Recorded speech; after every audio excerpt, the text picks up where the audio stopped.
when you know that you're the best and you really got nothing to prove. Yeah, you really got nothing to prove. 'Cause all my life I've been afraid of. Keep going but go. Never give up until I do what I told you. I really got nothing to, really got nothing to prove. Yeah, yeah, you really got nothing to prove. 'Cause when you know that you're the best and you really got nothing to prove.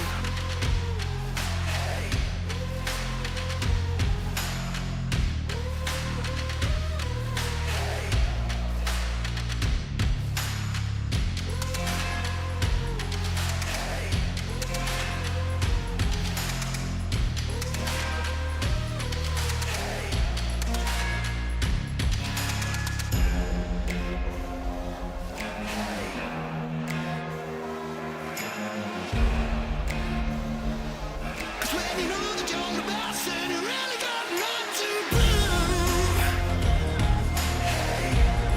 Yeah, you really got nothing to prove. 'Cause all my life I've been afraid of. Keep going but go. Never give up until I do what I told you. Oh no. 'Cause when you know that you're the best and you really got nothing to prove.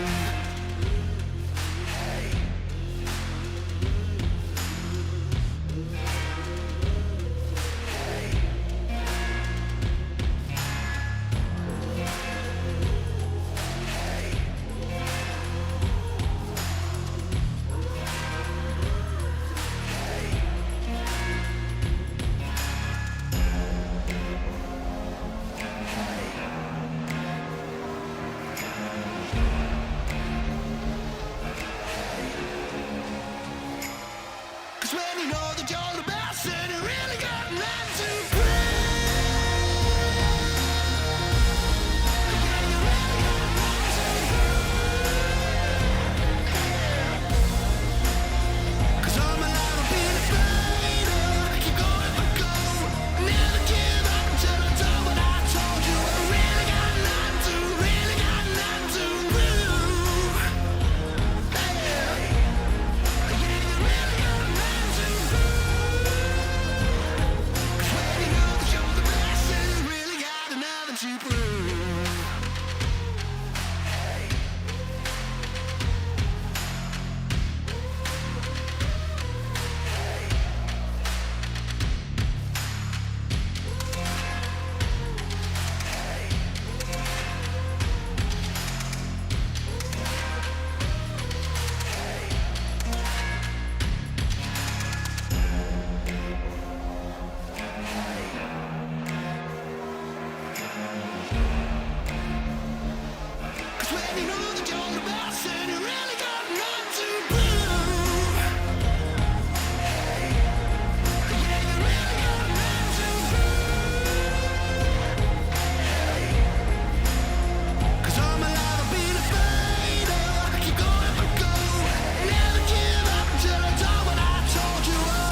when you know that you're the best and you really got nothing to prove. Yeah, you really got nothing to prove. 'Cause all my life I've been a fighter, keep going for gold. Never give up until I do what I told you. Oh no. 'Cause when you know that you're the best and you really got nothing to prove.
'Cause when you know that you're the best, then you really got nothing to prove.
And at long last, I got the one I've been waiting for.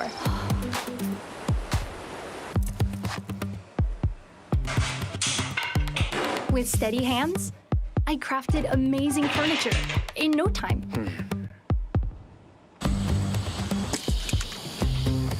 Down the wide, open road, I raced faster than everyone else.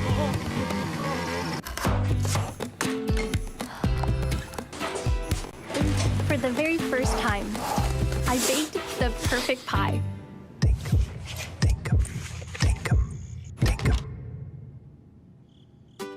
In Dinkum.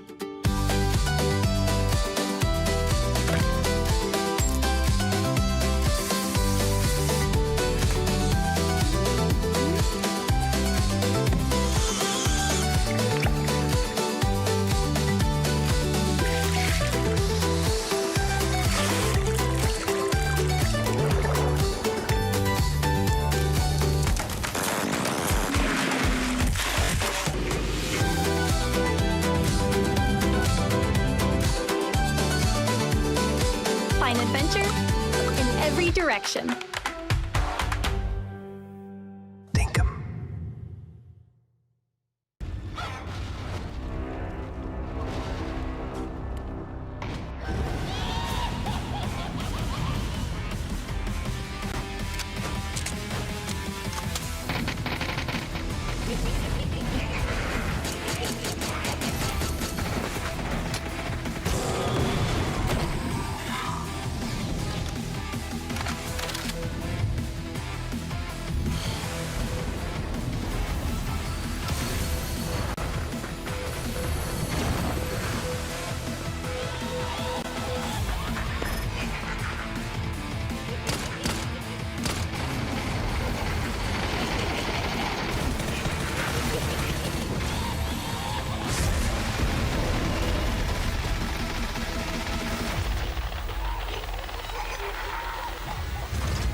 balance changes for SMGs in the Panzerfaust, some updates to the recall system, and a PvE collaboration flush with interesting enemies.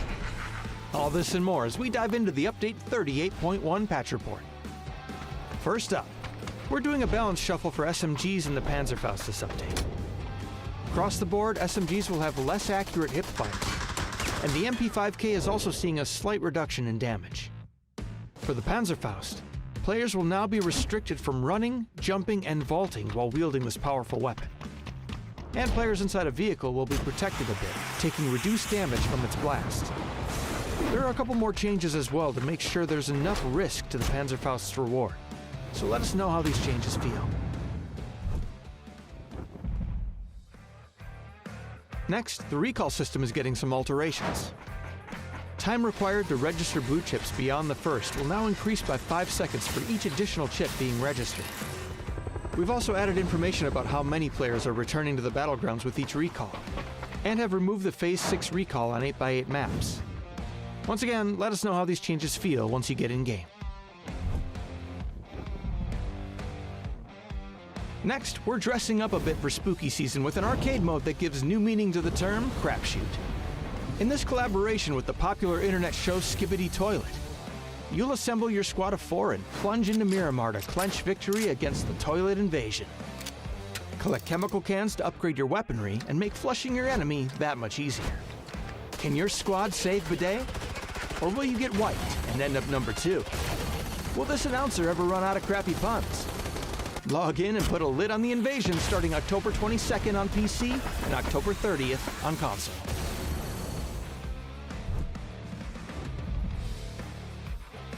We've also added destructible terrain to Miramar, which doesn't include building destruction, and updated the pass system to allow for multiple passes at once.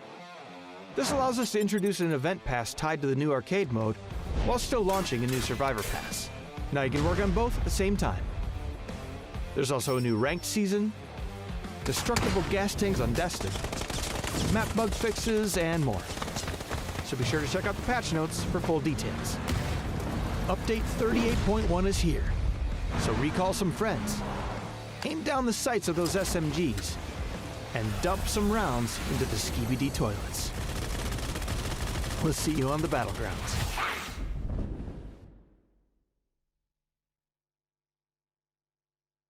In the wings for the connect. 3. Is he going to punch the can? No. 자 여기서 이제 오른쪽 웰컴 수류탄 위치도 괜찮은데요. 자 배고파 진짜 도망가야 돼요. 그냥 쭉 도망가야 돼요. 싹쓸이 这地方是看不到车的。铁拳扣个铁拳1红2，停下来打吗？我还有一个，这是苏泽把12月给炸下来了。在自己还有一发铁拳，苏泽打一个1炮。怎么还有啊？ You know what? I want to know. I want to know exactly what the devs thought about this. Like, is this a rating for the game? Like, Toffees, is that assault? 이건 대폭 발성은 아니라죠. 네. 서클은 위로 올라갔고 여기서 자, 내가 책임진다. 간다. 더블 히트. 야 파탈 피하면서 이거는 뭐? 자 같이 가자. 와 그게요. Themselves in this position. It has been pretty successful. BWD making a mad dash for it. He goes down. More shots coming in from Lurex. Takes down Spiro. Quizzy, the last remaining one alive, and he gets Slam G here. What a great game for them. How they're sending it in. They want to make sure that this last one doesn't get denied here. Molotov comes in. And if you're Kiliakai, fire. Oh, they got it as well. 然后我在旁边就抽一个，就抽一个，就来，哎呦，太难受了，机会特别大，哦，就看多少分吃鸡了。哎呀，斯维特曼这里急了一点，但是影响不大。恭喜 JDG。 좀만 기다려줘. 기자님한테 좀 말해줘. 나 판단 좀 늦었다고.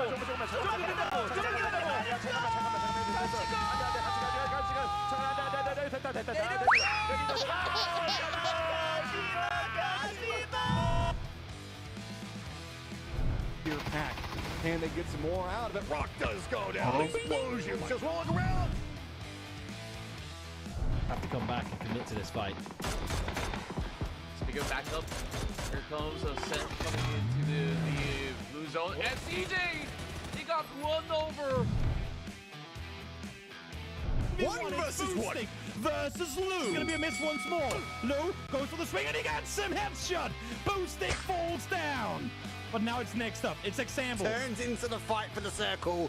Tendon blows, heavyweight fights, no speedo. He might have to go for a desperate attempt. In the wings for the connection though. But he goes back to twist. 3. Is he gonna punch the hand? No. I'm not sure. There you go.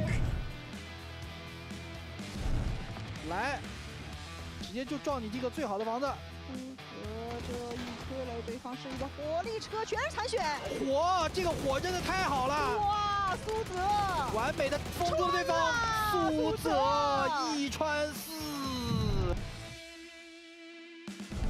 And most of them is more full aggressiveness, more control, and Flash, he got the hit. He got the second hit as well. That will lead to the knock here. I'm pretty sure at this point. No Aurora actually earned a lot of points here, but Real Homie on the other hand, this is just one of those few risks. You're dropping in into a spot where there might be a team here. And unfortunately, of all the teams here, it was iconic.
Cool.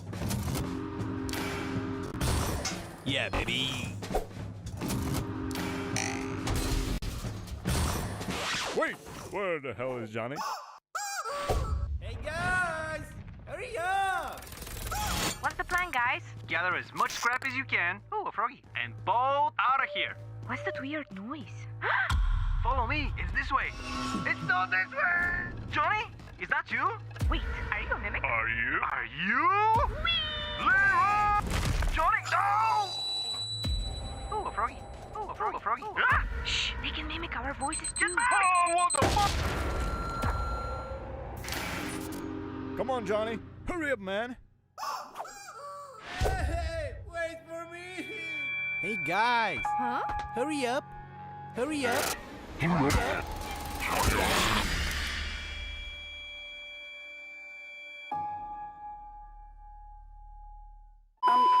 Unforeseen disaster falling from the sky.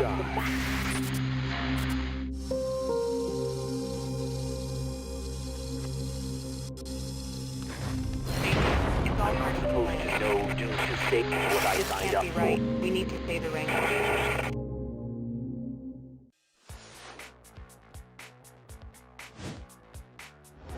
Look out at the crowd, guys. They want us to win. Bullet! 走！这把场均10分，吃把鸡。加油！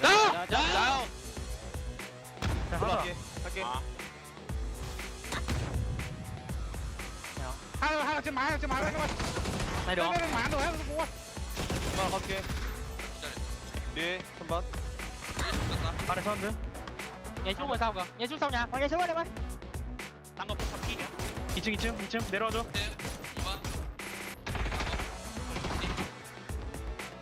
포 하나 갈게. 다음에 포 하나 갈게. 아, 가봐. 그럼 왼쪽 강 나온다. 여기 있다 그대로. 기다려. 그리고 천천히 가서. 하나 와도 뭐. 나 이거 탭하고 차선에서 웨포를 나가도 된다. 가져 없었다 나. 3번 쪽 하나. 나 그냥 웨포 나가서 얘 잡을 생각할게.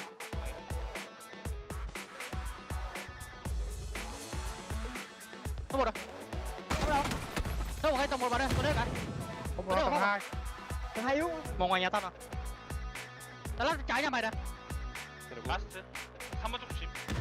나 소리 안 들려. 잉 때문에. 삐삐 밖에 4번. 정확히 4번. 아직도 안 들려.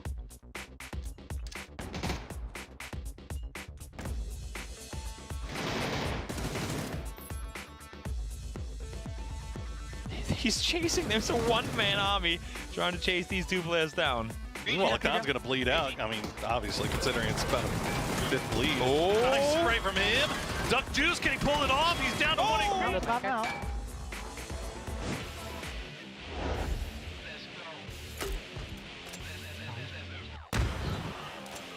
Em nhắm biết thấy có khi nó vẫn nghĩ em ở đối diện nó đấy. Он лево пошел. Ну, непонятно, Кэт куда угодно могло приведет. Я думаю, что он слева. Вам фул право надо идти вот так вот, ребят. Так же, как вы шли. But now, with example back up, this is going to be so hard for Tanvu. He's got the high ground to work around, though.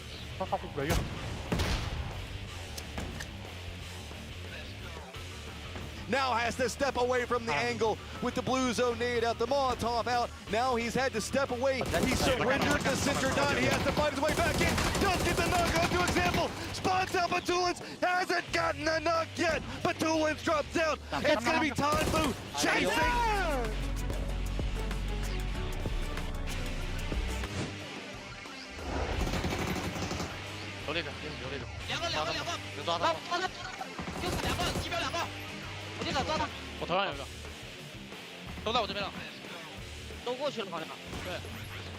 Where?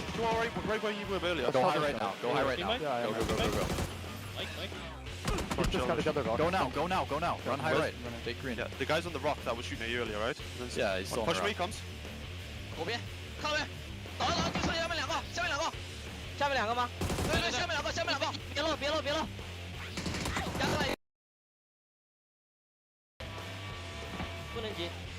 Shin now has moved into the high ground, flanking around. This could spell the doom for mission ready if they do not expect it. 他右下可能会拉，右下可能会拉。我拉左边看位置，这个树可能有一个。 Can you peek with me? Yeah, I'm gonna stun and peek. Ready on my stun. That is holding your smokes. I know. 还有伞吗？没了，我把给火砸老子身上了，我打一下。打包的。抓的。等一下，打头了。抓这个打头了。这里有一个。 Gats wins a huge battle against Shen there. Still very weak. Not feeling like, or I don't even know, he might not have a first aid at this point. 两个。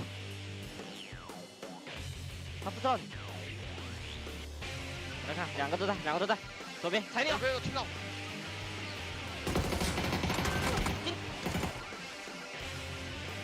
慢慢打。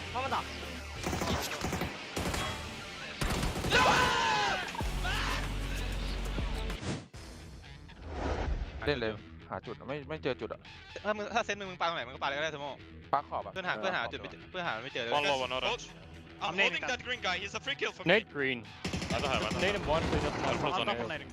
ถอยเดี๋ยวใต้ตัวนึงเฮ้ยกูบักซ้ายจุดอีกตัวนึงเหรอซ้ายตัวนึงรอได้นะซ้ำค่อยไปทางขวาไปพี่ซ้ายจับไอ้สมองมันขวาให้ไอ้เทลมองขวาซ้ายสองตัวเลยเล่นอะไรด้วยกัน First reset. I'm healing.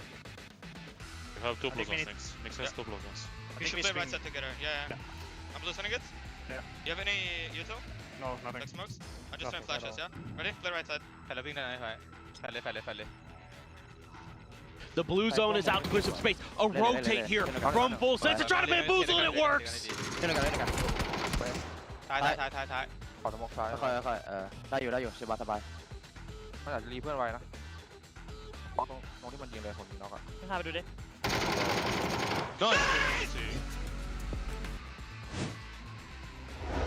Nice. One directly in front of me. Low. Where? I'm nading. Mark him. 245 west. Can you mark him? No, I cannot. It's Careful nades. The grenade follow-up is going to be just a little bit. Tingleton one will hit, though, as Bean retreats. One's on green tree. Let's slow down. Let's look for this gut angle. I'm going to throw smoke towards green and we peek gut. Coming in. Another one on the tree in front of me. Alright, then take high ground. Take high ground. Take the left tree. Close tree, close tree. Yellow. Nading it. Killed me. One shot. Naded. Something bite. Low right of smoke. Low right of smoke on me. You tagged low. Low and running left. Last guy anchor. They have the info now. They know exactly where the issue is. They are revealed. He's in the smoke. 떴다 내꺼. 야 이거 내 쪽도 나 너무 패야. 내 쪽 너무 패. 나가 내 시 봐봐. 내 시라인 너무 패게. 그냥 막 팔리는 거 조심하거나. 나이다. 맞아 해볼게. 나 포기 사이. Where is he gonna be? Can you give us a mark? He's going to go low right. He can't push high ground. I have a heavy the high ground. He has to go edge. He could be by the tree on blue. He's in green line, guys. You guys can smoke. We're just going to win from. We'll win from you. Yep. He's on the edge. Running up the edge in the wide open. Well done, boys.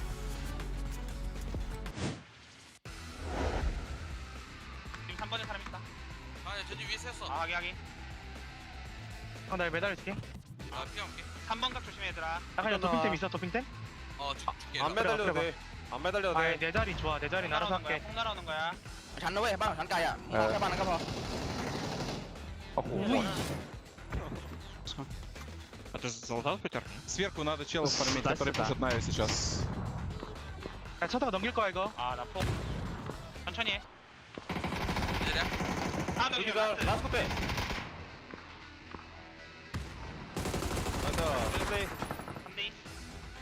Бля, если выиграете, 200 поинтов сделаем. Там, возможно, Ноки, кстати, чел.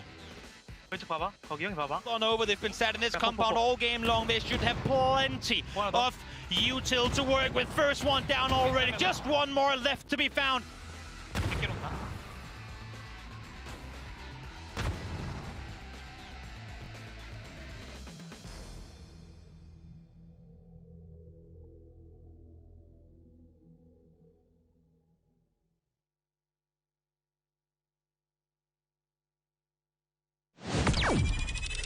Yeah, hello everyone, I'm Alexander Batulin from Team Twisted Minds. What's up everyone, I'm Tigleton from Team Falcons. Hello mọi người, mình là Tấn Vũ đến từ đội tuyển Dispensable. Hello， 大家好，我是17战队的小武。你好。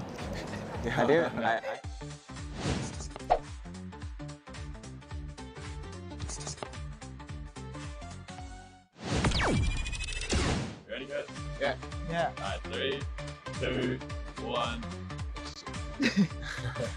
Oh, okay. Alright.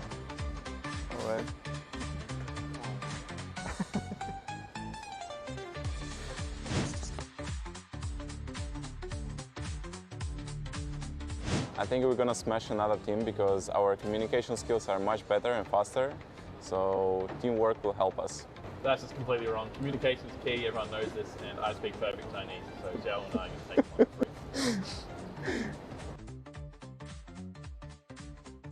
Let's go. Get me. Okay, okay. Okay. I have shotgun, Me too. Okay, good.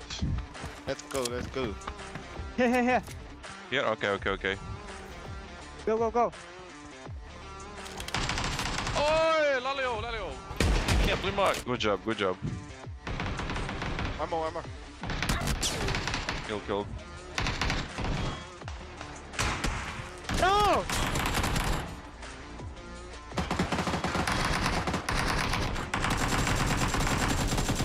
Oh! 好了。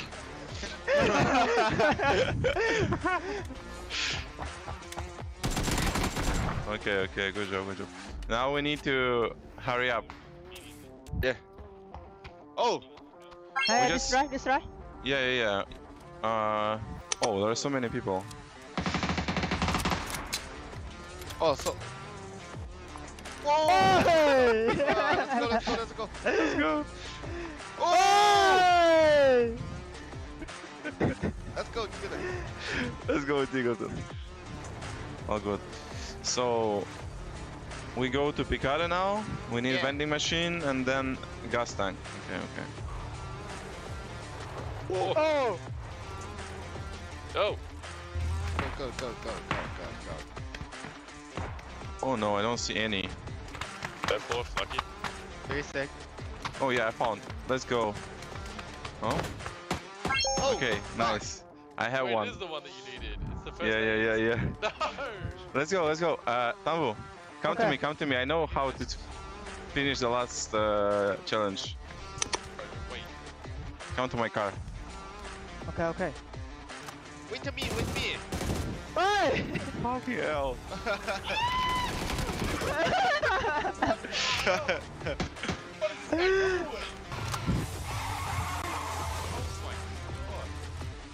Laulio. Let's go, bro. Lão liêu. Let's go. No, you have 8 times scope, Zewu. Yeah! What?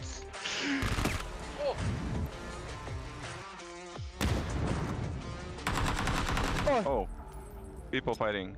Yeah. You know, there's 2 of them in warehouse. Huh?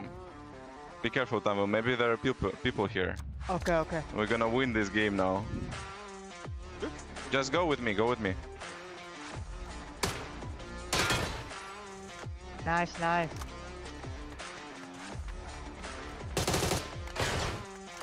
One more.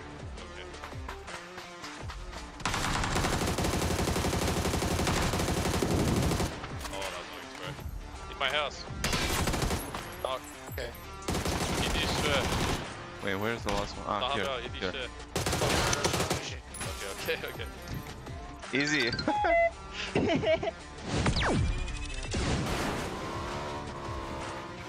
It is in the casino. You just go loot. Oh yeah, Go loot it. Yeah. This is chill, you know what I'm saying? Here. Gongto. Let's go. Oh, done. Hand up. We also have to win the game, you know? Enemies on blue, 4 guys on blue. Yeah, what? Yo, we're gonna die, you know? Should we just go inside? Play circle, you know, 2019. Okay. Yeah, Falcons, twist the mines. Let's go. Good.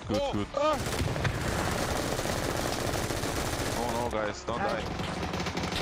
One more. Good job. I don't have smoke. Diggy, you should survive. Yeah. I'm in the middle of the circle. Oh!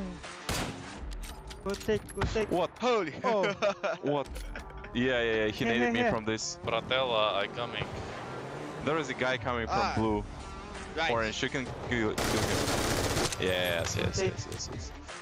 Thanks for saving my life. Wait, I have C4. Let me do it with a style, you know? Don't kill him. Oh, grenade.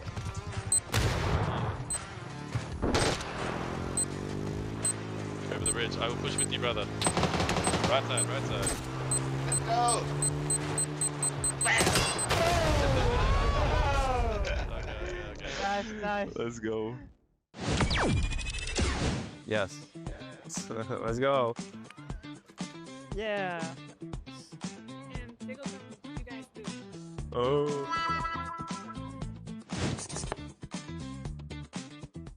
Wait, we have to do this. Yeah, you gotta eat the chickens. You don't want to eat the chicken? I mean, Hello, the big man. Oh, I want the big boy. Come on now, now. Please. is it really a loser challenge? You want to leave? I will just bite once. Isn't it in Chinese? 小飞刚来喽. Here comes the aeroplane. 小飞过来喽. 小飞过来喽.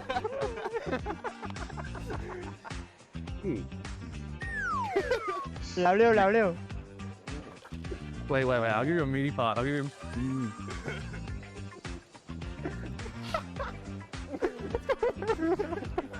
One more.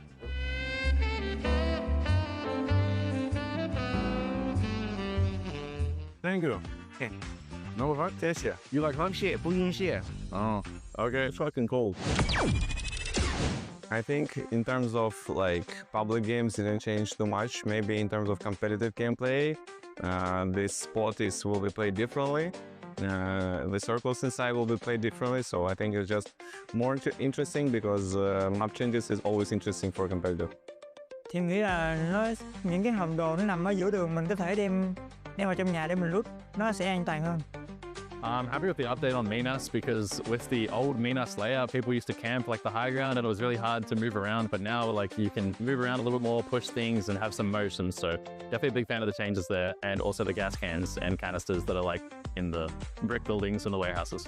这个挺好的，因为毕竟有复活机制嘛，很多时候复活的队友下来没有物资据点，然后我觉得这个东西挺好的。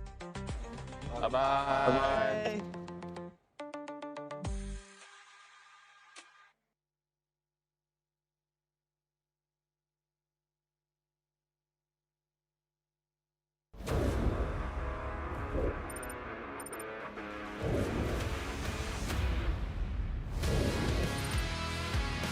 Live inside of full set.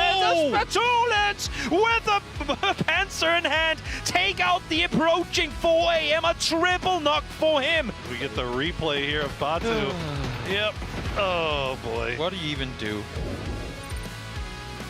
That's true. It was 22nd and 23rd place here, and honestly, that fight could be the deciding factor. Who comes in, who comes out, who goes off. Yeah. And for I would say, a somewhat home turf circle for FaZe Clan, I was actually looking for more points. Sneak attack from the car as we see the replay. There's the grenade. Yep. One bounce, two bounce, right where it needed to be.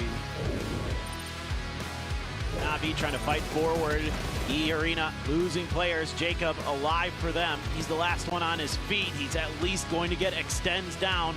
Looking to do more damage. Still have two trailing players. Tori being a bit more bold. Oh, good shots coming from Jacob. Does the juke around. Hackatori goes down. E-Arena survives. Get a look at 17's pins. What they think's going on is Hackatori will get that knock on the Xiao Wu. And the knock on the Xiao Bei. Can he get another one? 30 bullets. Nah, Hackatori is doing a little bit of farming of his own here. He's gonna find 7-7. Oh, on the drop shot. 6 HP. My man is still pushing. 11 bullets, pushing on forward. No health to work with. Spot Sliver goes as well. And with the final bullet in the chamber, Hackatori single-handedly takes out the entirety of 17 Gaming.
It is the last time for 2025. We get to crown ourselves a PGS champion. It's the 10th time we've been here on this stage. It's the 10th And these teams have had an opportunity to call themselves champion. Welcome, ladies and gentlemen, as it is the finals day. Let's open up them doors, get it all going. Jeez Louise, what a monster. And we have got ourselves 16 teams that are going to try and monster the battlegrounds here throughout today. My name's Kalaris, I've got Toffees with me, I've got Avenger with me as well. And first and foremost, we are going to thank everybody that makes all of this possible. We have Hero as well as Crafted that are going to be making it possible here. Right behind us of all these teams, get ready and good to go for the last 6 games. We also have op.gg. You can overpower your game if you head on over to op.gg and check out all the numbers that are going on whilst the games go on. Not only that, but we have the drops for you guys at home as well. So make sure to be tuned in and get all of those lovely goodies that are going on. I particularly like the spray of good old Molodogs, as I suspect we'll be seeing them at PGC.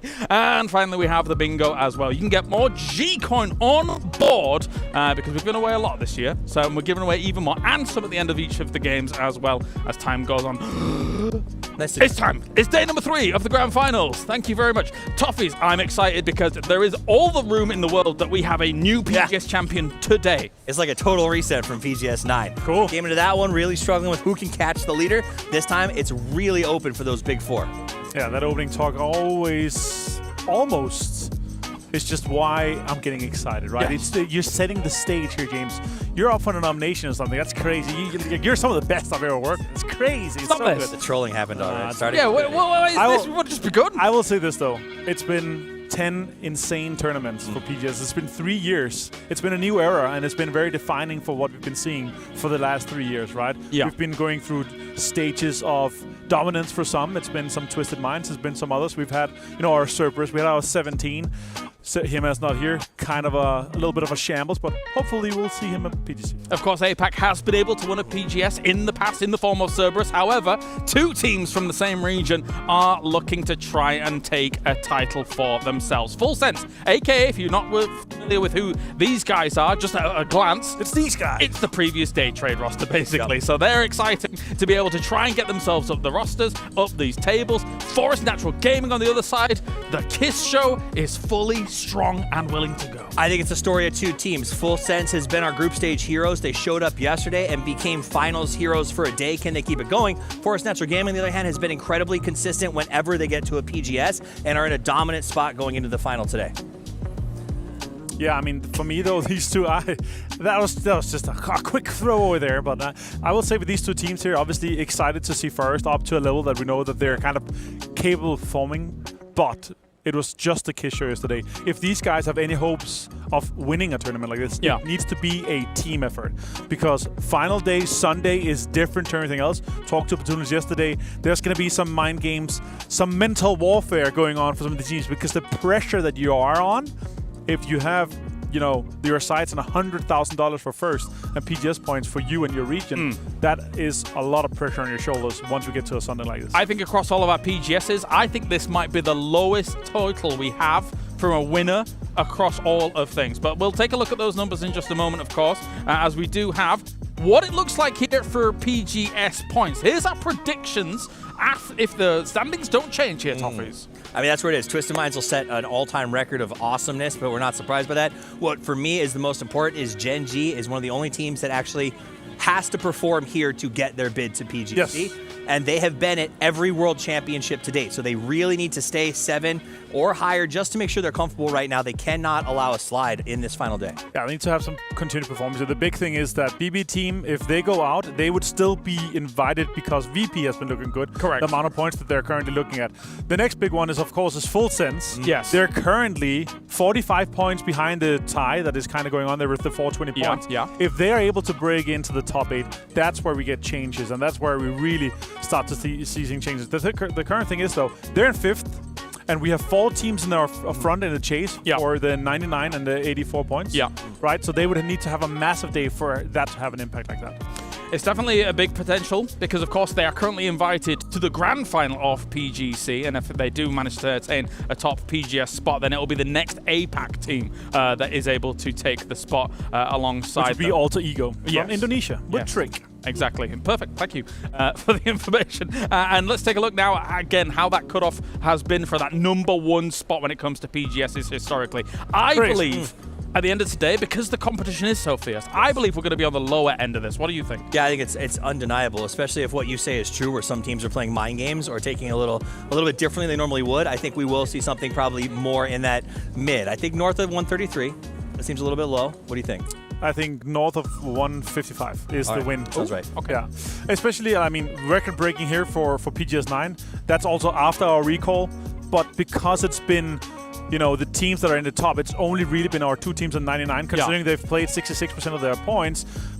Like, you would look at 150 or above would be like where they could end up at. But we're going to have teams that's going to show up today and give us like 60, maybe even 70 points. We find ourselves in an interesting situation after 12 games. With only 6 remaining, we have a tie at number 1 and 2. We have a tie at number 3 and 4. DN Freaks, for me, was a team that should have been destined to win a PGS. They've not done it yet. Forest Natural Gaming really is the true outlier for me here, but they look great. Virtus Pro is kind of getting to that point, especially with the performances since CWC, where I'm thinking to myself, they should win a tournament eventually on international soil. For me, when you look at those top 3, they're all teams that are on the rise to peak at the right time when we look at PGC. They're all singing with only 3 weeks away from the biggest tournament in PUBG's year. I think that's really exciting. Twisted Minds, on the other hand, they were kind of far behind when they came into yesterday. I don't want to say far behind, but far behind for Twisted Minds.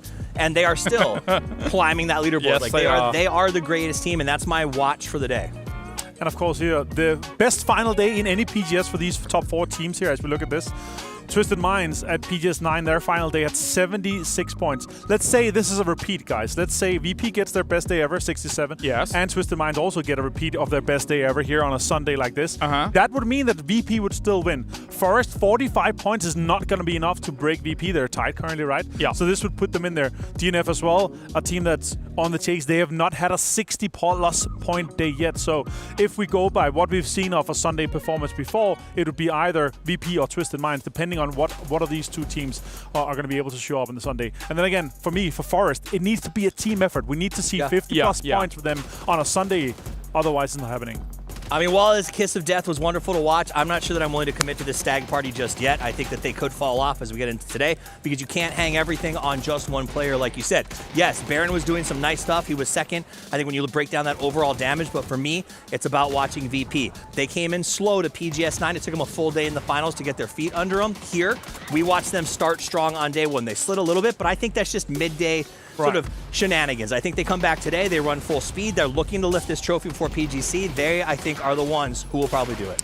All of these 4 teams have looked spectacular through these 2 days. Is there any world where it's not going to be one of these 4 teams? I think it has to be, Martin. I don't see it happening unless you see a full sense, just a crazy insane buff, insane run, like the Fanadol raid boss comes in and just goes absolutely ham. I don't see it happening. The big thing for me is Twisted Minds here. If they win this one, they would effectively have won half of all 10 PGSs. Like, imagine what a feat would that be, right?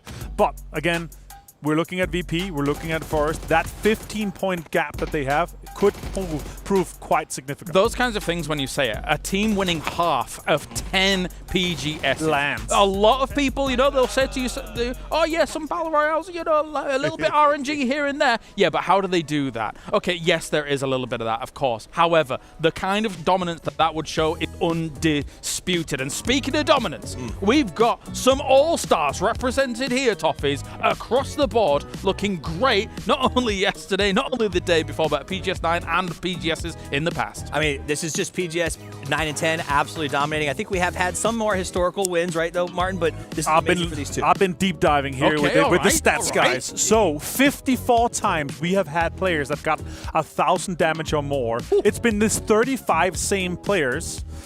And the record currently still stands from PGS1. It's Himas with 1,478 damage. Okay. And we didn't see him at PGC now. We didn't even see him at PGC. And it's also a tie between Himas, Example, and Hagatori. 5 times have these players been able to get 1,000 damage or more in a game in the PGS series. So just to extrapolate from that, the fact that Hagatori joined that despite not having the tenure of Example and a Himas, that's insane. I think at this point here, Hagatori's actually played more than a Himas. Because he has right for. But of course, Himas has more international pedigree. Yes, in theory, for sure. But we talk about those stats, and the thing that drives me is that the team that wasn't listed on that over and over and over again was Twisted Minds, and yet they dominate because they are a 4-horse squad. They never let up. That all of the team contributes every single time, and that's why even in the situation where they're 3 behind, I expect them to still come up. We also have to remember PGS 1 and 2, and it was a different Navi. The Hagatori's been playing. That was the Uber lineup with Example so far, right? But the cool thing is that second place is actually Perfectix. He also has 1402 damage. So what a gamer. Absolute gamer, right? But awesome to see that both Example and Himas and Hagatori has 5 games. And another fun stat is only 2 times in the PGS series and history have we seen a player getting more than 10 kills in a game. Tanwu joined Himas, that he actually in game 12 of PGS 3 got 12 kills. So that's a record that's been staying. So Himas has both the highest kill and highest damage throughout the series of the PGSs to the last 3 years. And if the PGS standings keep going like this, then we will see him at PGC with anyone's legend. There's no way it doesn't happen. But I would say we have 6 games coming at you today. We've got Dusty Dunes. It's going to be time to take over. We're ready to Rondo. And then we have the grassy pastures to round things out. It's an exciting time, Toffees, because there is such an opportunity here for some of these teams to stop Twisted Minds in their tracks. Someone stop him. I'm excited. With 4 teams, 2 of them are tied, and more tie teams than we've ever seen in the grand finals before. I think this is a very, very exciting time to go into the last day. I think crazy stuff's going to happen. I think those 4 are going to start out very, very strong, and we're going to be watching game 1. Does Full Sense make a statement that we deserve to be considered in the Big 5? What are you keeping that for? Are we going to see a new winner? That's what I'm keeping my eye on. Are we going to see a new winner that's going to be rising, or are we going to see Twisted Minds clawed back with a new kind of record-breaking day, beating Forest, beating Freaks? Freaks was supposed to win a tournament this year. They were. VP is supposed to win a tournament. It's their time. And then Forest came out yesterday with Kiss going absolutely insane. They are the desire for Forest, looking fantastic. But let's get to it. It is the final day of PGS Day 10, the final chance here to move on to PGC.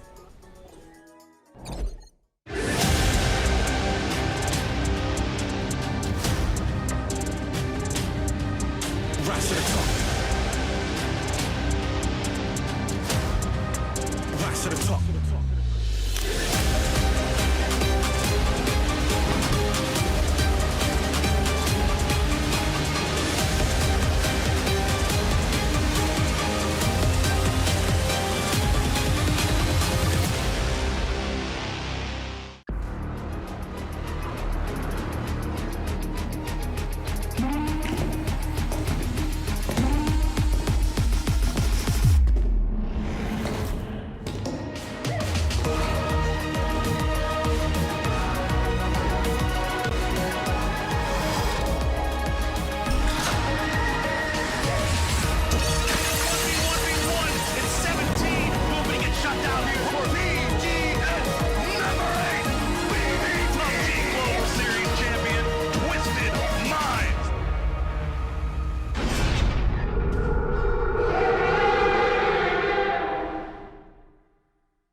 PGC is going back to our home away from home unofficially in Bangkok, Thailand, and I am incredibly excited. I know the players are hyped about it.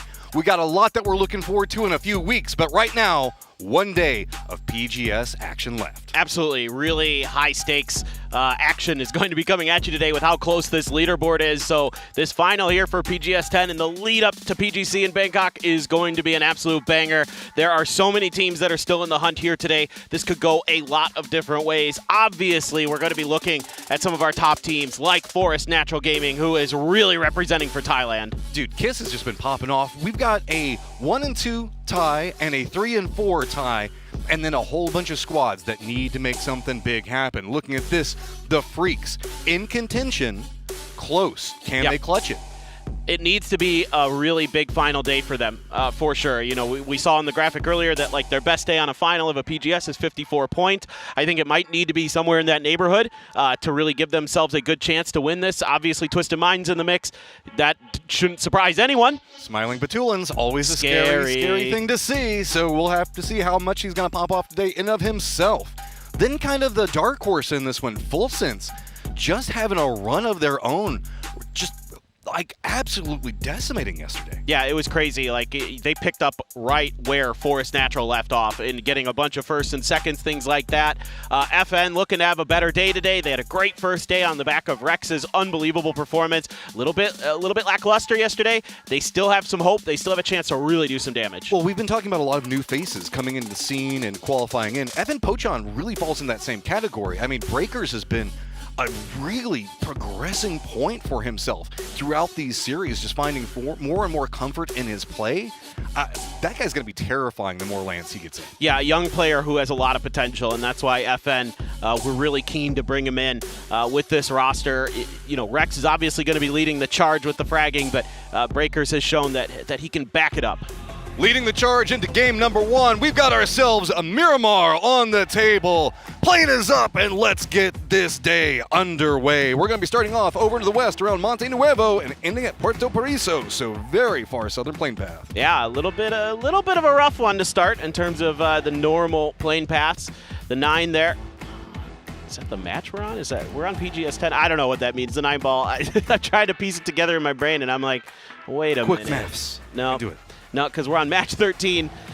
So the other big team I'd like to point out here today in terms of implications for what could happen is Gen G, who is one of the teams that still needs to guarantee their position in PGC.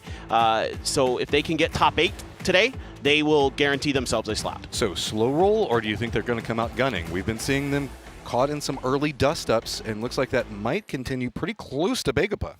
I suspect it'll be more of a slow roll. I think yesterday some of the fights they were taking were wanted early in the game, some were not. I mean, obviously here, this is just, looking to see if Flame can get lucky with the Tommy gun on the trailing Begapa player. This shouldn't... a few times there on that one. Yeah, and shouldn't amount to anything. But, Genji was just... Sometimes it was their own doing in terms of going for those aggressive plays, like, right out the rip. Other times it's been them just running into weird stuff in another southeast circle. We've been getting a lot of these lately on Miramar, so teams are going to be pretty familiar with the terrain down here. Resort, Los Leones, that kind of no man's land, the mines themselves, kind of the focal point that we're going to be looking at. Sprinklers galore all across the hillside to the south. Then more into the northwest, more opened up. The northeast is, of course, going to be the high ground hillsides that we've got. And we still even have Partona in play.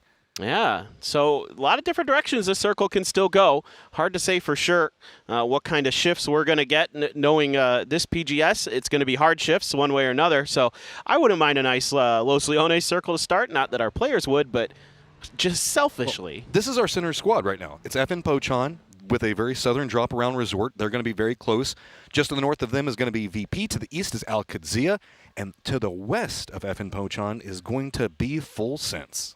Yeah, a lot of teams going to be on the outside, though. You got teams like Forest Natural Gaming who dropped Alcantara. They are going to be quite far away to start. Begapa, Slam, Genji, all out in that very northwestern edge. Obviously, a lot of center teams are going to be making their way in relatively soon with the likes of the Expendables, JDG, 17, Na'Vi are going to be able to get themselves some prime real estate. I mean, we've got Forest and Alcantara over next to Trailer Park. These guys are trying to win my heart so bad. Yeah. I know RIP Trailer Park, it's gone, but it still lives on in my heart. And Forest, that's going to be their rotation point out around Begapa Slam like you're talking about. This is going to be an awkward potential for some of these gatekeeping positions. We have to the east of this phase, right along the edge of the zone. They probably will opt into centering up, but this is very peculiar.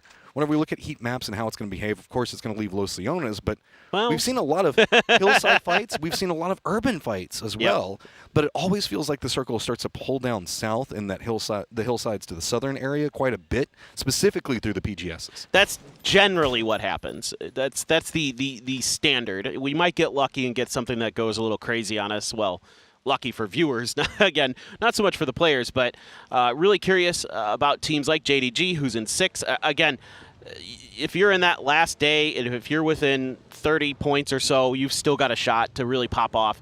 And, you know, just like the Expendables did at PGC last year, put yourself in contention to win the event. Whenever you look at it, it's still just 10 points between 8th through 12th as well. This is very, very close for a lot of these teams, and nobody's really dunzo. We've seen some big pop-offs from a couple of the squads.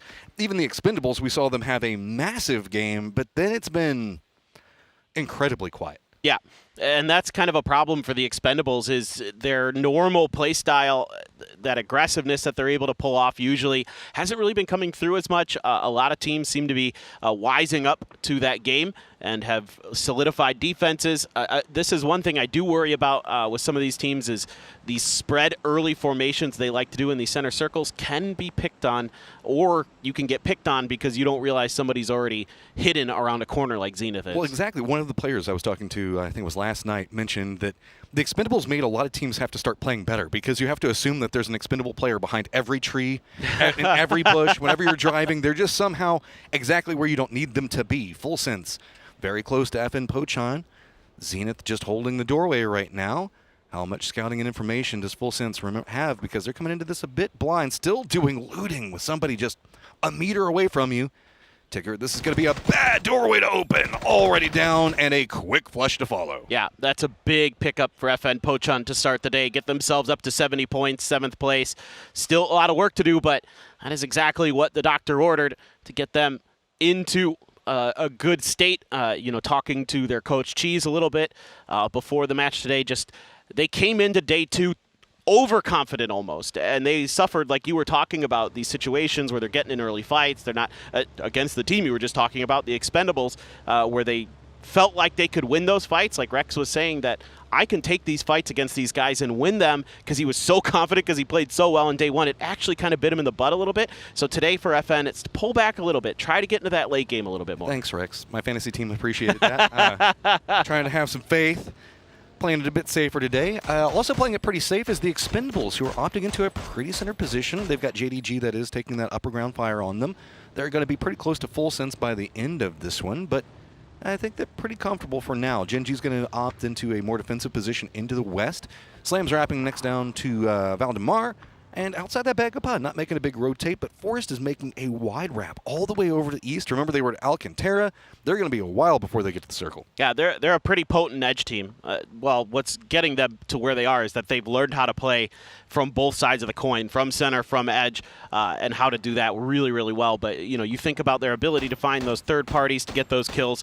That has been so impactful for them to get to this stage where they are in the lead going in, well, tied for the lead going into this final day. FaZe just out there past the mines, and they should be A-okay for now. Rello's not danger close, and if this is going to be their stopping point, they are going to be just fine, just peachy. Look, the shack is enough, right? It's perfectly okay. Expendables playing for position right now. An interesting situation to see them in. We do see them sometimes send more aggressive in Circle 1 and then expect to fight their way out. Freaks are very far over next to Puerto Paraiso, so they're kind of the edge team over there playing along the coastline. Remember that this is a very compacted circle. We've got a lot of water in play. Teams that are trying to see if they can get anything out of that. It's going to have E-Arena doing a little bit of scouting way off over the coastline. Ooh, Slam also going to be coming down to the south, but 17 Gaming spotting out Nixie, and that is going to be a bit of a retreat. VP has this duo that's caught off over here between Navi and 17 both. Can Crexy even get out? Looks like he should be able to get at least close enough to his other teammates to provide some support. Yeah, the big picture call here for VP is to just abandon Nixie.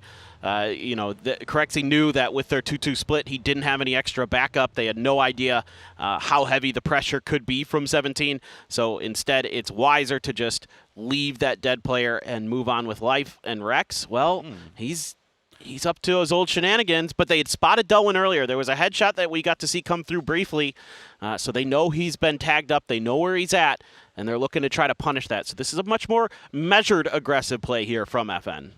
I mean, there's so many FN players around Delwyn in this point. He's isolated. There's nothing he can do. He just has to survive on his own and maybe the Expendables could go for some reinforcements if a knock happens, but Star-Lord also isn't with the rest of FN. He's playing very far to the north of Resort, so any Expendable movement could get punished if not played carefully. Yeah, this is very much how FN likes to play. They're going to spread out early. They're going to leave Star-Lord on his own to just kind of gather info, keep track of things, try to play a little bit of defense, a little bit of dissuasion from other teams trying to encroach on their territory. But for now, not much is going to come of this. Ooh, Rex got tagged up, though, and he's in trouble. Oh, and it's shots from VP that give away his position. Delwyn reads it, spins back around. Rex out very, very early. Yeah, just the opportunity never really materialized there, and he stuck around too long. Couldn't find his moment. Not sure if he just didn't have much util to work with. I thought maybe he could go for some stuns or frags to try to get Delwyn out of place, but... Well, we're seeing a lot of this, like, small punishments, and that's happening because Los Leones is inside the circle and a ton of water. There's not a lot of territory to be played, so people are going for a bit wider of splits. They don't know exactly how the circle's going to be going. It means a lot of these solos are more isolated, either due to rotation and getting harassed in rotation and having to stop, or just trying to play for territory and hoping that they have a chance to regroup. Slam way down to the south. Feeling comfortable, though, not having to deal with too much of that. I mean, really, it's just Lyrics from E-Arena that could be bumping into Lurex. That's going to be a very hard fight to pronounce if they end up good luck with that. Each other. Oh, wow, the hard E shift. Well, I thought this was going to be a hard shift one way or another, just kind of based on what we know about some of the land ratio terrain here around this part of the map. Likely it was going to go either southwest or east. It goes east, so this is going to be one of the two options. This is great for the Freaks. They can go into the safety of Puerto Paraiso, claim some of those compounds potentially on the edge. Forrest thinking the same thing. Forrest really likes those oil derricks that sit just to the northwest of Puerto Paraiso. We've seen them already over here in this event and play effectively from there. For the Freaks, maybe it's the hillsides. We also have Vega that's doing an emergency pickup right into the thick of Al-Qadsia. Shots already coming out from heaven. Al-Qadsia has spotted them. They've got a shack to stop at. Looks like they were trying to see if they can get over this longhouse, and they might be able to stretch it. The hill should give them some cover on the landing, which is the scariest part, so they're fine for now. Al-Qadsia is just going to have to deal with that one. They can't really go too aggressive after it. Twisted, while all this is going on, has made a very far wrap just directly into Puerto Paraiso itself. Salute did regroup with the other members of the Freaks more to the south, and that gave more positioning for really Kiss and Forrest to play from. That's a beautiful find for Begopa. That is dead center of the circle. They're pretty likely to be in the next couple of zones minimum, looking to give themselves a placement point finish. As you do have Gen.G's flame very extended from the rest of Gen.G. You can see Duck-Juice actually out in the vicinity. Flash kind of inching a little bit closer over time. Not sure if Duck-Juice saw or heard the coop that's next to Flame. We have FaZe and 17 that are right on top of each other. Looks like there was a bit of a wrap right on top of this road, and that means that FaZe is just going to have to make a committal in. 7-7 holding one side of this one, had to dodge out away from the blue zone. This looks like he's going to try to peek around, doesn't spot what he wants, and this has gotten pretty awkward. Now just two members up for 17 Gaming is high ground. Let's not forget that we still have a couple of teams keeping an eye on this one. That's going to force a bit more movement in the lower sections. 17's little ghost can't really retreat the way he wants to, and so 7-7's just going to have to hold the angle best that he can, with some support on the outside of this one from, of course, up on the high ground with Na'Vi. James, I don't know if they heard him just yet. They're going to go upstairs, try to get to a little bit more safety. He gets, what? The car exploded right next to him? Oh, no, James. That is terrible timing on that, and didn't have really too many other ways they could play around it. So it looks like FaZe has realized they can't keep around the outside of it. Too much harassment, too many different angles, so try to med up. And then push the stairwell. This stairwell is so notoriously difficult to push up.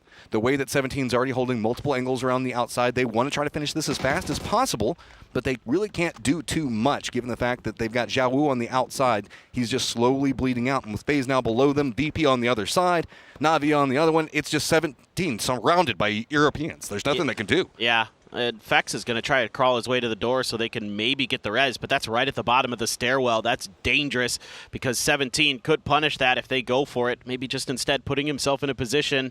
Oh, never mind. The blue zone grenade is there, and he's ticking down, and he's going to go out. So down to a 2v2. Xiaowu, no hope for him unless this fight ends quickly for 17, but right now both teams seem keen to hold their floors. Yeah, juke around the outside means the fact that there is some visibility for windows. Vard's going to exploit this. Two members up versus one, but again, the stairwell could spell a problem, so FaZe doesn't want to risk too much out of it just yet. Looks like they're trying to see if they can get multiple angles or at least get another throwable to see if they can get anything in there. Not really going to go the direction. Circle does pop a bit more to the west. Cuts out a lot of the water finally, so a bit calm on rotation for most of the squads. Yeah, TE. Oh my goodness, Vard. Looking really sharp here today. Gustav does finally finish off Xiao Wu, so 7-7. Trying to scoot back, trying to get a little bit of help. So stuns need to come through for Lil Ghost to buy a little bit of time. And he is trying to. He rushes out there. He gets one, but Gustav's there for the trade with a Vector. That was dicey there for a moment. Gustav coming in clutch. Should be able to get the reses, but that means that VP is very close to phase now. That's its own problem that can continue to brew. JDG has to get in the circle. Slam looks like they're going to be regrouping to the south. Freaks and Twisted all already have footholds inside the circle. It so landed on him. It bounced off the back wall. Oh, no, dude. Oh. That sucks because he wasn't even looking at that angle. He probably just had the expectation that it was just going to flip away. That's brutal. Oh, here's VP making their push in right on top of FaZe. Very weakened right now. Knows that there's problems. Gustav's going to go down. Now just Vard. VP is not coming in here nice. Today is a day that they know that they can secure themselves a victory, and they feel it is due. Yeah, this is great timing. Try to punish these teams that you know are going to be beat up. They're not going to have nearly as much utility. A lot of the stuns, a lot of the frags are already going to be expended. Oh, now the Expendables take what VP just had? Yep. The Expendables did lose one player on the backside. I think it was to Breakers from FN, if my memory serves me correctly. And they're just going to chill in these houses and just kind of watch it, see if they can get any freebies. Maybe somebody gets knocked outside of the house and they're able to find the kill, but the smokes are still up, so that's currently keeping the Expendables from getting involved heavily. And sawed off, devastating in these scenarios. Double up, runs to the wrong side. Lukrux takes a lot of damage. Beamy down. Oh, this has gone very awry. VP tries to retreat. Just one member now up. The Expendables sense it. They're starting to make a run across the road as well. It's just going to get more and more dicey inside this compound. Luckily, at least Navi's gotten distracted by JDG, so there's no external firefight that's happening. And Lukrux gets the shots out of Vard, takes him down. How much more does TE want out of this? They already got the grenade. They got the finish. They were able to come in from a distance and find the timing to pick up a kill at the very least here.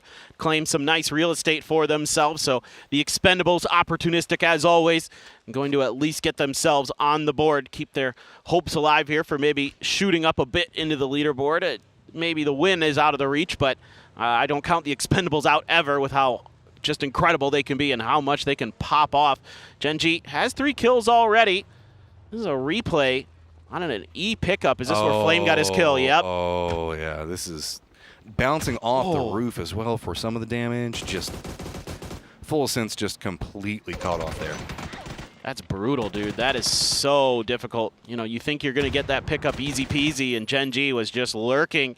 And that's been, you know, this measured aggression is what's been successful for them. Another hard shift over to the east, over towards Puerto Paraiso. So the Twisted Minds boy is going to be sitting pretty there on that eastern edge. Bean does come flying back in. I assume that's a res, but he's right next to Twisted, so he's going to have some things to deal with. Meanwhile, FN is all over the map right now, just trying to find ways into the next zone. With VP out, the other usual suspects are sitting pretty inside this circle. Twisted already in a good spot. Freaks got the south. Forest just due up in the center of it. Teams that do have to make pretty desperate rotates. We've got maybe Navi to the north that they have left Soset back to deal with JDG for the time being. Bean Landing is going to have some friends in Batulans. This is the reverse Batulans that's happening right now. Somebody just dropping it back behind, but it's not fair. Bean found loot. Yeah, I'm a bit surprised that Twisted kind of let this go. Did something happen where they missed this happen? I mean, Batulans isn't even watching. It's the Ironside AK, but that's tough. That's tough for Bean to control. Fancy Feet pays off. Now they have that information fed. Looks like Lou and Perfectix are going to come provide some support. This also means that Twisted has no idea on how many people could be over here, so they have to play it a lot safer while they were trying to get edge control. It's pretty lucky for Batu there, to be honest, but a tough spray to make, especially if you're not used to that AK. If you don't have like a muzzle brake on it or something very tricky to keep that under the kind of center area where you want to get that spray to land. That's just a wing and a prayer spray, right? Like, okay, this is terrible. We don't have much that we can really do. We have to make something happen. On the other side of the circle, trying to make something happen as well. Flame's going to go down. Boostic finds him. Orca at least gets into compounds. Here comes other members for Slam to kind of reinforce. Oh, Orca, this is going to be very hard to defend as Slam is just They've got too many angles. And of course, there's also an Expendables player over here because they're just everywhere. Yeah, there's nothing Orca can do about this right now because his side of the building is completely cut off. Meanwhile, Slam trying to press the advantage. Orca retreating. Gonna have to be pretty ready here. Thinks maybe there'd be somebody on the other side, but they're already in. Oh, nowhere to really go. Orca down, flushed. Problems continue to mount, and that means that good old Bean surrounded by Twisted Minds players over to the east, the last one up. Yeah, Delwyn was looking to maybe get involved in that fight. I think now for Bean, the name of the game is going to have to be just chill. Just try to last as long as you can. Maybe get Twisted Minds being a little over-aggressive, but they're definitely not going to give you more than one, you would think. They should be there for the trade. Saw P90 in hand, too, with Perfectix, so this is not looking good for Bean. Yeah, this is, I mean, miracles can happen. Whoa. Does get the knock on to Petulans, but that means his position is revealed. Perfectix with the P90. Nade in hand on the side for Gen G, but opens the door. Example pops him, and that should be a res easily accomplished. Yeah, just thought about the flush there. Did Bean knew he was screwed. And then here is that positioning from a couple different teams. Actually, Jacob there gets 4 kills total. He landed a good grenade off screen. The Expendables were looking to try to pick off members of Slam as well, but they get beat to the punch here by E-Arena. And they're looking to kind of flex their muscle. They're outside of the next circle. The Freaks are angling in this direction, hearing this fight going on. Want to see if they can also do a little gatekeeping, a little zone control of their own. And I think for now, Pochon. Pochon's hiding out there. You see Xena? Oh, Breakers? Yeah, they're still out there. Wow. They're being sneaky. That could be a problem on both sides. So whenever we look at E-Arena, the Freaks are kind of eyeing Lyrics in his position. The Expendables are getting loud. Breakers could backstab over there. Na'Vi has still got their high ground, so they've been monitoring a lot of what's going to be going on. So FN Pochon just trying to cling to life in the blue while we're only in phase number 5. Pretty manageable, depending on how your looting situation went. Yeah, no doubt about it. This is looking like a lot of different teams could come into this pretty strong in the late game. So kind of excited. Could be a good Miramar finish to kick off the day. This DL just a little bit out there. It's either him or Salute on point for the Freaks typically. Clory's just driving right through, right towards Bagel Paw. Just has to send it. Not a lot of options to work with, and that's going to be very close to a con. Nade's going to land close to him, and Clory's down. Delwyn down. The Expendables in trouble, and this is just the desperation sin that they had to go for. Tanvu's still alive, but he has to just juke around so many different angles. There's nowhere to go. Trying to reverse, and Vegapa just has a ton of members up here, but it's getting a bit hazardous to go for these peaks. There's a couple other shots that are coming out. Tanvu finally getting punished. Nade should do it. Yeah, nice little back and forth there for BGP, but they had to go out on top of the hill, and that means Akan takes a bunch of damage from the Freaks, thinking they can maybe get a free kill onto BGP, but E-Arena now going to use this opportunity to at least get into the zone. So that fight with the Expendables has kind of benefited E-Arena in terms of getting to a safer position. Here's that grenade from Jacob. Bounced right underneath the tires. What a throw to get 2 members of Slam. Oh my goodness. He just goes crazy with the AUG. Just keeping it simple. That gives them the control with the Expendables now out of the territory as well. Al-Qadsia could be a problem in their compound to the north, but they've been playing it pretty quiet. Navi's making a foot push down the hillside, and of course it's going to be right on to Cold. He's going to get eliminated, also JDG and it's entirely. 2 members who are Twisted are playing along this angle, taking shots at Navi to force them away, but doesn't look like Navi's too dissuaded. The other 2 members of Twisted are playing pretty far to the south. Yeah, as Navi, you'd love to take some long-range fights here. Just kind of keep Twisted pinned down on the hillside as much as you can. Forrest is also looking into this. There's a bolt in the hands of Scappy, so some opportunities here for a lot of different teams. Al-Qadsia on the move, with Forrest distracted, feeling like maybe they can find a moment to at least get closer to that center, set up for a potential push if needed towards Forrest compound. Circle is going to center in both of their directions in terms of Bagel Paw and Forrest, so they are going to be the ones trying to turret and keep the other teams out. We've got kind of no man's land around Al-Qadsia and Forrest themselves. And of course, the sneaky, sneaky snake in Zenith back behind the Freaks. The Freaks' pathing probably puts them in line to go after Begapa or maybe bump into Twisted. Looks like Lou and Salute were having a couple of shots exchanged between the two. Zenith now finally feeling the comfort of the safe zone, no longer all tingly and blue. Navi with no options really just has to kind of run right into the crossfire of Twisted and Forrest both, and there's just not much you can do in that situation. No, that's tough for Navi. Yeah, there was just not great options, you know, unless you were able to find a knock on a Twisted, kind of keep them pinned down. Eventually, they were going to start climbing uphill. They're using those smokes to cut off the Fairest side of the fight. And the grenade actually has Fairest on the outside, so he doesn't take any damage from that. Has the M249. Could still do some damage, but with Perfectix and a P90 nearby, could be a tough fight no matter what. Example's still looking. They know he's over here somewhere. And Example, I think, has got the right read. This is very important because Luke can't make a commitment in with the rest of Twisted. They're kind of caught up. They wanted to make sure that Fairest goes down. That's giving a lot more control in the southeast to the Freaks, and you can see that they're starting to kind of bully Lou along this line, realizing that there's maybe a chance for them to pounce. He's just got to leave that point, and so this is just a carryover. The longer that Fairest stays over here, Twisted is having to surrender a lot of circle control that they really wanted to grab. Yeah, exactly, and the Freaks are happy to take advantage of that. Here's this delayed push from Al-Qadzia. A little bit of a late response here for Forest, though, but Roth shut down anyway. Example will claim Navi's lives off screen. Scappy was thinking about the molly, but instead gets caught. Rello here pushes up the stairs, but there's a Panzer. Oh, Panzer spins it around, but that's going to be a knock back on him as well. Big problems for Forest as they've been holding it down. Twisted going to be running up right back behind Kiss. Al-Qadzia just wants to try to steal as much of this as they can, but Kiss does get into the compound, seeing if he can get some vengeance back. Already spotted by Cowboy, though. I just wanted to make sure that he'd at least find Roth and get the point.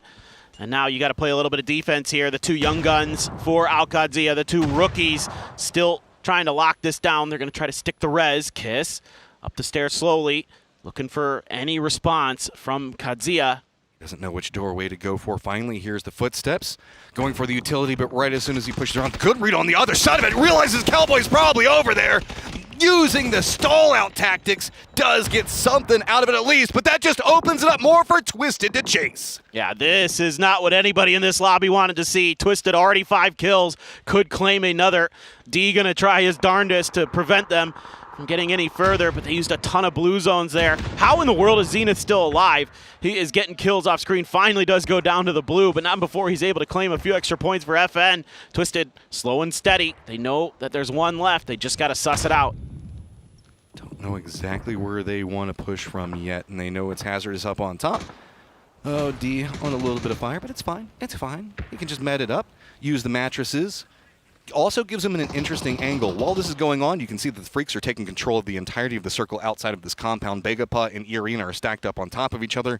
D just trying to see if he can get any more survival points, maybe try to out-survive anybody. When we're looking at the top 5, that could be big for a squad that's been chilling at the bottom of the leaderboard. Yeah, for Begapa here, it's all about just getting the damage you can against D Arena, because the Freaks are going to prevent you from escaping your compound easily as it has left the circle. Jacob actually got a knock on a Park Pro there. Some responses. Finally, D is going to go down here. Twisted Minds, 4 up, tons of kills. E-Arena on the hunt. They've got Sungjong. They've got Park Pro on his knees. Akan trying to hold on, but man, oh man, E-Arena has come out to frag. They just peek around the side of this, instantly punishes the Freaks that were looking into the firefight to see if they can get in on some of the action. And now E-Arena is just taking control over the Longhouse. It's still Longhouse and hard to deal with, but that's opened up more options for Twisted with this high ground that they've been playing from the building itself. Freaks kind of control down to the southeast, and it's going to be Twisted that controls the northwest. Twisted in one game could shoot to the top of the leaderboard here if they can get the win, and it looks great for them. They have the north side of the circle all to themselves. Meanwhile, these other teams beating each other up. Park Pro is alive, has a UMP. Akan, of course, the classic MP5. He is a big believer in that SMG, so could do some damage up close and personal, but seeing a barrel in the hands of Lyrics is very, very scary. Plus, these blue zones are absolutely chunking Begopod down. Grenades rolling in from the Freaks, but not connecting with much. Good timing on the meds. That's the benefit of the situation. They're doing their job. They're just trying to survive and hope maybe the Freaks decide to get more aggressive after this. Lyrics, though, gets a knock onto Akan. There's not much else that can be done here. It's just going to be trying to stall it out as much as possible. Park Pro, I mean, he's just hiding out on point while it's going to be the Freaks continuing to harass the Arena on the outside. Yeah, I mean, the only hope here for Park Pro is that the Freaks actually start picking off EA players. He's just trying to stay alive, just trying to be dodging everything, but the blue zone arrives, and he's going to have to make a move. Look at this good shift from E-Arena. They're playing on this side so that way they cannot be vulnerable to the freaks. Jacob's going to finally take down Park Pro, and it's going to be Salute that got, of course, up into the face of E-Arena trying to deny the rotate. This has really thrown off the timings for E-Arena's rotate in general. Twisted on one side of it, now the freaks on the other. They don't have too many different safe options that they can go for. Human now also getting involved. Neurons is going to go down. E-Arena back in a lot of trouble. They were just trying to see if they can find a way to pick up that last point, and while they did manage to get it, it is going to cost them territory. Heaven has to be so careful here for the freaks. Off screen, needs to not give up his life to Twisted Minds if they're going to have a chance to get the win here. E-Arena scrambling to try to get the reses to go through Opons on such low health. Finally, first aid in, and he wants to stick this res onto Neurons, but damage being done to Heaven there. He's getting bullied off of this hill. His job was to try to hold back Twisted for as long as possible while the freaks went after E-Arena, but E-Arena now just stalling out as well. Perfectix gets a good sight line onto the freaks. The punishment continues. Heaven is trying to lean into some form of angle that his teammates can provide some support, and it's going to be Salute wrapping very low to be that support. This has now completely relieved the tension that was on E-Arena. They have some options to play for now. They lit up Salute again. He's able to get the first aid off, but as soon as he peeks up, that P90 probably going to put him right back down. Only has a Scar, too, in hand. Not the best gun. A little bit of damage done to Perfectix. Heaven anticipating a push potentially through the smoke, but guesses a little incorrectly. Twisted happy to just hold their line. They're still in the circle. They don't have to press any further forward. Meanwhile, Salute out of the next circle, so there's an opportunity here for even now E-Arena to maybe wrap around and take some zone control. Yeah, this has been a big benefit for E-Arena. They found so much out of this. They were near on dead, but just Twisted going after Heaven. You can see the freaks realize, no, we have to make sure that we support him, keep him alive. They surrendered the West, and now it is going to be E-Arena inside the safe zone. And ooh, sneaky little tactic to see if maybe anybody chases. Yeah, that's just a way to make sure that they can't wrap quickly behind you. Allow Twisted to take some space, get that hillside so they can control the end game.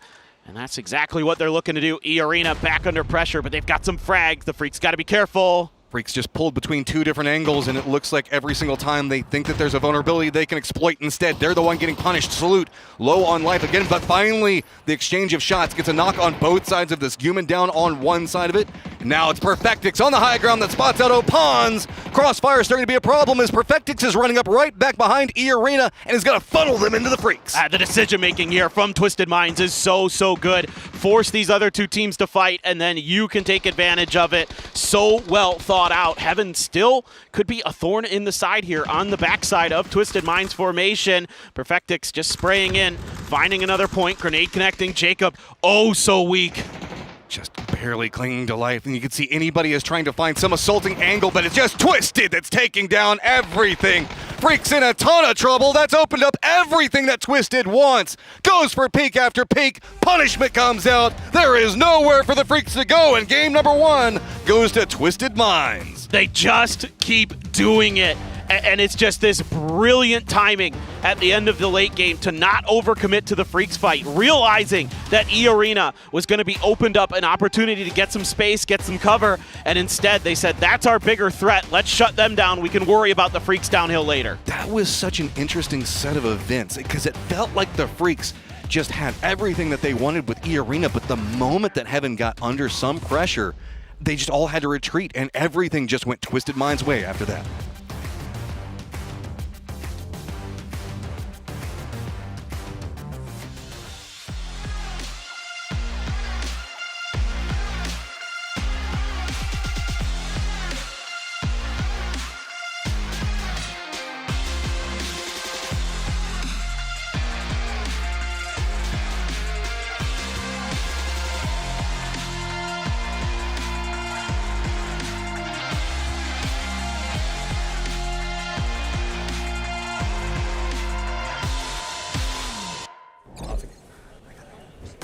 And have we returned to normality is the question for a lot of these teams, because right now Twisted Minds finds themselves in entry point to this circle and gets themselves to the late game. They almost felt like there was nothing in their way as they move into the late game and take the first victory of day number 3 of the grand final, Avenger. Why are they like this? It's looking inevitable. It's looking like there's a big chance that the Sunday Twisted Minds are just not to be stopped here. But though, he tried to stop VP's hopes, and he actually managed to do so. But shortly after, 14 other teams tried to come to this compound, also clean it up. Here's the thing. At PGS9, I said Twisted Minds, for them, winning has become habitual. And the problem with a habit is even when you're not necessarily going as hard as you normally would, you can't stop doing it. They come out, they're pushing third parties, they're being a little bit more wild and out than I'm used to seeing them being willing to go. And they keep winning these fights. They keep going in a little more aggressive and coming out with a few extra points. I don't know how you stop them right now. I kind of know exactly what you're saying. It's like when you're playing with a friend who's just like not as good at games as you, and you can't actually play down to like how they're playing, and they're just not having a good time with you. You're like, come on, man, it's easy. Just do this. They make it look effortless almost. And this one was exactly that. Really no kind of flinching at all. And going up against the likes of DN Freaks at the very end in this game, absolutely tearing them apart. A little bit of a mistake for me for Freaks, though, is they had 2 knocks in the arena. True. That's easy points. Yeah. That is points I want to see cleaned up. But I think they're nervous about Twisted Minds coming in for a third party rather than them just being 4-man strong. So they tried to push the arena away. They didn't get any of the flushes. They didn't get any of the beats or anything. But Twisted Minds, and as Batulin said yesterday, guys, I think the pressure on a Sunday and the potential of a team that have not won before is going to put too much pressure on for them. And for us, we've done it before. It's just going to be the same old Sunday. Was that before or during his 20-minute? During the 20 minutes. Right. Okay. Yes. Yeah, of course. It's a really good interview. If you want to hear from that, go back to it at the end of yesterday. It was fantastic to have Batulins on, of course, to talk about their perspective. And they know that they are sitting in prime position for a 5th PGS. It's 12 kills going the way of Twisted Minds with 1,600 damage. And again, the entry position that they had into this circle north of Porto Paraíso, easy stuff for them to be able to dominate this game. Dare I say they prefer being in this position in the final day. Maybe. Dare I say they enjoy the idea of they get to push third parties, they get to go hunting for some points. They love it. Because they did. That crash onto the Forest QAD throwdown, I know they saw the kill feed, they went, hey, those are the guys who are ahead of us right now. They showed up and cleaned up a bunch of good points. Great positions, you said, into that final circle, and then played it incredibly clean. You know who we're not going to see in this most kills, as we see Jacob go 5. I actually really love what he was able to do through this one here. We're not going to see Freaks. That one kill. That one kill being second place. That was just insane. They had an easy 2 or 3 knocks on E-Arena. They could actually have gotten the same placement, but gotten a few more kills. They decided to go out of that. E-Arena actually managed to get the second most points from this one. They were 13. Only 2 teams to get double digits. It's 22 points, though, for Twisted Minds. I have to reiterate what you're saying. The DN Freaks only 1 kill for a game like that. That's not like DN Freaks. With Salute on your team, with... They've been feeling a little more like that lately. I think you can't spell defensive without DNF, and they are playing far more defensive right now. Overall leaderboard is really, guys, in one game. You couldn't have given us like 3. Twisted Minds jumps into first with 107, and now everyone else is playing chase. Yeah, we're going to have the hunt down here from Forest Natural Gaming, from Virtus Pro, from DM Freaks, but they're going to need more kills than just 1 in a game like this. Forest with trying to hold down their compound here, and I think was it Olympus that with the Panzerfaust? There was some shenanigans with the Panzerfaust. I don't want to go too deep into that. Happens to all of us once or twice during the game, right? But I want to say this though, guys. As much as there's only 5 points, we still have a 3-horse race here. I just hoped I was going to see Freaks come in, and also they might be able to let's not fold on them just yet. They're only 12 points ahead of Full Sense now. That's kind of insane. But they still could continue on this path. I mean, like, there's still 5 games here, and Freaks have shown, especially regionally in PWS, that they are unbelievably powerful. And I think this is a wake-up call for them. I think they were too passive in that game. They were a little timid because they were a little higher on the board. I think seeing that fall apart with only 1 kill is the spark that gets them fired up to head into Game 2. The problem is in PWS, in the PUBG Weekly Season Career, they're the raid boss, and there's practically no other raid boss. There's no competition. Here, there's raid bosses in teams and in players that you have to go up against. And that's where the hard thing goes. If you go up against a turned-on example or Perfectix, it's going to make it extremely difficult. One final Dusty Dunes. Let's head over to the casters here to see if Twisted Minds can continue this on. The Kings of PGC have reset on the throne. Twisted Minds back at number 1, but can they get the crown? 5 more games to decide it. Yeah, it'd be absolutely insane if it is going to be another Twisted win. claiming their 5th PGS title. Absolutely bonkers if they can. And nobody in the lobby is happy to see them that far up there, but what can you do? They play the game so damn well. It is so challenging to shut them down. They were a catalyst of so much what was going on in the East. We saw like Na'Vi couldn't make the reps that they really wanted to do. VP couldn't get much out of what they were wanting to position over there. Even poor old Bean, who landed all by his lonesome, got caught off in just the Twisted Minds fiasco. Yeah, exactly. And they handled Bean nicely. Even though he got the jump on them a little bit, still they were able to deal with it, no problem. And like you're saying, yeah, they just manage their fight so well. They never overcommit to stuff, it feels like, unless they absolutely have to. And the way they just kept the Freaks at arm's length, said, okay, you guys keep fighting down there. We will find our moment. And for the Freaks there, getting into that late game without many frags left, they had an opportunity with the Arena pressed on the edge of the zone with a couple knocks where they couldn't capitalize because of the smokes, because the fact that they had no more throwables to shut them down really hurt the Freaks there. Yeah, that was just awkward. I understand why the Freaks did opt into playing against Twisted instead. They were tracking, they knew that Twisted was up, they knew if they wanted to win, they had to line up against Twisted, but it kind of put them in a situation where they now are in a place where they can't win by not taking out E-Arena. And it was just all around very, very awkward to see it kind of develop out, as one kill is not what you want if you're a Freaks fan. Yeah, and you had to win that fight against E-Arena cleanly to really give yourself a chance in that late game, and they just couldn't quite do it. So that just keeps Twisted Minds right on the mark to get another win, as they look great in that one. Example, 4 kills. Perfectix, 4 kills. Man of the match will be Example with the 661 damage. The man is just too good. Just Twisted in general. That's just the definition of them. Like, whenever we look at their performance, there is never like a mental break that's happening. These guys are always on their game. There's always a plan. There's always a strategy. They're always just in the right spot at the right time, putting the players in the best positions to exploit everything around them. It's absolutely nuts. All right, I think we have an interview with DL from the Freaks. Love to hear what Bobsong has to say.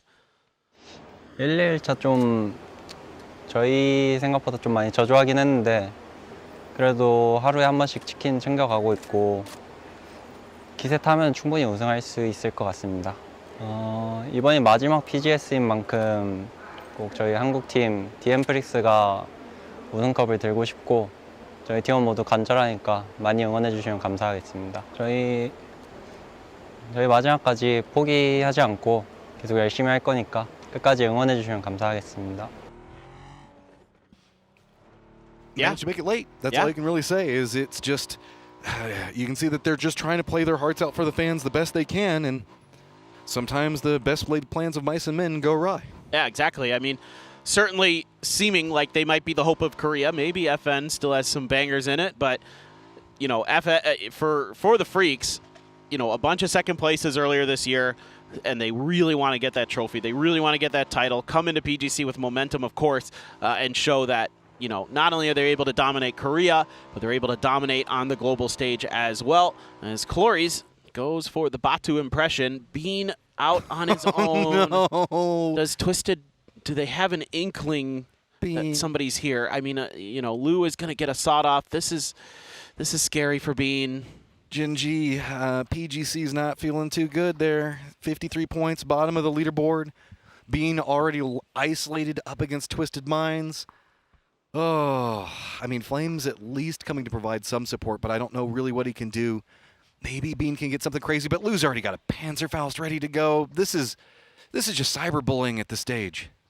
This is dire for Bean, to say the least. It would have to take a pretty big misplay from Twisted. Oh, here it is. Oh, they both get each other. I mean, it's fine for Lou, though. He hit the headshot on the jump shot, yeah, but this is totally fine. Although, okay, Genji was ready. They were waiting for this, and they're going to send everybody. Okay, can you get something out of it? Orca makes landfall very quick. Perfectix already taking some damage. Flame had the angle in on it. Tosi is just going to come after the chase. Batulins wasn't in a position to support, and it feels like Twisted thought that they had way more control on that. Genji just pounces.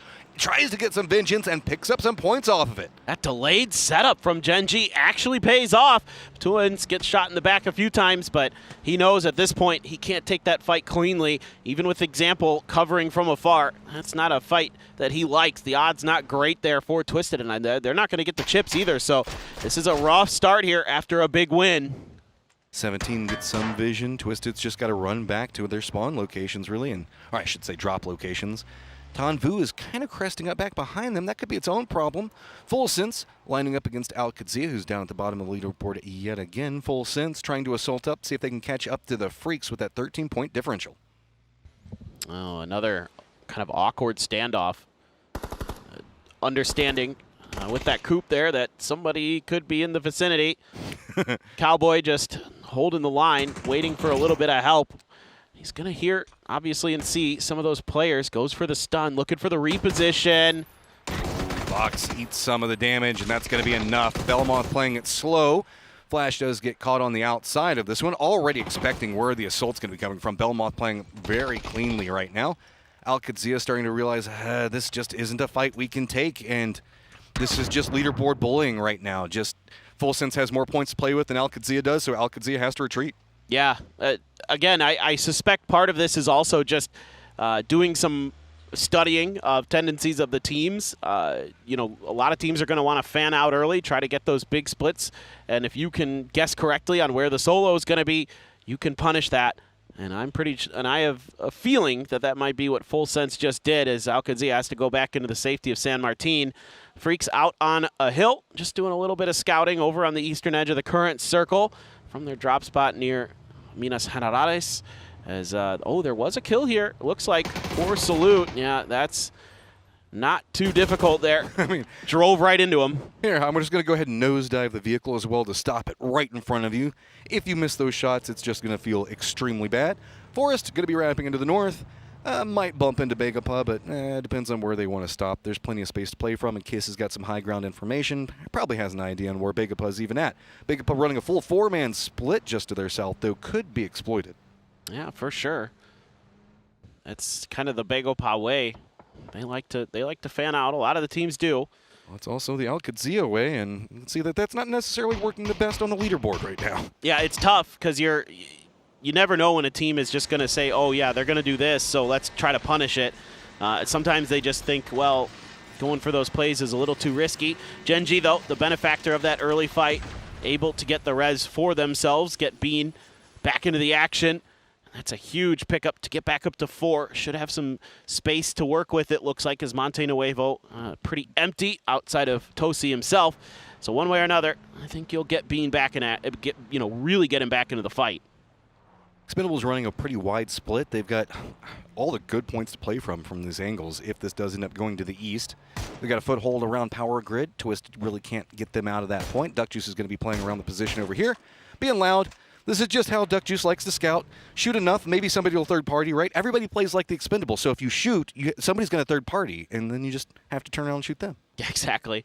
I love the Expendables way. Just seeing if you can get a reaction, and that's when they just collapse on you and try to knock you out. Well, it's almost like a mental game that the Expendables play as well, because it's like they find the best moment to just backstab you, and it just feels so bad when it happens. Yeah, they're just so smart about their positioning and the timings they take. Obviously, this tournament hasn't been the best for them, down to 13th place. But again, it's so tight on the leaderboard. You can make huge climbs with one big win, which we certainly know the Expendables very capable of doing. Are Gen.G going to get a read here? Are they going to hear Lucarux, or is he going to hear them first? Maybe he heard them. He stopped up, and he's doing some peeking. Gen.G just has to be careful. Well, VP is very split as well, so Lucarux is almost entirely isolated over here for the time being. E-Arena has gotten pretty close to Gen.G. Crexi's taking some shots at them. Being going for his landing right now should be pretty safe. I don't think that anybody over here should be really going too feisty after his drop. Maybe if he lands on top of Lucarux, though, but he's probably going around over the next of those vehicles. That's going to be where his loot's at.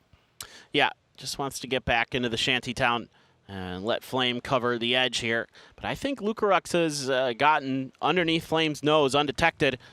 Just have to see if anything comes out of that as the game rolls on. Just centers up on top of Gen G here too. So Power Grid still in play, the edge of Monte Nuevo, all this mountainous terrain that circles the Power Grid is going to be very much a factor. Rolling right next to Navi, doesn't get too punished yet. Freaks are going to be on the other side of it, but due to the hillside, can't get spotted out. Tail end going to be Arctics, and he's going to be the guy that Hackatory at least takes something at. And Arctic's going to go ahead and punish it back. Alcazia's going to roll right into Delwyn, punishes that quick, but look at the Expendables. They're already regrouping on top of this. Yeah, they're not going to be able to prevent Delwyn from getting flushed. But now they've got an opportunity maybe to do some damage here to Alcazia. You can see Tanvu from afar, from the firehouse, just peeking. Actually doesn't like what he sees. So Alcazia just digs into the warehouse, and they're going to lock that down for now. Everybody just limping into Power Grid. It's about the best you can do with it. We do have FN that is doing an emergency pickup very far to the north. There's a couple of options that they could drop on if they decide to play it a bit safer, but they could also play it aggressive and just jump right into Power Grid, because why not? That's where everybody's at right now. Yeah, it's where all the cool kids are. Yeah, Slam didn't want to get a part of it. We're like, nah, that sounds too hot for us. Yeah. We're going back to play Dungeons and Dragons at home. Like, we're not going to get into the party. Flame is getting so close to Lucarux. Just every step he takes is more and more precarious. This is scary. Tosi is in the vicinity, though. Well, there's not like good peak angles for Lucarux to play. Like, he just kind of has to sit here. He can't move. Just listen to Gen G unless they just look straight down on him. I mean, he might be able to, if they step far enough away, he can be a bit sneaky. Where we're looking at right now, this is going to be the hillside just to the south of San Martin. Freaks are going to get control of that, and that's a lot of information that can be gathered from those points. Yeah, so what the Freaks are doing there is knowing that the circle's likely to shift away from that spot, going to use it as a, like you just said, information gathering point. Breakers up in the air for FN. Was this a revive or what? Or is that just an emergency pickup? Emergency pickup. He's just scouting because they have no idea what's going on in the circle. That's fair. That's fair. That makes a lot of sense. And Twisted going to have to play for safety. Just going to lock it down inside of some buildings. And there it is. Lucarux did manage to strike, and it's actually Tosi who he finds. I think Tosi's safe up there from the flush, but Flame, if he tries to go for the punish, he could put himself in a dangerous spot. Arena's got potential angles onto this. Yeah, but then they got distracted by poor breakers. So Flame's okay for the second. Everybody spun back over to take shots at the guy parachuting in. Lucarux doing a bit of grenade mortaring, it looks like. Not going to get enough to get the knock, but here comes the rest of VP wrapping. Back behind Beam, close to Orca. It's going to be the most vulnerable part of their assault, and they do get up on top. Flame now in a lot of trouble. Good shots going back. Beamy does spot out Beam and get the flush, and VP just comes in, takes this, and says, it's ours. You get out of here. Beamy was trailing there, and Gen G wasn't quite expecting that there'd still be one more car coming behind. Bean sprung to life, thought he had an opportunity to get a knock, couldn't convert the damage. And Lucarux gets even higher, gets even further into Gen G's faces. They are in trouble right now, only 2 players up. There's JDG putting a little bit of damage into Lucarux, but still, I think this is advantage VP for sure as Gen G has to full retreat. Yeah, this is, I mean, at least some compound to play from. You can see that JDG was playing the lower section. The circle pops. It's going to still stay around Gen G as well as all people inside of Power Grid. Example is going to spot out Orca to make it even worse. Might be Resable, but Example, man, he's just, it's the last day of last day of Grand Finals. Of course, Twisted's going to just start popping off. No doubt. You can always expect Twisted to come and make the lobby just a nightmare for all these other teams. An Example hit a nasty headshot there to boot. As you have JDG trailing behind Forrest, December 12th, getting tagged up just a little bit. Him and Cold in the same vehicle. They do find the edge, but Forrest has a closer position in the central, but they're underneath the firing lines potentially here of JDG. This is just beautiful sight lines down on these guys playing in the dip. If this pops off, of course, we're also going to have the Sandstorm that denies out the vision. I was thinking that maybe FN Pochon might follow in behind, but it looks like they pulled another emergency pickup. Didn't necessarily go the best last time, but we'll see if this time works a bit better for them. I don't know where they can really land. Everywhere they go is going to be dangerous. You know, you try to go into those mountains, there's a ton of teams already in there. Maybe you can just get lucky. I think for FN, they're playing with fire a bit, but JDG Sandstorm has left, so now it's time to fight, but FaZe is behind this as well, so now all of a sudden JDG, that Sandstorm kind of punished them a little bit in terms of not being able to commit to that fight against Forest to try to break open that space so they could really take their fight behind them with their full attention. This has just made a cluster of teams stacked on top of each other, with JDG having taken those shots. Forest is now jockeying for position up on the high ground to look back down into JDG.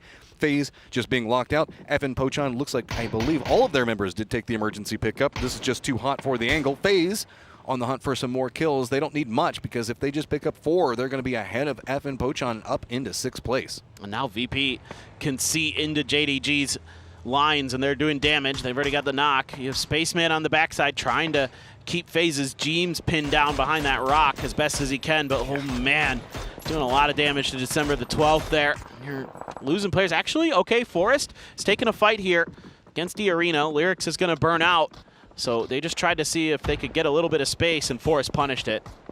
This is so hard to play around because VP has so much control inside the circle. That's why they played it so desperate to get to that spot, because you can just demolish teams around you. FaZe, Vex leading the charge for his squad. Forest also starting to get some vision onto FaZe as Gustav is going to be rolling right in to make sure that they can secure these kills. Looks like JDG trying to regroup. Shackle, no, just going to go ahead and cut out of there. There's nowhere to go, but he's going to be running right into E-Arena. That leaves Cold back to just try to defend, but there is nowhere to go. Nade's going to rain in. Gustav going to get it.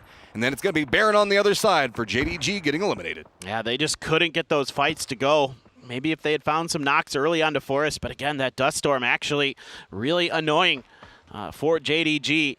As FaZe has that position to themselves. They've got that western edge to themselves, but they got a couple teams ahead of them.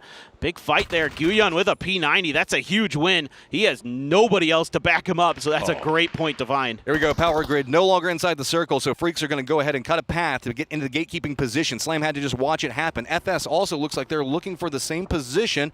Everybody converging onto Gen G, and they are quite weak. Freaks come in very bold, very strong. Heaven gets a knock on a Flame with a headshot and even bounces him with the car. Oh, Orca just trying to scramble to some kind of safety, at least finds Deal. But Human right in there, going to finish the job. So only one knock for Gen G. They're taken out early again, going to remain at that 16th spot. Power Grid stays a problem. We still have the Expendables, Alkid, Zia, FN, Pochon, Twisted, Slam kind of close, and 17 that could be making their push into the circle just to the south of it. So firefights bound to happen over here, and there is no option except for just fight your way out for these squads. Well, Zenith right inside. I guess this is where the pickup landed, and well, it ends quickly for FN Pochon. Tried a couple different routes into the circle. Nothing worked. Batuans has been knocked. Example with a shotgun, though. Grenade actually connects a ton of damage into him. Valkadzia can find the moment. They might be able to find something. Looks like there's a jammer pack here, for example, so he isn't going to take any damage initially from the blue zone. Just an overall good read. Alkadzia didn't want to push the doorway, felt that would be way too vulnerable. This has also opened up the Expendables to get into a better position inside, well, not yet inside the circle, but at least inside a Power Grid to see if they can maybe gatekeep this one out. Example, playing the slow, steady. You can see just kind of shimming his way sneakily to see if he can backstab it. Alkadzia already playing from these angles, could be safe for now. We might just see a bit of a role reversal where Slam is going to be trying to hold out 17 just to the south of this. The Expendables is going to be trying to catch whoever makes it out of this alive. Yeah, this is just a standoff. Nobody wants to make that first move. Nobody wants to give their position away. As example, goes outside, AK in hand, another very potent weapon. And Alkadzia, they've lost track of the fight here. They're not watching the right angle. That nade could be big if he manages to drop it on top of him. Bounces just a bit short. They now realize where he's at, but it is example, of course. Roth goes down. Now going to have to figure out how does he want to play around this one. Keeps juking between multiple angles. He at least got a lot of visual information to know where Alkadzia is. He's going to go for a different form of assault. Playing one side with the shotguns. Oh, pops up. D down already. Now Example can just claim some more points. Is Alkadzia going to be able to get anything out of this? Panzer in hand there. But Example just seems to read situations so well, changing directions again to try to catch his opponents off guard. But if they get a spot of him, he could be dead. But he shorts it. Rello just whiffs, and Example's going to go down. Does get the last tap. Rello's going to follow. The Expendables have nobody to kill. They've got to get into the circle. It's going to be the Freaks holding them out. Slams Arctics at least inside the circle to give a little bit of a spot for the rest of the team to play, but they've got to bravely run by 17. They're trying to sneak that one by, and they do manage to get it. Navi down to the south, also eyeing what's happening between Slam and 17. Yeah, Bagopah really spread apart, still finding kills, but they are going to have a con go down to blue. 17 backing their way in behind Slam, who's still set up there. We saw them crash a little bit earlier. FaZe in the mix with Bagopah, with Forrest. Kiss up on the high ground. Scappy has Gustav out in the open. Takes him down easy peasy. Only a scrape of damage in response. Barrett, good to get the flush. Good to get the point. Forrest now 4 away from Twisted Minds on the leaderboard. They've got high ground advantage on everybody in the Remnants down there. Park Pro, no real ways to go out of this. FaZe stuck down there as well. Kiss gets good vision. Going to go ahead and knock James yet again. Now, poor old Guion, way over to the north, can't even get an angle to provide some support. How much can Kiss get out? Hey, well, actually, I guess if you peek that angle hard enough, he can get something out of it. Oh, for sure. There's a chance here for Kiss. FaZe is going to be looking for the res, and he knows it. He wants to try to punish that, get that extra point. He's good for it. Very nicely done. Kiss and Scappy combining there. And they are going to be able to maybe hold out Bagopah as well. Like you mentioned, so far apart that all you need is that one knock, and then, likely Guyon has to go for a different direction. Park Pro in the blue now. Has the jammer pack for a little bit, but is it going to last too long? I mean, the P90 is strong for Guyon, but not really the best sniper rifle. So he's just going to go ahead and see if he can cross in, maybe see if he can find a crossfire angle to work from. Forrest realizing damage done, good enough. Let's go ahead and see if we can get into the circle ourselves. Are they going to play it more aggressive or more defensive? It looks like the defensive approach is going to be the one that wins for right now. So they've got plenty of dips. They've got so much information over here. They know it's wide out and in the open. Yeah, and you can see that there's some angles that they can take. A little bit of extra cover even found from the emergency cover. DNF did lose Heaven off screen. He had reached out to try to deal with the Expendables, trying to push out a power grid, but got caught. So there was no hope to get him revived, as the Freaks are going to go 3 strong into the later stages of the game. 17 now thinking that they fancy their chances against the Freaks, up close and personal, potentially scooting their way in. Salute sees Park Pro out in the open, but those are pretty long-range shots, and Park Pro doesn't want to give anything away for free and goes out into the blue to try to reposition. Crexy got knocked in the high ground control that VP had set up, so Luke Rux trying to get over to him. He's getting punished a bit, but that's opened up a lot more maneuverability for the squads that are playing in the lower sections. Most notably 17 looking at the Freaks. The circle does pop, and it leans into the VP side of it. Delwyn's still alive inside the circle with Navi down to the south in the arena. Nixie has spotted up the movement down below him. No Slam. Just going to go ahead and use the rock croppings to deny out the capabilities to take him down. Yeah, for Nixie here, he's got a lot of juicy targets out in the open there, potentially with 17, and the Freak still fighting on that edge, but he has to be careful. Of course, Arctic's below him. Here comes some more Doritos for 17 to try to gatekeep the Freaks. They've been slowly but surely maneuvering their way around this compound, and the Freaks having to fight out, looking pretty challenging for them. You've even got Guyon from Bagopah thinking he might be able to capitalize on all this noise over on the other side. And Delwyn chilling in the middle. 7-7-0 getting really close to him. Kiss, oh boy. That's the thing though, Kiss getting over here. Gonna spot out. Guyon gets damage, but doesn't get the knock. And it's gonna open a bit more. Oh no, Delwyn has been spotted, taken down. 7-7's gonna get him, so 7-7's position now revealed. The Freaks taking shots at him. Yeah, they need a frag to really deal with him properly at this point. He's just going to be trying to hide safely in there. Slam does get taken down off screen by Hakatori from Na'Vi, so that relieves a little bit of pressure here for Virtus Pro to maintain their top of the circle position in terms of the height advantage that they have. Kiss out there again. Takes care of Guyon. Guyon didn't even know where he was getting shot at from at first, and that's going to be job done for Forest Natural Gaming. Bagopah off of their backside. Forest still got to get into the circle. Freaks are going to be following alongside, and it's just time to run right into the sight lines of 17 as well as VP. Low ground on one section of it for 17, high ground for VP, but Freaks are trying to figure out, okay, do we just have to bold run it? Tries it once with the vehicle, gets punished very quickly. Instead, now they're going to lean more into that Forest sight line, but Corexy going to go ahead and get the knock, and that's going to be also a quick flush onto him, so Freaks just trapped, nowhere to go. That's going to be all she wrote. Just going to have to deal with it. Every rotation path they have is just under So much fire. Oh my God, Kiss. That is so filthy. Takes down Lil Ghost and just gets back. 7 HP left. Just fight your way in. That's all you have to do at this stage. There's nothing else, no other options. You just got to make it happen. And Forest, that's where they have been thriving.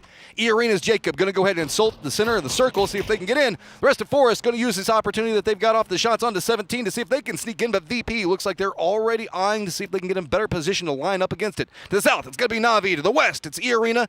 To the northeast, it's VP, and due north is Forest. Yeah, 2 teams with 4, 2 with 3 in this late game. Still a ton to work with in this circle. It's phase 6, so 2 to go. And everybody now just going to quiet up. They don't want to lose any extra players. They know how valuable each piece is when it comes to those late game fights. Na'Vi is such a nice position right now in terms of their spread formation. I mean, even with Jacob out there for E-Arena, there's a potential that he gets spot out and isolated. Meanwhile, Virtus Pro trying to isolate a fight against Forest. Big implications in this. We have Forest in first, VP now in second. Whoever can take this can put themselves in a good position, try to get some distance away from Twisted, who started off the day so strong, but then kind of faltered inside the last one. VP having a mountain goat their way down the hillside, but they know where their target is. It's got to be Forest. They have to take them down. They've got 3 points of space, but Scappy spots out Nixie. That's not the way they wanted to start, but Correxy gets the counter. That's a really nice setup there from VP, even though they're getting punished a little bit. Love to try to get Nixie rezzed. Got to deal with Kiss. He's got some blue zones in hand, and he's going to let loose to try to find that flush. They're landing all around VP. Is that final one going to be good? Yeah, he's starting to get them to land in the zone. Nixie just rezzed in time, gets out. Scappy taking a lot of damage. Forest in a lot of trouble on this point now. Not really too much more they can do. VP starting to rally it back together. E-Arena, Na'Vi, comfortable in position for now. Na'Vi obviously comfortable taking shots down into E-Arena, but it's just a matter of when does the utility connect the way they want it. On to Scappy. He's cooking. He's going to go down. Forest Natural Gaming is eliminated, and that means high ground control galore for VP. They couldn't get that C4 off in time. Forest was like, maybe if we throw a C4 here before we die, we get a few extras. Na'Vi also some high ground to work with. Catches E-Arena going for their rotate. Maybe a little bit of damage done, but there's enough smokes and enough hillside that they only take a scrape of damage to get in. Can't see through all the smokes. Yeah. I mean, there's a benefit to smokes, but there's also some downsides. Lorenzo, that's not the side you wanted to walk on, barely staying alive, but the smokes are going to give enough diffusion of vision for him to cling to life. Yeah, Correxy there. Oh, that grenade almost gets 2 members of E-Arena, but they're able to get to the hills, get to the rocks, find a little bit of safety, get really close to the center of the circle. Nixie. I mean, he knows exactly where they are. They're just funneled into that point. It's a barrel, and 1 nade will just demolish them. Feels like they've heard footsteps. Hakatori's on the other side of it. Opan's already down. Here comes throwables, but they're all focused on the VP side. That's going to be pretty punishing, allowing Na'Vi to play it more aggressive, and Hakatori drops a nade on them all. Oh, perfectly timed there from Hakatori. Right as E-Arena was getting distracted with Virtus Pro. He'd already found 1 knock, but you're between a literal rock and a hard place there as E-Arena. And now you got a great 4v4 here. 2 EMEA teams vying for some more damage in this PGS 10 leaderboard. But right now, Virtus Pro on top. They have climbed to first place. I mean, welcome back, Na'Vi. That's all I can really say. Group stage was popping off. Then it got a bit slower for the start of the grand finals. They've managed to make themselves into a good position, but Beamy's high ground gives them a lot to work with information-wise. But the problem is he is very trapped up here, and every pick he goes for is kind of punished. Looks like he just might try to sneak his way down, see if maybe he can get around where Sosad's going to be. But VP does have circle control. Yeah, I think his only real option there is to go back towards the safety of his team. They're trying to get into Navi's sightlines to buy a little bit of time and distraction here for Beamy to get down. He's going to start making his way there. Do they know that Sosad is in the corner? Well, now they know. Oh, Sosad pops up. Worst timing possible. Nade's now going to roll right over them. On the retreat, Nixie's got to be careful. Nade does connect, and now it's just running right back over to the hillside. Beamy up on top, doesn't have the support angles that he wants. On top of that, Hakatori's got to spot him down. Na'Vi in full control of the firefight. It's going to be VP trying to figure out some way to turn it back around. Tons of utility coming out, but nothing connecting the way that we can see for Na'Vi to make anything happen. Yeah, you'd like to get this res. It's pretty dire for Virtus Pro if they can't, because that's going to give Na'Vi the opportunities here to go for the flanks, and they're just not going to be given the opportunity. He was bleeding out so quick. Last second touch here for Nixie. Might be able to get Lucarux back in. Extends is taking control over the center dot in a great spot to backstab VP. VP feels like they have some idea that that could be brewing over there. Extends the moment he pops off, takes those shots. It's going to open up the rest of Na'Vi to run. Couple of shots now going to connect, but he doesn't want too much more out of it, realizing it's a very vulnerable angle. Favors playing one side, Hakatori still playing along the rocks. VP all wolf pack up together. Not too many different ways they can deal with this. Still just trying to get the utility to connect. Looks like we finally do see Hakatori get blind, and they're just going to push the side of it, but Hakatori goes for the peek around. Finally, Lucarux connects and gets him. It's going to be Ferris and Extends lining up against the other members for VP. Oh, Ferris there almost got the knock on a Lucarux, but he got behind the rock just in time. A trade there. Nixie steps up big. Center dot control has to get relinquished. It's going to be Extends playing around this hillside, trying to use it for cover. Two members still up for VP at the top, and Na'Vi's climb continuing, finding point after point. Can Extends clutch it up? He knows where the members for VP are, but they've got a rock to play from, and this dip could make it so hard. He spots the rotate, goes for some shots, but doesn't get it. And that reveals his position, so any surprise he had from this wrap is now gone, and instead VP gonna counter with one of their own. I see Nixie with a Panzer as well. Tough to get it to work on this hillside though at a downward angle. That's a tough actually shot to make with the Panzer, and they just went for a prayer instead. Back to the Augs. Peeks along the hill. Now he's got the cover of the rock. Can he get enough out of it? Does get at least one knock, but it's not gonna be enough. Na'Vi goes down, and it's going to be a Virtus Pro picking up a big game. And now they're in the pole position. Virtus Pro, who had such a tremendous PGS 9, really in a spot where they could claim a title for themselves, to kind of take it away from their EMEA brethren, Twisted Minds, and put themselves on the map. Absolutely crazy game. Forrest again popping off, finding kills. It's just starting to feel like we've got these guys up at the top, just feasting time and time again. No doubt about it. They are so good in these late game scenarios. We've seen it time and time again. Virtus Pro, calm, collected.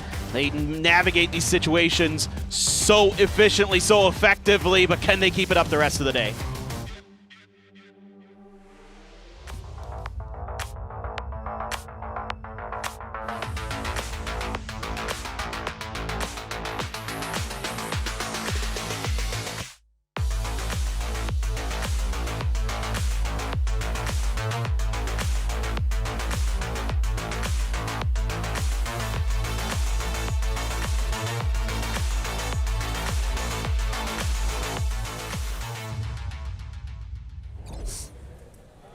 EMEA with a banger start here to day number 3, because Virtus Pro is able to take the flowers at the end against Na'Vi, as we are screaming in the back room at how this is all going down. Of course, some heavy hitters, not only from these games, but also from Fantasy in the thick of it. But Virtus Pro is making a run, Toffees, I thought I was going to go to Martin for the #1 spot. I mean, it's not surprising. They look so good coming into this final. They look good at PGS 9.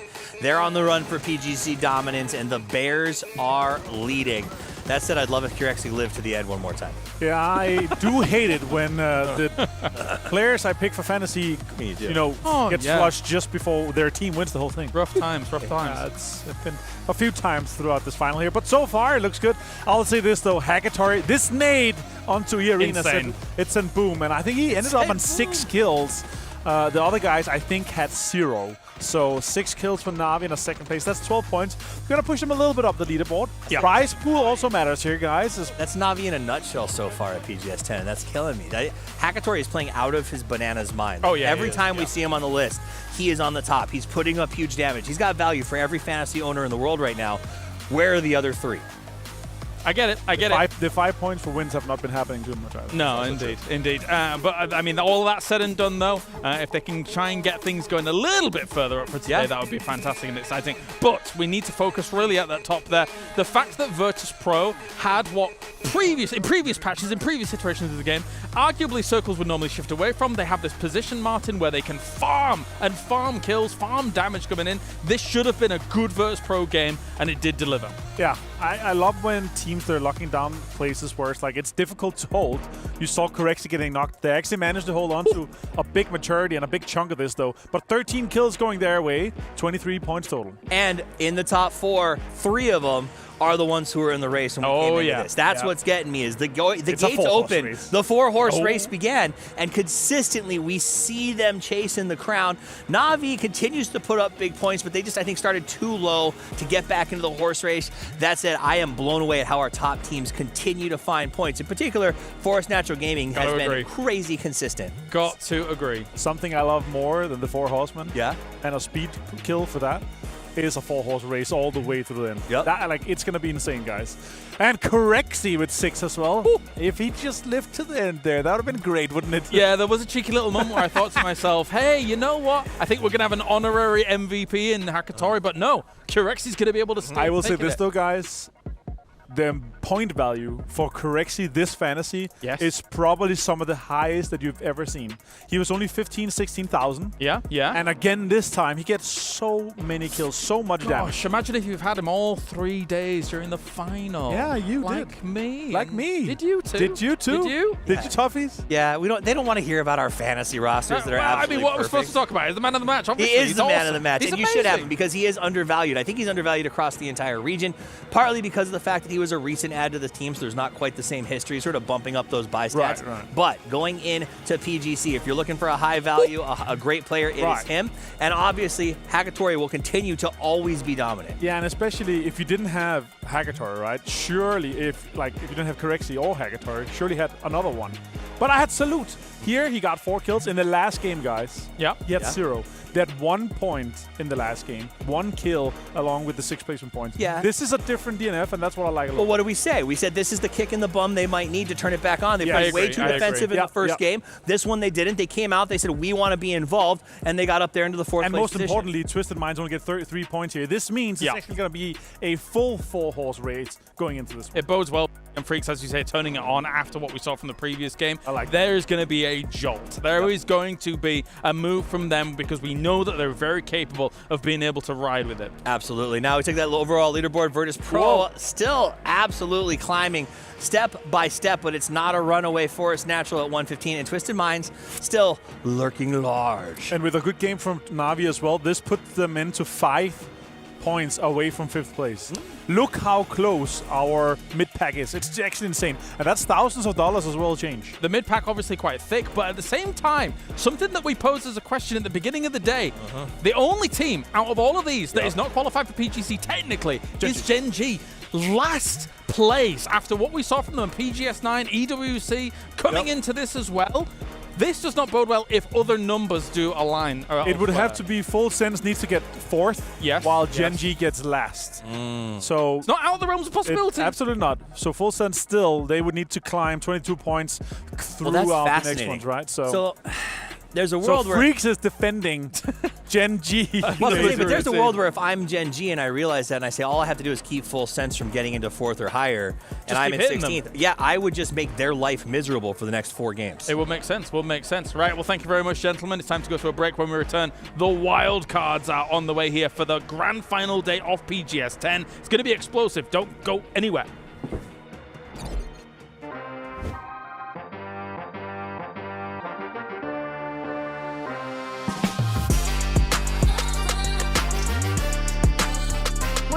Together. Suddenly they beat 2024. Perfecting still able to get the first one, goes for the second, gets the second one as well, goes for the third. Again and again, bringing home their 4th PGS trophy. The Falcons are starting to kind of gather themselves, but Twisted Minds. That opens it up for a kickstart. He just runs in and 17 is gone. Inside Flame providing some support. Lower section. Longs at the back of this house. He's got him dead to rights. That is filthy. They're going to go for the red. res on to H-Win, but it doesn't matter. Tom move. Between the windows, can they line in? And it is going to be 4 angry men that pick up the clutch. Oh, that's huge for a Tung Mu. Flush as well, but Sparking will go down there from Bean. Will spot out Aries, but John will take him out.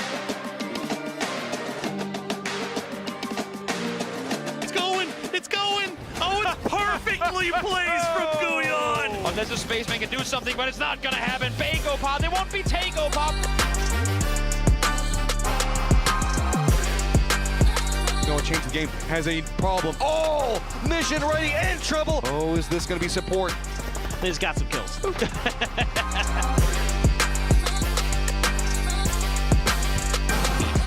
The PP. The spokes, is he going to spawn? He does, and that's going to be a follow-up.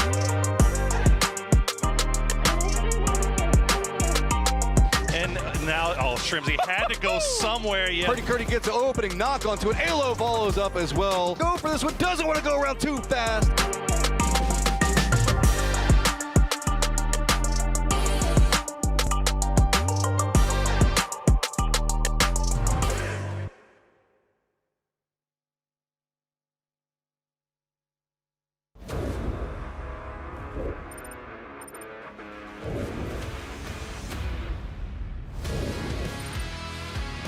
Live inside of full set, Spatulets with a Panzer in hand, take out the approaching 4 AM, a triple knock for him. We get the replay here of Batu.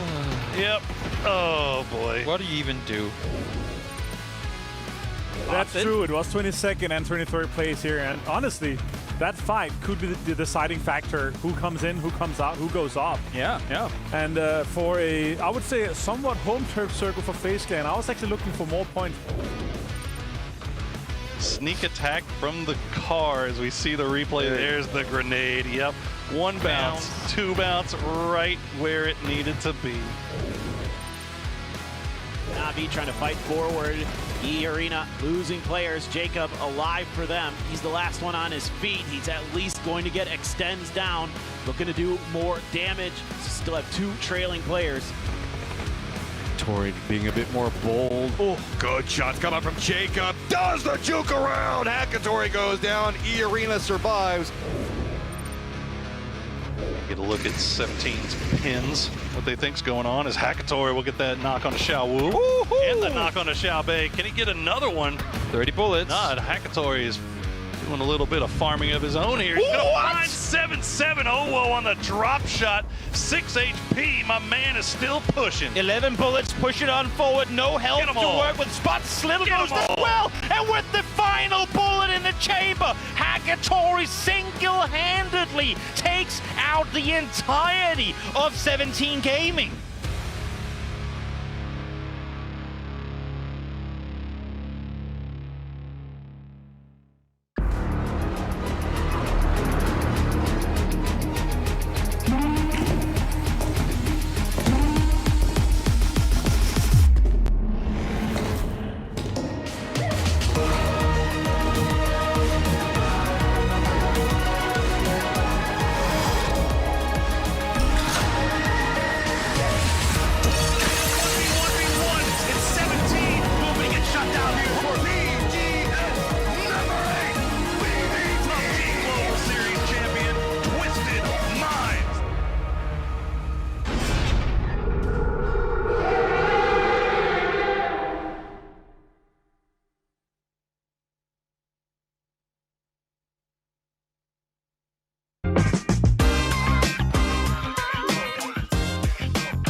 as it has been back and forth for that #1 spot so far today. Sure, it's just been 2 games, but now it's time for the middle maps, and if you need some points, this is a great way to find them. Yeah, no, and now you're starting to watch 2 really good teams get some big wins, start to create a little bit of distance on the leaderboard. 10 points now from Virtus Pro to Forest Natural Gaming, who've gotten back into second place, but things are neck and neck there. One big game from a lot of these teams will be a difference maker one way or another. So with only 4 maps to go, you've got to start collecting. Or a big fumble. Going out early is about to get punished so bad, and we've been seeing that small fights, losing members early can be so costly. So we wouldn't be surprised if we might see a bit of a safe meta moving into these middle maps. Yeah, I mean, I think they're, with Twisted, that really hurt them in terms of making the championship run, whereas it opens up the door for VP. A nice play off the rip to take down Gen G players, as it is time to Tago. We move into our 3rd map of the final day here at the PGS 10 Grand Finals. Well, to follow up with what you're talking about, that's just the way that this whole Grand Final has gone, right? You get your big game, and then suddenly just everything falls apart in the next one. It's just been so just neck and neck. Yeah, it just shows how creative the teams are and how well they're studying each other. You see so many teams in the early part of the game looking to find those isolated players, get those picks, get those points, and then, teams adapting, even Gen G having the counter move against Twisted. Shout out to all of the people that are doing all the back end work, like all the analysts, all the coaches, because we're seeing like these little isolated picks and figuring out how to get a point here or there, really turning the tide of movements that are happening in phase 1 and 2 and opening up tons of space for the squads that are doing it. No, you're exactly right. And that's kind of the chess game that's going on behind the scenes, is when can we punish these other teams? We've seen their tendencies in our VOD review. What can we do about that? Where can we find those points to give us that little bit of an edge potentially? Very southern plane path for Tago, down below the river here. So let's see what the Circle wants to do. The Freaks going to be one of the few teams that are going to go north of it. Forest likes this map. Yeah, they're pretty good on this map. Yeah, pretty good. And that's a bit scary given the fact that they are so close to VP already. They're going to go for a very late drop, maybe eyeing more of that airplane pathing, or airport pathing, I guess. Airplane to airport. Yeah, that's beneficial. That's what most of our players are going to be doing tomorrow, right? That's right. That's what we're all doing tomorrow. We're all getting back on airplanes and heading home. Oh my God. That is a crazy circle for this flight path. Is it actually going to end up north of the river or south, though? Still could go either way. Looks like more likely north than not, which is going to be looking juicy for the DN Freaks. Just can they capitalize on it? Yeah, they've got the inside track to whatever they want to get. JDG is going to be pretty close. Looks like Orca's already going to be stretching his legs and going over there as well. Forest, that did that late drop, going to be one of the teams that's farthest away. Also inside the circle, but on the southern section is going to be the Expendables, Na'Vi, kind of VP, and Slam. Forest is once again going to have a long road to go, but it looks good for them in terms of those positionings. Speaking of teams looking good, it's Batulins. Let's hear what he has to say. Hi guys, it's Bella, and well, it's our old friend Batulins from Twisted Minds. Well, first win of the day on the day that matters the most. Familiar look for the team. Looks like a familiar look standing next to the trophy as well. Well, what drives you to win? Well, when you want to be the best in the history, you just want to win everything, so it's pretty easy. Want it, you get it. All right, words from Batu. Thanks, Batu. Good luck. Thank you. Bye-bye. Just leaned up against the trophy like it's already his. That's just how Batu do. He's got a few of those in the trophy case already, so I think he's well within his rights to do that for sure. And he's a simple man in terms of just, well, I want to win, so I'm gonna win. And they have done that so many times throughout PUBG Esports history. Certainly the best team of the last couple years, no doubt about it. Luca Rux is gonna see Tanvu out there. That's a 2x barrel, not the optimal range for a spray. Be pretty ambitious to go for it, but at least getting some info. Na'Vi. Well, look at this. We talked about these isolated traps and the amount of information that you need to get out of them and how you want to function with it. Fairest going to be pretty close to a different section of it. And the Expendables could find themselves exploited if they're not careful. Which way is he going to drive? Oh, he's going to go back through the compound, so that's going to deny the angle. Should be okay for the Expendables here. I don't suspect they're going to be considering going too far in the other direction, but Delwyn does roll up here looking for more loot. This is actually problematic because Beamy was circling from the other side. crossfire set up while he's going to be looting spots. This is where it gets difficult because you have to make sure that you take the shots at the right time. Nixie's going to go ahead and reinforce. Beamy's probably going to stay as close to this as he can because this is going to be where the car is. So if Lukrux takes shots, you have to assume that Delwyn's going to retreat to his vehicle and that Beamy and Nixie can absolutely unload. Or Dixie could just roll in, just not even care. He's maybe trying to play a little bit of bait here to set up Lukarux's push. Beamy's just eyes in the sky. Delwyn out the door, out in the open. Easy. Look at the plan. Executed to perfection. VP. This is why you're at the top of the leaderboard. Oh, that's so well thought out.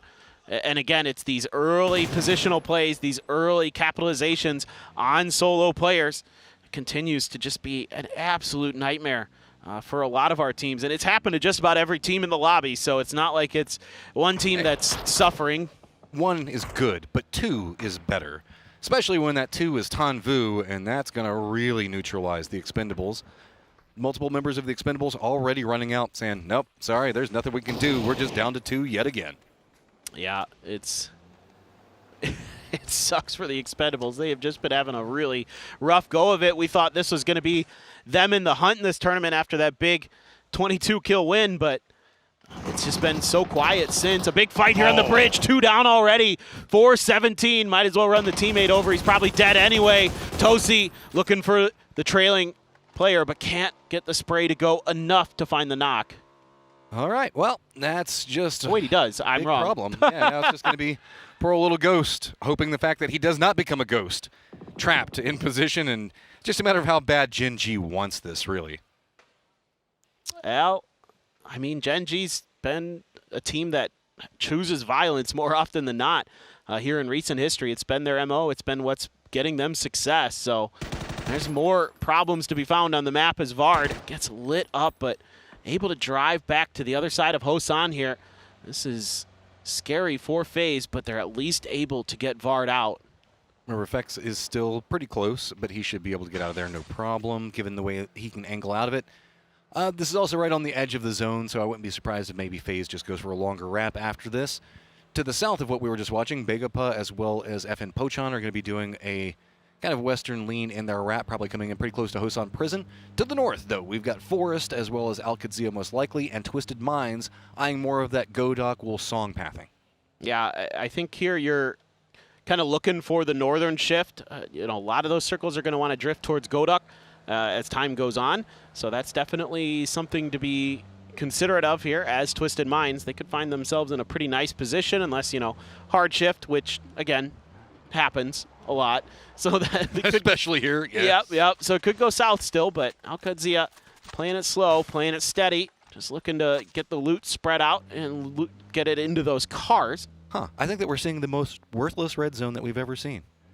It's all the way down to the southwest, right on the edge of the peninsula, and there's, I guess maybe if you had to go for the res beacon, that'd be about it. But for those of you guys that have the map stream open, great. If you don't have the map stream open, don't worry, you're not missing anything. It's just kind of a random thing. It's out in Narnia. Yeah, it was literally not on top of anybody. The Freaks are still chilling, doing what they do, spreading 2-1-1, yeah. Way the heck out. Yeah, I mean, again, if it works, it's great. But I worry in this lobby with the way, how opportunistic teams are being, that these kind of setups and formations can get punished pretty easily.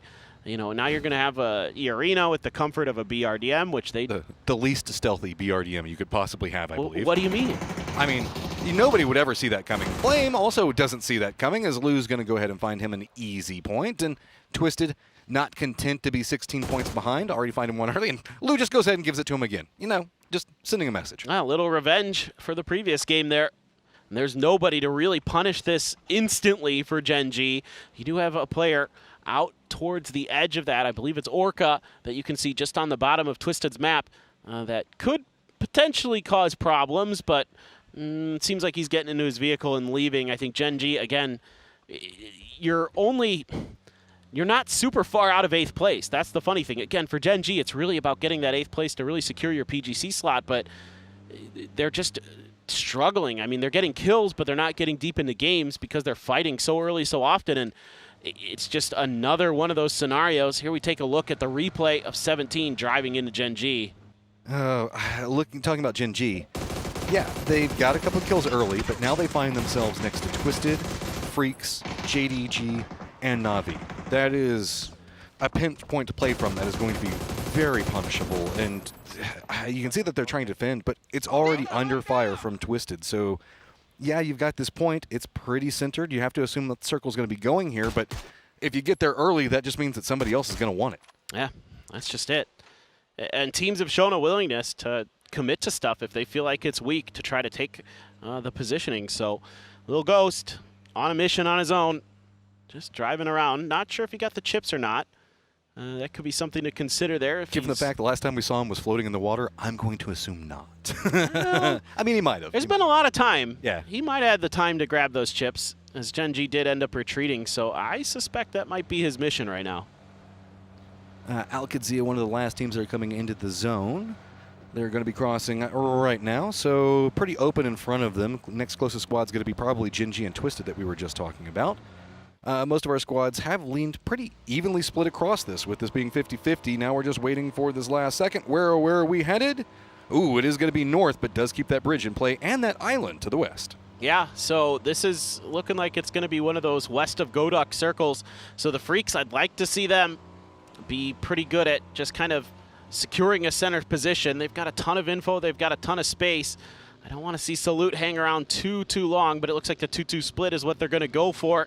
If they can lock this down, they're going to give themselves tremendous opportunities to make mid-game rotations. But again, I do always have that inkling in the back of my head that somebody might just crash this anyway. Especially given how, like, just open the circle is, right? We can see that the other members for the Freaks up to the north have the field that's going to be around them. A lot of teams are going to be wrapping pretty close. It's going to be Slam as well as JDG. JDG's got two members that have already stopped in position. Back behind this phase is also going to be running the gauntlet right between multiple Na'Vi members. Down to the south, around the bridge, you can see it's going to be Bakepa that's taking the lower section of it. E-Arena's going to be behind them. VP going to be trailing right back behind E-Arena. Yeah, Bakepa has a little bit of space, but Slam kind of beat him to the punch here. They're going to be driving danger close to this 2-2 split. Yeah, I don't know if you like this. Park Pro catches a bit of a bounce, goes for a seat swap, but it's going to be Guyon that takes Amagore. Yeah, now Slam has to kind of try to hide, but too bad. Bagelpa likes this fight. They take a couple players down.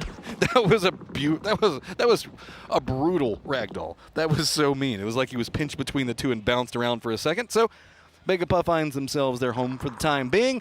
VP does manage to get past Jacob, and E-Arena still just watching. JDG in a little bit of trouble. Nade's going to land close, and it's going to be Al-Qadsiya, of course, because it got really loud with the players. Yeah, December the 12th, though, able to respond back. Gets Rello knocked.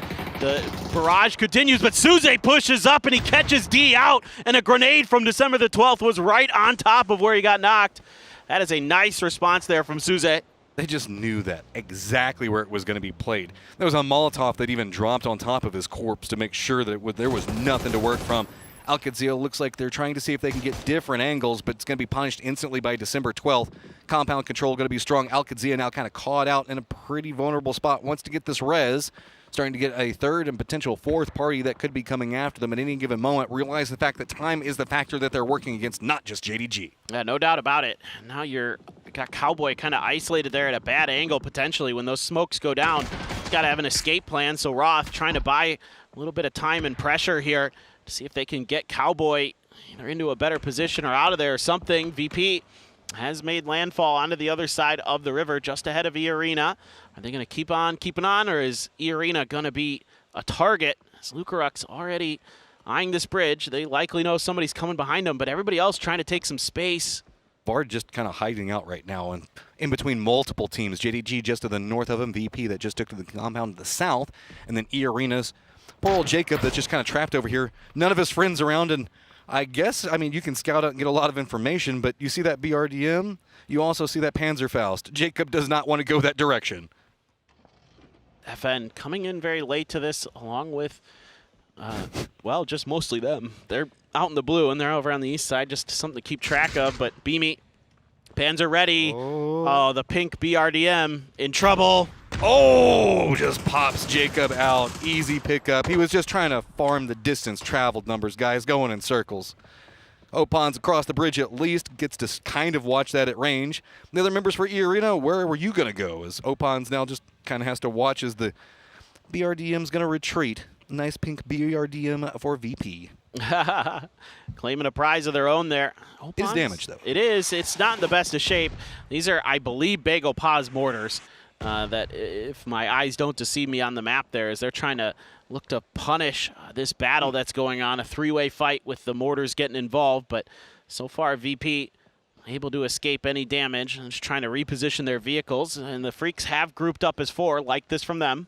So they made a quick send past Full Sense as well as FaZe. They were trying to get away from what's going on to the northeast, as we've got Gen G that's trapped out along pretty close to Rex, and Rex gets spotted out. He's going to go down. Twisted also needs to get into the circle with 2 of their members. The tail end of it is going to be this example Batulans, and now back behind them is going to be 17 Gaming. To the south of this position, we also have Na'Vi. So this has kind of created its own bulwark. Multiple teams lined up against each other. Where we see this Twisted duo set means the fact that Gen G and Pochon just have to fight it out. Yeah, Star-Lord wants to take Orca out with that Dragunov, but not really able to get the damage in, and it's really important here for FN to get Rex rezzed, and they get there just in the nick of time, but too bad. Orca had the grenade angle, and now you're going to lose your superstar fragger, but Breaker steps up to the plate, and he's got Bean.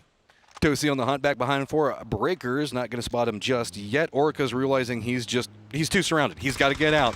If he crests that hill, it's going to be Twisted now taking these shots. This is why we saw them make their play down into the south. Instead, trying to juke it. He just wants to regroup with Tosi, but no clean path, and very close to Breakers here in just 1 second. Nade's already been prepped up, but it's going to be Tosi that spots the pathing for Breakers and opens up something on the other side, but Orca does go down. Star-Lord sees him. Oh, Star-Lord there had a brief moment. Maybe if he hits a crazy Dragunov shot, could have gotten Tosi, but not able to do so. So both teams suffering casualties. Yes, Gen G gets 5 kills, but down to 1 player so early again. And here's the full gatekeep coming out from Full Sense. They're just moving to make sure that nobody can get out of this. Gen G is eliminated. While this is going on, 7-7 has also crept up. They did hear Twisted taking those shots on the other side of the hill, and 7-7 got very close to Batulans, but looks like Twisted is going to just go ahead and squeak by that one and manage to make it back into the circle in time. But Star-Lord's now going to wrap closer to 7-7. Somehow, 7-7 has become a catalyst for all this movement around him, and he doesn't want a single part of it. I'm pretty sure Star-Lord has blue chips or something, maybe. That was my initial guess. As you did have safety. I think he's just trying to get away from all these sight lines. Yeah, you might be right. I assumed he maybe grabbed the chips and left, but he's just dead. Nope. Nothing to be had there. 7-7 at least finds 1. Now a little Ghost. You've got to find some path options. A circle does kind of move away from the water. Still keeps a bit of that dip in the area outside of the bridge in play. So that means that it's going to be to the west. Begapa and Forest lined up against each other. Full Sense still just trying to gatekeep out everybody to the north. Yeah, this is looking pretty good for the Freaks. They've got the nicest compound that's most central as far as the current circle goes. I like VP's position. Could still gatekeep EA. Could do some damage to Na'Vi. Bagel Pa feeling like the water looked nice. Maybe it's time for a swim. And they will continue to go away from Forest, who's not too far behind. They're hot on their heels. Little Ghost against Zenith. Oh, and he gets the double headshot there. Absolutely nasty. I mean, 17 right now is salvaging stuff. You got to give respect. They were in some trouble, down to just this 2, finding 2 points. Now you have to deal with Full Sense in front of you, but if you continue to play it sneaky enough, maybe you can find some more out of it. We've got a couple of smaller skirmishes that are due to happen at any given second, as again, Forest is going to be wrapping maybe into the north, where we do have Twisted Minds. It's gotten pretty closest to FaZe compound. Yeah, there's some teams that are in the middle, but not in comfortable spots necessarily, because they're a little bit more exposed in terms of the terrain and the other things around them. The Al-Qadsia. Outside of the Freaks, is there anything that's kind of comfortable? I guess JDG's position-ish. I mean, yeah, but even look at what JDG's working with. It's just rocks and dips from this point out. Yeah, this is not the easiest little shack town to hold down. It is very prone to crashes and grenades, as you saw earlier. Al-Qadsia just couldn't quite get it to go in time. But a good, again, a good response from JDG was sending Suze out. Thwarted Al-Qadzia's attempt as they make a move to try to reposition. Oh man, they are getting lit up. JDG just knew exactly where that one was going. There's the hillside in between what's happening with Al-Qadsia just getting peppered with tons of bullets. Twisted is trying to regroup. FaZe has spotted this out. Scappy's just kind of hanging out. doing whatever Scappy wants to do right now, is this is going to be right next to Slam. So multiple EU teams in a little bit of trouble as Twisted and FaZe still jockeying for position. It's going to be Forest just trying to see if they can get a knock and something, maybe sneak something into this. They almost did. A lot of damage done to Boostic there around the corner, but yeah, Boostic fortunately gets back inside, gets around the corner. Not going to be knocked off of that follow-up grenade here from Scappy. Inside of the circle, though, are Forest as they just slam on through. Oh, that Panzer, not quite good enough, but Arctic's good for another. Arctic just plays it clean, plays it safe. Here comes the full push coming out from Forest. Nothing else they can really do. Arctic is just watching the BRDM around him. Panzerfaust on the other side for Forest. The Slam members don't really know how they can handle the BRDM right in between them, but Arctic does not go down from the shot from the Panzerfaust. Instead, it's just going to be Olympus that uses the gun to take him out. Love this from Scappy. He's just like, they can't do anything about this. Oh, what a grenade, though, from Boostic. Perfectly placed, perfectly timed. And now here comes Bagel Pa. They want to third party this. Backstab looking at the BRDM, and that's about all she wrote. Rolls right in. Boostic's just firmly surrounded. Big explosion, and that's going to be Slam G going down. That's going to be Forest going down, and Begapa gets the compound, but the circle leaves it. That was a very odd fight. The Panzers not able to necessarily find kills, but the responses from the players were fantastic. Unfortunately for the two teams that were already there, for Slam and Forest, there was a C4 in Bagel Pa's back pocket. Alcadzia, you got some problems. There's a lot of people that are cresting the hill back behind you. Twisted makes a run in, spots it out right before FaZe gets to that point, so manages to stop them from making the push that they wanted to make. Alcadzia on the other side of the hill probably doesn't have much throwables. Remember, they've been dealing with JDG for quite a while. Gustav just has to watch Twisted in front of him. Off into the east, we also have to keep our eye on Full Sense as well as Begapa to the west. They hear this firefight. They know that there's not a lot of cover to be had in the circle. Both squads could opt into fourth partying. Oh, looking at this situation with Twisted, it seems like they might be suspicious that Gustav is still there. Full Sense is going to have to fight their way through the Freaks. And the Freaks pretty good in defense usually. Just holding the line right now. Gustav takes a grenade. Doesn't respond with anything yet. Trying to, I think, bait Twisted into thinking that this rock was actually abandoned when it has not been just yet. But FaZe 5 Blue is going to chunk him down pretty quickly. Has 6 first aids, though, so he can wait this out for a little bit longer. Alcadzia left Cowboy behind, very close to Twisted Minds. Gustav goes for the backstab onto Perfectix.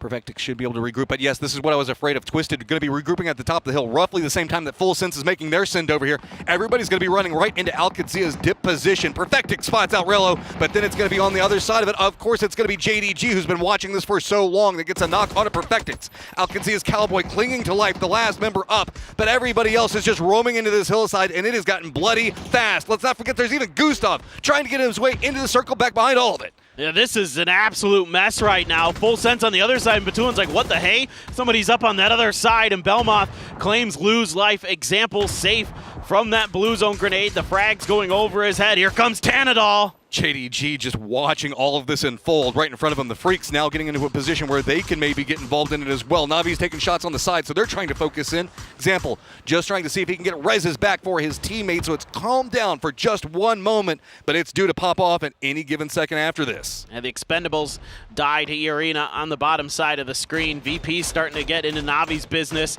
Belmoth, that vehicle's going to blow up. Cold, actually, from the side. Finds the headshot on the Gustav there, bailing out Full Sense a little bit. Yeah, I mean, JDG is just trying to farm damage on everything that's happening over, but Tulin doesn't go down just quite yet.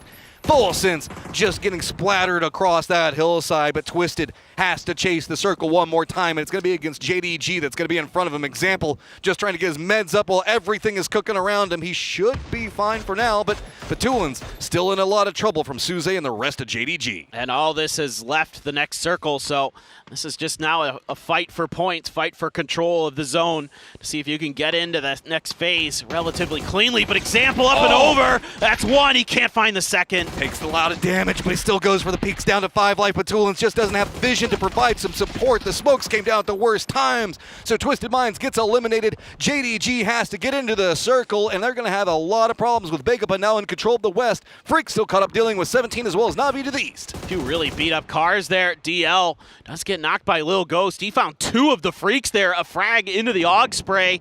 So the Freaks were looking like maybe they were going to have some kind of purchase into this next zone, but it's thwarted by the surviving Lil Ghost. Lil Ghost who's been hanging on since he had to take a dip into the river.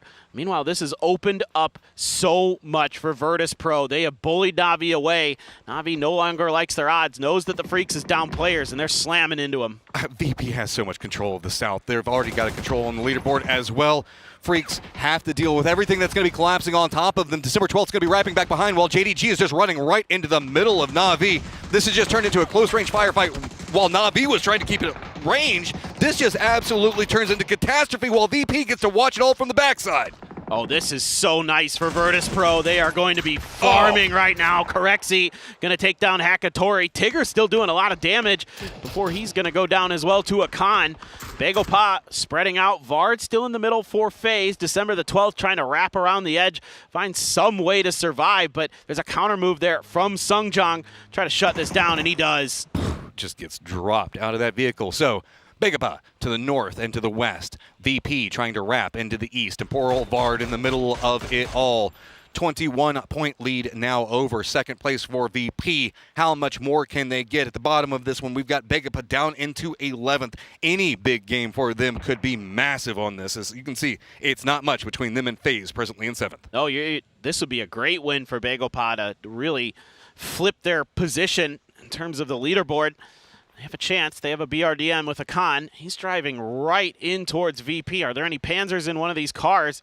Probably what you're looking for here, but a Khan opts to just pull out, look for players, thinks about, okay, well, there's a UAZ there.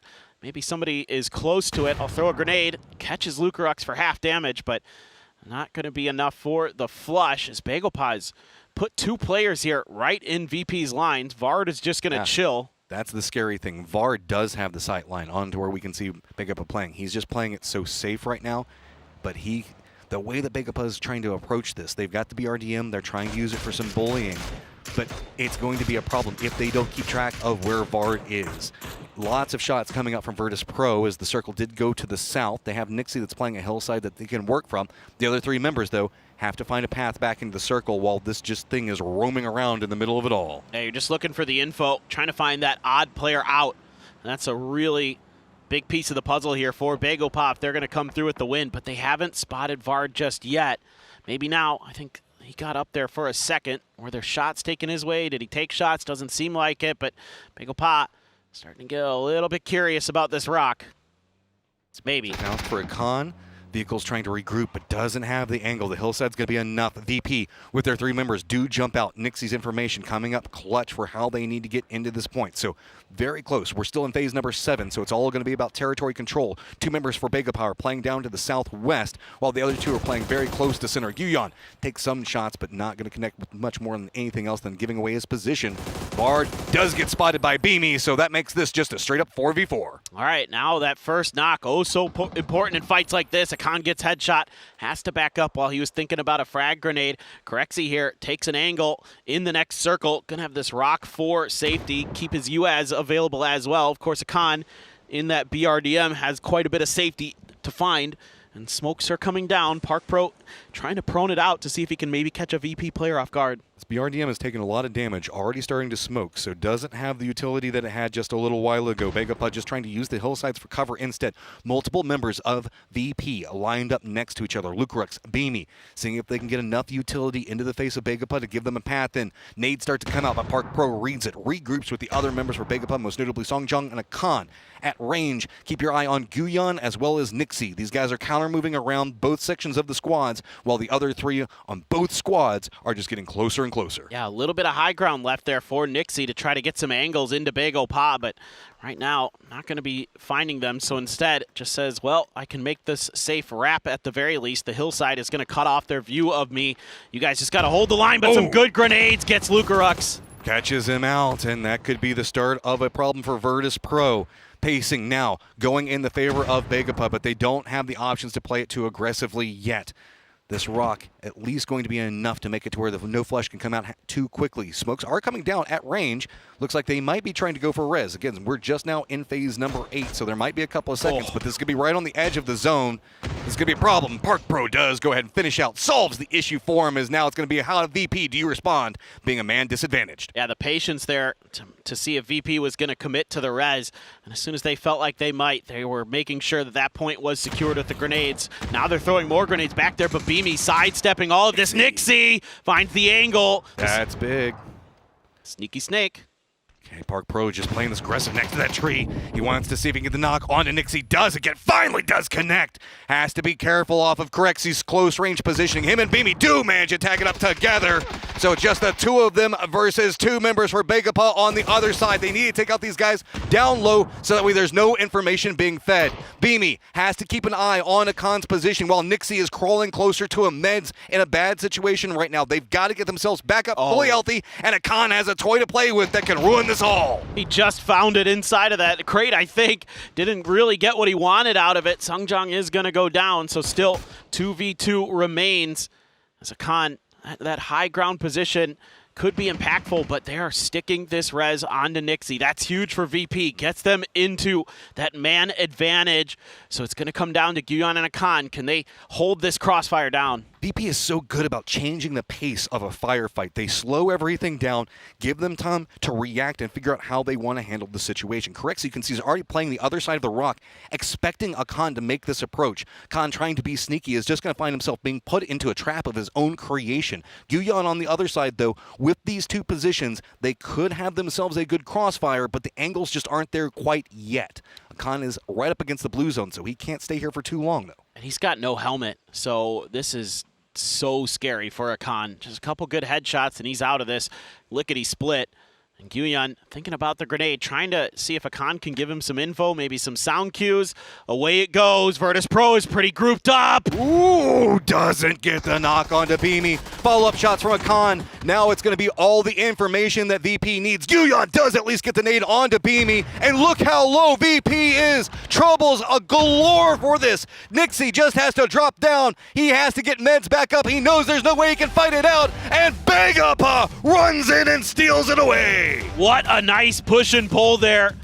The grenades come through. Akan springs to life. More grenades behind it for Guyon, and he's able to find the mark. Very nicely ended by Begapa, but this is still a really nice game for Virtus Pro.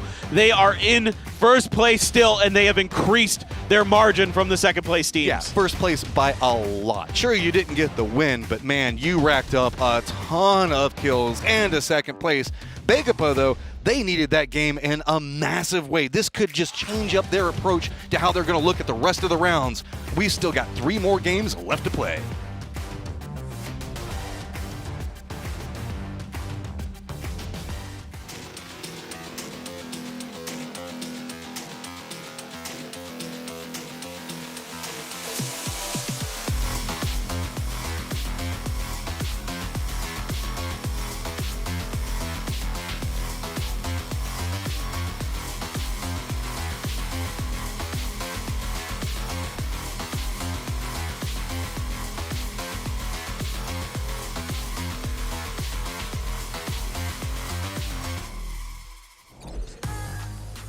Oh, Begapa continues to terrorize the lobby and get themselves a victory here against the Forerunners as Virtus Pro folds under the pressure from the absolute onslaught that was Begapa and their nades. Joining me, I have Toffees as well as Avenger to talk about this one. And hello. Yes, let's talk about good old Begapa, Mr. Avenger. Yeah, Begapa. I mean, in this spot here, I was actually expecting Vard to spoil them a little bit. He was on kind of their ridge. Nixie and the boys from VP were taking control of the other side of the ridge. But it was actually VP that ended up killing him. Because they're like, okay, there's 9 people left in the lobby. We see 9 alive. It's 4 versus 4. We have to find this. Yeah, here's the thing about Begapa. They're crazy. The way that they play this, they're aggressive. I mean, we're talking MP5s with 3Xs. I love that. And Akan. Infinite grenade supplies. I don't know where they found this festival of grenades, but they went to that end game with more ordnance than I see most teams come in to the mid game with. And they are just able to pull these out. Does this mean they win the tournament? I don't think so, but it was exciting to watch. It was a ballistics bonanza from them. Yes, yeah. The good thing is that they're holding VP back a little bit, right? If they won this game, they would have been potentially 25, 30 points ahead of second place. We don't want that to happen just yet. Not yet. We would like to see them champion, sure, but we want it to be interesting and exciting towards QAD the still end. has a shot. QAD has a shot with... No. No. I saw the dead look in your eyes. Yeah, it was dead. It's very dead. A tough couple of minutes. But of course here, as you take a look towards the end of this game, not the easiest game for a lot of these teams, right? I mean, you start things off with a 50-50 circle, now that all goes down. Vard, cheeky Vard, didn't have to move for 20 minutes in the middle of that circle. He did get 5 placement points guaranteed for him. It's another Whoa, boys! Oh, Bagel no. Pod did it again! Bagel Pod, let's go! Get him out. You're in the bin, you're in the bin, you're cool. All right, I'm out. What do you mean he's cool? He's not cool. I'm cool. Anyway, who keeps letting him in here? Right. That's why we're supposed to tie them to their chairs. Good for him, though. You know, everybody gets to have one moment. I wish I could have had one for Karis. But that's good. I'm glad that he's got that excitement. Bagel Pot is an exciting team to watch. I mean, 4 great players that we've watched for a long time. 12 kills is absolutely bananas. And they don't even have Pio here. No, we do not. Yet. We will be having him at PGC. That's the rumor. That's the rumor. That's the rumor. But look at that. 12 kills go the way of Bagel Pod. That's a lot of util use. 21. That's what I'm saying. Wait. Only one more nade than VP, so it's fair. It's fair. Yeah, but they won, and they didn't. Still fair. If it was against 5, it would have been different. Correct, sees 731 damage. Oh, he's blasting. But Spaceman, that push onto the Twisted Minds point, they actually managed to lock that down completely. They ran as a 3-man, 1 on anchor, cleared that side of the edge there. Really well played by them. Yeah, good stuff all around. The scary thing is the fact that, as you're saying, like, of course we don't want Virtus.pro to take the lead in an extreme way just yet. But the fact that every single game they're able to find their way in as a 4-man towards these late games, as 22 points will go the way of Bagel Pot, but 16 to Virtus.pro, and they were already in a great position against Twisted Minds, against Forest, who had a shambles of a game down towards the bottom. We're never against a team winning. We're just against a team winning by game 3. Whoa! Though it does start to look that way. That looks rough. It does look rough. This is starting to smell like PGS 9. But that's Twisted Minds now tying Forest, guys, and it makes it close here. Freaks is still on that defense from Full Sense here, basically defending Full Sense from getting 4th, making Gen G getting the invite to PGC. Yeah, true. So all the Twisted Minds guys just walked past, stopped and looked at the leaderboard. An example just goes, huh. And then laser focus back to his computer. Like, I'm looking at this going, that's a tough one. How do you catch VP? And the look on their faces were like, oh, all right, couple steps left. No big deal. Not easy, not easy. I am currently in my head, though, theorizing 6 PGSs going to EMEA, Martin. How does that feel? That does feel nice. That feels good. That feels good. I would like that. I mean, it feels like when you get to that point, the PGC trophy is inevitable, right? This idea that they have been so dominant this year. My worry, though, is you go in that heavy, there's a big ball to drop. I like that you've just thrown the fact that EMEA has never won that PGC trophy. Interesting. Yeah, we've not done that yet. I would like to see that happen, but anyway, it's ready to rondo. Let's have it going as we've got the casters. It's Matrim with somebody who was annoying earlier. What do you mean? Hey, by the way, Navi won PGC 2022. Just a friendly reminder for you EMEA boys. You do have a win. You guys think that he's just now being annoying? I'm always annoying.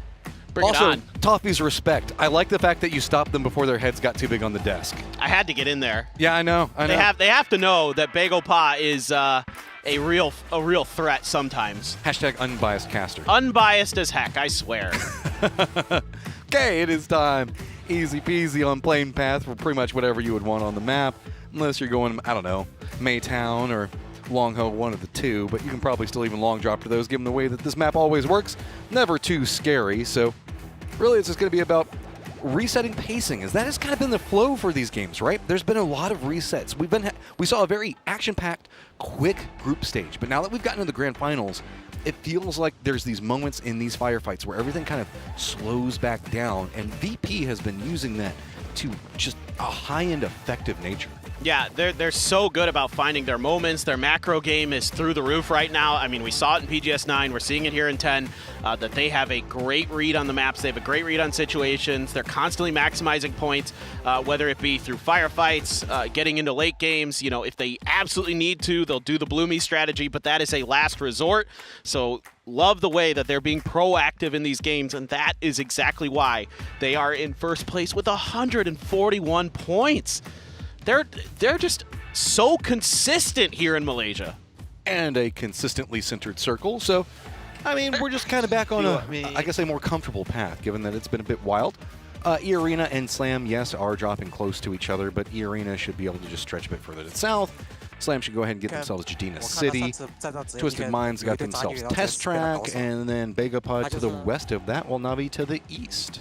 Yeah, I'm curious about what the Freaks are going to want to do in this circle, if they're going to try to go for some of those northern mountains or one of the compounds that's along the road. But with Begapod so fanned out along there, you know, that could be a tricky situation for them to deal with, being this spread out this early in the center of a circle. Now, Begapod tied up with FaZe, just a couple of points, actually out of 5th, is Kiss just giving Lyrics the kiss of death. Well, it's just so crazy right now, Matt. From where Begapod is and where FaZe are to where Gen G is, it's 23 points. I mean, that's a 13-kill win, and all of a sudden you're up in the top half. So it's still so tight at the bottom of this leaderboard that all these teams down there, especially Gen G, are really wanting to get that big win, get themselves into that position. A 3-way tie for 14th right now is just its own absurd situation to keep track of as we're moving into this. There are, of course, the break points where we see VP point drop off into 2nd place. Then the small one that happens with Twisted afterwards. Then, yeah, again, another small one into Full Sense. But after that, it is just a mess where any of these guys can rotate this leaderboard just popping off in a big game. Yeah, that's just it. That's what's making this final so fun right now, is there's so much that can happen. But we do have an interview with Tigger from Full Sense. Let's see what the boy has to say. ก็วันแรกเราค่อนข้างที่จะแต้มน้อยครับเพราะว่าเรามีความกดดันแล้วก็ไม่กล้าเล่นมากเกินไปวันที่2เราก็คุยกันว่าเราจะไม่กลัวใครทั้งนั้นละเราจะสู้ก็สู้มูฟก็มูฟครับประมาณนี้ครับก็หลังจากวันที่2ที่แต้มเยอะก็มีความคาดหวังว่าอยากได้ถ้วยบ้างครับก็คิดว่าถ้าพวกเราไม่พลาดกันเองแล้วก็โฟกัสกันได้มากก็น่าจะทำได้กันครับก็ฝากถึงแฟนคลับฟูเซนทุกคนนะครับก็พวกเราเต็มที่ในทุกเกมครับฝากเป็นกำลังใจให้พวกเราด้วยนะครับครับ Full Sense just living up to the motto that Tigger has set up is that if you just kind of, if you're going to pounce, you've got to have some bounce. And they have been pouncing squads all over the place. Nice. I appreciate your reference there. That was good. Absolutely. They've been bouncing. They've been pouncing. And right now they're up into all the way up into 5th. So still just rock steady stuff from the Thai teams. Them and Forest playing really nicely. Honestly, E-Arena not having that bad of an event. All things considered, yeah, you're in 11th, but all it takes is that one win, and you're somewhere very different on the leaderboard in the middle of that pack. So anybody still could do some real damage. FN just has had a no good, very bad day, as they're down pretty far in the leaderboard compared to where they started, and they're trying to get something to go. But this was a nice little pickup for Breakers. I mean, again, whether you like it or not, it seems like this early fighting just kind of keeps happening for these teams. Not sure if that was set up by Breakers or not, but feels like the whole lobby is trying to go, hey, Expendables, how's it feel? At the beginning of every single game, getting involved in a firefight. But I mean, the Expendables, they're going to be fine. Again, they rally quite well. Looking at the circle, nothing too crazy that's going on. No surprise. Most people are feeling this is going to be that west of Test Track situation that kind of brews up, but it can still go multiple ways. A lot of our teams are still holding center position, kind of hoping that direction happens, though. For sure. One interesting thing to note here for Virtus Pro is they're currently 18 points away from their point total at PGS 9 when they got second with 159. So they are in a position to maybe even do better and this time claim the win. Just got to kind of keep doing what you're doing as VP. Not much needs to change. Your game plans have been so good for these last two events, and they are they just so impressive. Well, with VP sponging up so many points at the top, and we still also have 3 teams already over 100 points jockeying against themselves, that's kind of what's led to the tidal wave of points back behind it being all so close, right? There's not been a lot of big break firefights. We haven't been seeing a lot of repeat winners outside of just a stellar performance coming out from VP. It's VP gets their point off of consistency, and that's kind of what a lot of these other teams right now can't seem to find in a very chaotic grand final. Exactly. There's just so much skirmishing. There's so much fighting early in the games, whether it be for some of those compounds, those smaller compounds in the center of circles or on the edges, things like that. Like, teams have gotten really aware of how they can maximize points, right? And so they're going to try to find those moments where we're going to go for the weakened compound, we're going to go for the edge fighting because we're on the bad side of the circle anyway. Let's just go for the points, and everybody's kind of understanding that that's how that works, and that's why everything's so close. Everybody has really good understanding of this game, of the way the point structures function, and how to accomplish and how to maximize that. Eyes on the circles. We still have a phase coming into the northwest around Stadium. They should be fine. Full Sense and Alcazar are kind of close to each other. I was getting a bit hazardous, but they should also now be fine. JDG already in the circle. They're going to be close to Begapa to their north, as well as 17 to their southwest and southeast and due east after that. VP still has Corexy doing some looting, but they're already inside the circle. Forest, very far down to the south, has a path that they need to make. Is VP just sharing loot amongst each other. Look. Oh, what good friends? Oh, give Nixie that AWM. Heck yeah. Oh. Hacking, yes. I like that. The boomstick. Let's go. Love it. Corexy's like, you guys do your thing. I'm going to get the glider, and eventually I'll be there to guide you guys a little bit from the sky. And because he's still pretty far out away by Hongshan, but won't be too long before he's in the vicinity. It's going to also be another team in the air, Thanadol. Full Sense, obviously they're another team that really, really likes those gliders for that info from the edge. Spitables have entered the circle. It's going to be very close to Slam, who's rotating in front of them. Of course, also next to FN Pochan, who they bumped into just a little while ago. E-Arena is also kind of entering the circle just to the south of the Expendables and Slam, and this has created a bit of an awkward stopgap. The way that we see FN Pochan split, they're in a 2-1-1. They're kind of containing Slam and forcing Slam back over into the east, and now it's going to be Slam kind of tailing in back behind the Expendables while Opons and the rest of E-Arena spot that out. Yeah, that's kind of sent E-Arena just back a little bit. They're being a little bit more cautious out on this edge now, feeling like we got to be careful, especially with those gliders that are going to be around. Slam has one as well that, teams might try to set up a trap on our rotation path, so let's maybe take a little bit different of an angle than we were initially thinking about. So they're just going to cut around the edge of that small river there. Does it bother you that Forest doesn't play around trees enough? I just really want to see them, like, I don't know, play north of Mansion one time or something like that. I know there's no loot there, but it just... I'm praying for a Forest finish with Forest in the game. Like an on Erangel or something, right? If we get like the Skinny Tree Forest maybe, something like that would be pretty fun. Because it just feels like they should win that game. It's just their natural habitat. Yes, their Forest natural habitat. Okay, Alcazar, they're getting shot. They got to retreat. This is kind of to be expected. Their tail end on this one, but they found themselves somewhere that they can stop to the south. They should be okay. VP spots that, and I mean, yeah, this circle is pretty much wherever you want to go. Should be noted, though, the Freaks do have high ground north of Test Track. That could be influential if we see this go to the north or the west. Yeah, that's kind of what I expected here for the Freaks, with a lot of those teams already fanning out around the compounds that are in between Stadium and Test Track. So, yeah, they're just going to kind of start making their way down a little bit, centering up right around the Test Track area. So, for Twisted Minds, name of the game right now is cover each other, keep this racetrack in your control. As Navi watches, goes for a tire, gets a pop, doesn't get the spin out. Okay, well, you can see that the Expendables just kind of boldly run in. This is what they do. If things are a bit bad, let's just go ahead and send it. Somebody's not going to be bold enough to follow what we do, and they're going to get rewarded for it for the time being. JDG, Alcazar stacked on top of each other, while 17 is going to be taking pot shots at them. D wants to get something, but the tree stops him in his tracks. Oh, and there it's going to be Rello that manages to follow up. Suze down. Quick flush onto him as the rest of JDG has to roll ahead, and Gustav and his BRDM is just kind of watching it all. Yeah, this is a nice little pickup, but Alcazar is going to have some tough work to do. They've still got teams trailing behind them, in particular 17 Gaming won't be too far away. JDG going to cut right down the center road, and they actually have found space inside, as Twisted Minds is so fanned out in that 2-2 that middle road was wide open. for them to at least get inside, and that's safe for now.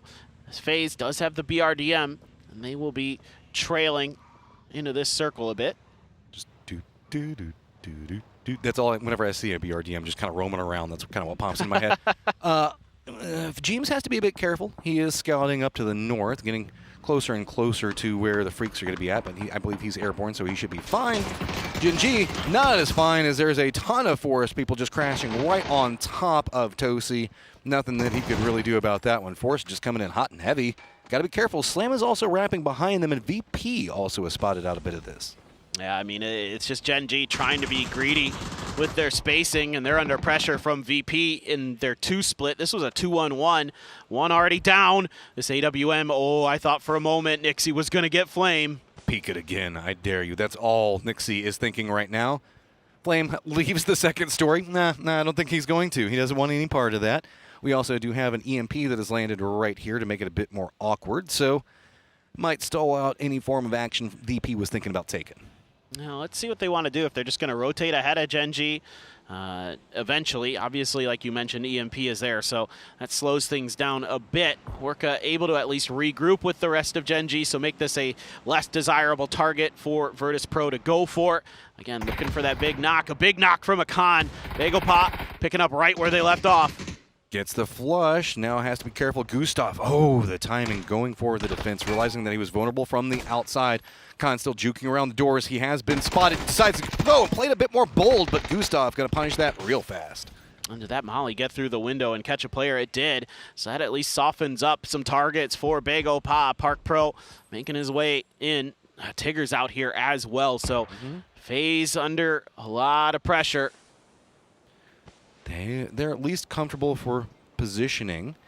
Bagapa still has Yuyan on the other side. Back over into test track. You can see this is going to be the Freaks. They've just decided that they're going to roam straight down into the thick. Twisted is also roaming around on these angles, trying to see if they can get over here and protect Lou.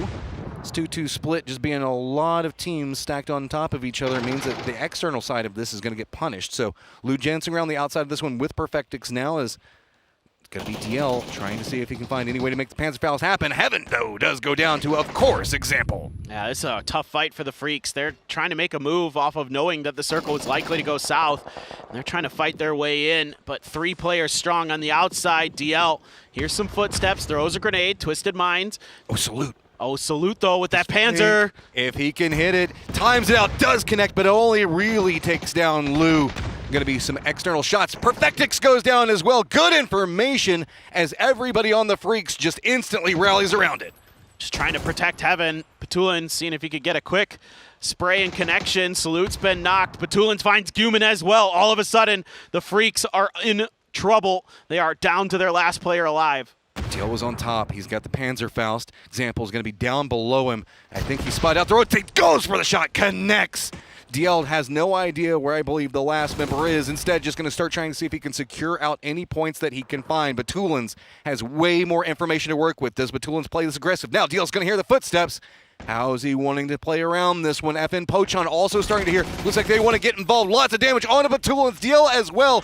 But Batulins playing this one aggressively around the doorway as it's going to be a retreat. DL does finish off Twisted Minds, but here comes FN Pochon. Yeah, surely DL's dead. Yeah, Zenith, no problem there for him to take that. Bit frustrating, but not many great options for the Freaks coming down off of that high ground. They didn't see anything out in the open they liked, had to go for the crash. Meanwhile, Bagelpa actually, in the long run, gets taken down by FaZe off screen. So, as is tradition, you win one game, you go out early the next. I mean, it's just been being like that. Luke Rux, and he's got a lot of friends. And does Lurix know that he has a friend? And apparently not on the angle and push. So Luke Rux now in a lot of trouble. Boostic doesn't have the angle that he really wants. Nixie also has some support, but Gory does get the knock. Yeah, that was a one and done, and he's at least able to get the one, so not the end of the world. Orca, all on his lonesome, doing what he can to dissuade Forrest from crashing him, and it doesn't matter. Possible? No. And can you dissuade Forrest from crashing you right now? I don't think that you can. No, and when they hit shots like that, forget it. They're just like a Tyrannosaurus Rex. They see movement, and there's a new target that they want. It's very reminiscent of the Expendables, and if anything, it's a more controlled, slower pace Expendables, which is why it's finding so much success right now is they punish so fast. but also make sure to really time out their approaches. Not quite playing as, I guess, fun as we can see the Expendables play. Yeah, no, I agree. I think they're a measured APAC team. It seems like there has been a big reel back in their play style over the last couple of years, of course, to be a little bit more safe, a little bit more secure. Scappy looks for a bit of an edge there for Forest Natural. Slam has Gen G right in front of them. Is Gen G going for reses at that res station? Did they already get popped? And we were busy looking at some other fights, so not too sure. Gen G watches VP drive around them. VP has a tough situation in front of them. They're trying to find something in the circle, but 17's already got the high ground compound. Just going to have to take a hillside dip or something or just keep going. The other members for 17 didn't feel comfortable with FS so close, so regrouping, perfect timing to deny VP the options of what they wanted to go for. Slam, Arctics, he's got an idea, and that idea could spell the doom of Gen G. Rolls it right into their face, jumps out, even gets the spray on landing. Explosion takes him down. Bean's going to go down on the other side because, of course, it's Kiss. Yeah, that's great execution there from Slam. Not many other great options, so you've got a C4, you've got Gen G pinned in a building. Put it to good use. Unfortunately, you don't get both kills. FN, FaZe in trouble again. As Beamy looking for that Panzer. Oh, Jacob, he's got the pink BRDM again, and it might again go down to the Panzer, but he just gets lit up as he gets out. Jacob at this point is starting to realize maybe he doesn't like BRDMs as much as he thinks that he does, because it is just everywhere he roams, he's just getting punished upon punish. Scappy from Forest also kind of supervising this firefight. You can see Breakers does end up finishing off Gustav, so that is going to be FaZe Clan eliminated. Beamy still just playing this slow. This is inside the circle, and VP do center of the circle on top of that. Yeah, Irina is just cautious and wisely so. They know they can't just drive at somebody at this point. They're just going to have to wait it out with their BRDM. Hopefully find ways to get it into the late game, have Panzers of their own just in case there's any kind of breach. Quick update. Looks like FS was thinking about going for the weekend FN Pochon after the FaZe fight, but a couple of shots going to be enough to secure Star-Lord, but I think that's all they want. Instead, they're going to go eyes on the circle instead, as FN Pochon has the Expendables on the other side.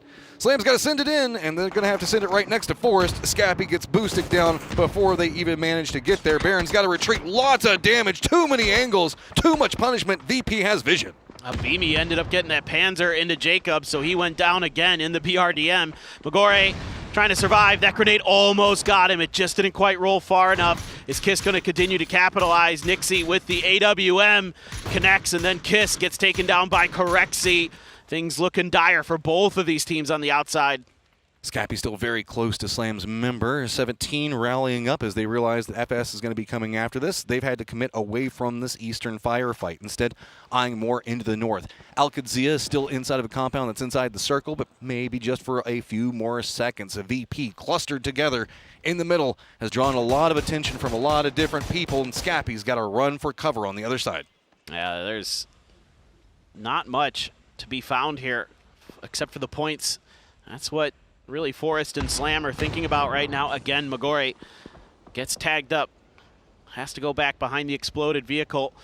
Amali goes way too far, so it doesn't really force anything out of him. Oh my God. I'm here. I'm here in support, guys.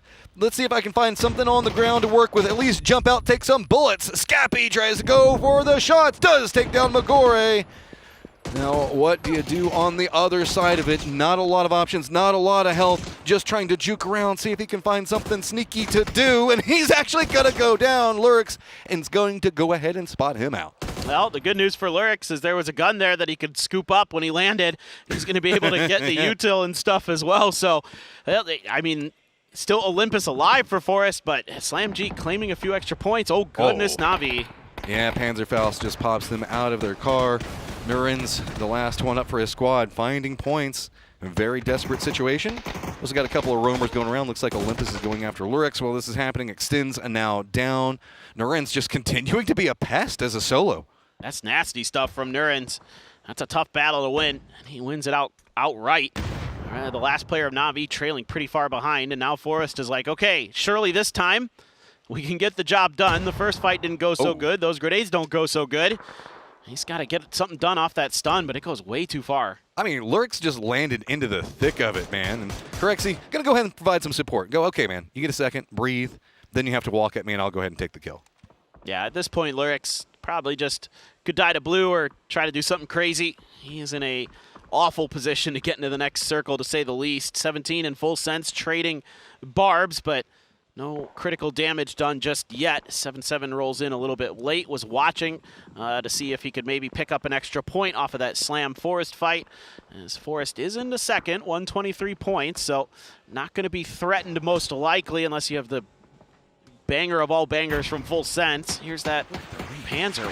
Wow. Look at the read on it. That's actually a great shot. That is really well done. Also, Alcadzia spots out the last member in Na'Vi. That's going to give them all of the East under control. Evan Pochon did take out the expendables while we were watching some of the shenanigans with drops and no guns and then firefights between solos. So Evan Pochon's going to be to the north. Full Sense still got all 4 of their members into the northwest, but 17 has eyes on him and continually harassing. Yeah, I mean, at this point, it's just a who can out-damage who in this fight. You're not really expecting much more to come of it. Maybe if there's a knock, somebody gets a little bit frisky, but for now, it's just the peak battle, the poke battle with the DMRs. So they wait for the next circle to see where we are going to go for Phase 6. And, oh, towards the test track. Oh, Alcadzia. That is nice. This could be a big game for them. There is the break point between them and Slam. Slam's pretty vulnerable right now. FS, they've got the high ground, but they do need to leave. Talking about the fact that 17 wanted to try to keep this as much at range as possible. Well, that's beneficial for Evan Pochon as well, as mortar upon mortar just get lobbed into FS's direction. Any trees, anything going to eat it? Ooh, Belmoth almost did, but see how the next ones rally. I think it was just adjustments on spacing, so I think FS survives. Yeah, needed those to go just a little bit further initially. Had the distance almost dialed in correctly. It's a tick or two short. This FS is trying to fan out a little bit, sending Tigger. Nixie tagged up quite a bit, knocked by Rello. So Alcadzia, with this high ground, they're going to have so much control over this zone. Everybody else is going to be just trying to find some kind of safety, some kind of cover, unless Kadzia gets crashed. Well, Alcadzia's positioning is so good. They've got the high ground that you're just talking about. Then they also have the lower ground positionings where they've already gotten control over the road.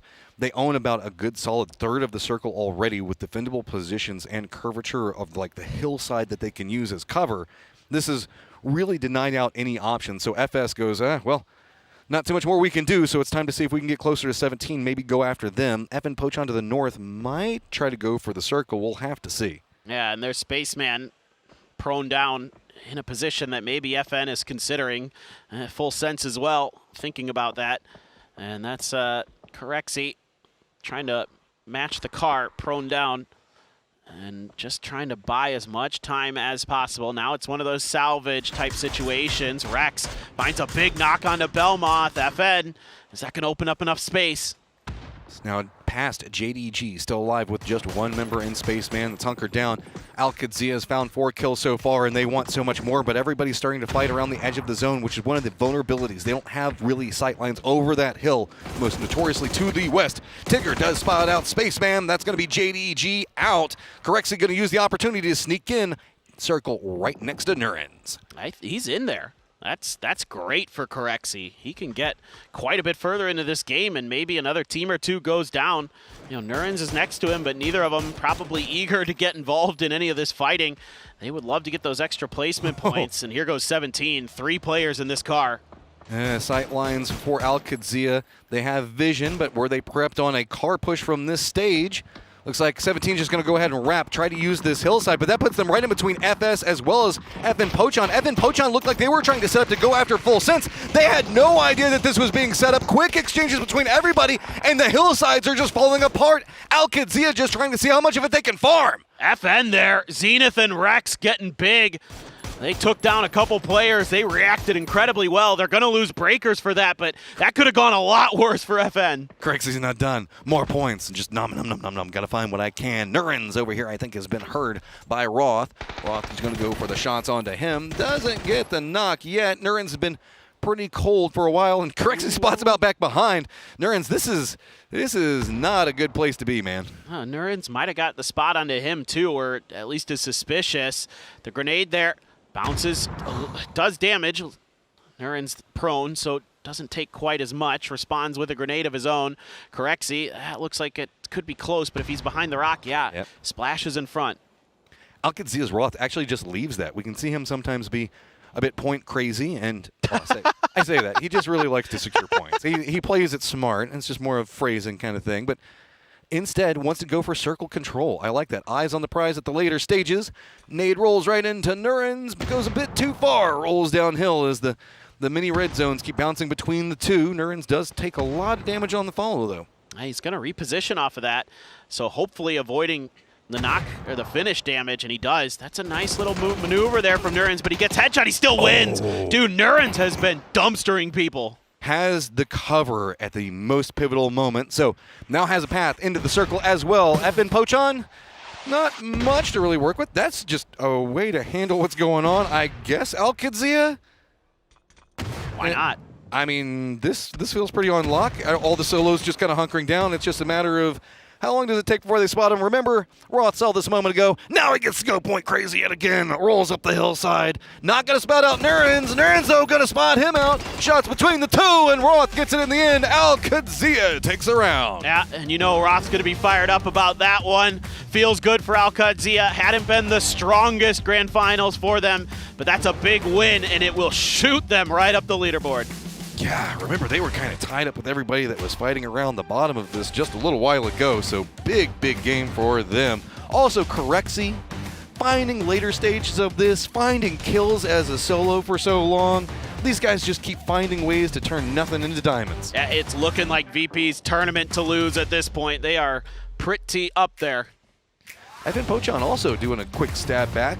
Rex finding some kills. I think it was mostly Zenith, though, from what I saw, is Zenith having his own game. Well, we finished out the middle maps. There's 2 still left to go on Air and Go.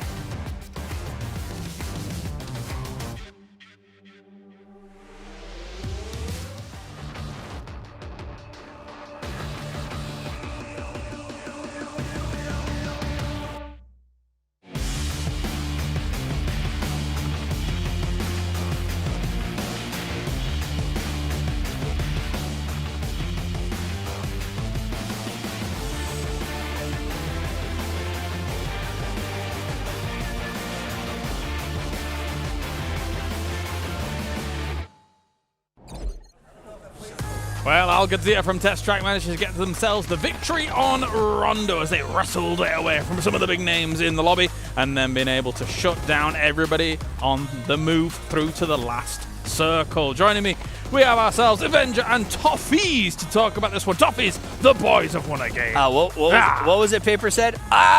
You're in the bin. You're in the bin. You're cool. No, we're fine. I am cool. You are cool. No, I don't think we're in the bin just yet. It was a good win for UAD. Okay, so yes, they're not going to win this event, but this is a big jump up. As we've talked about, that middle pack is very close together. And while they don't need any aspect of going to PGC in their pocket, it is a pretty big difference in cash and confidence as they head towards PGC. So getting a win here, getting into the top, probably 12 to 4. Oh, that makes me so sad.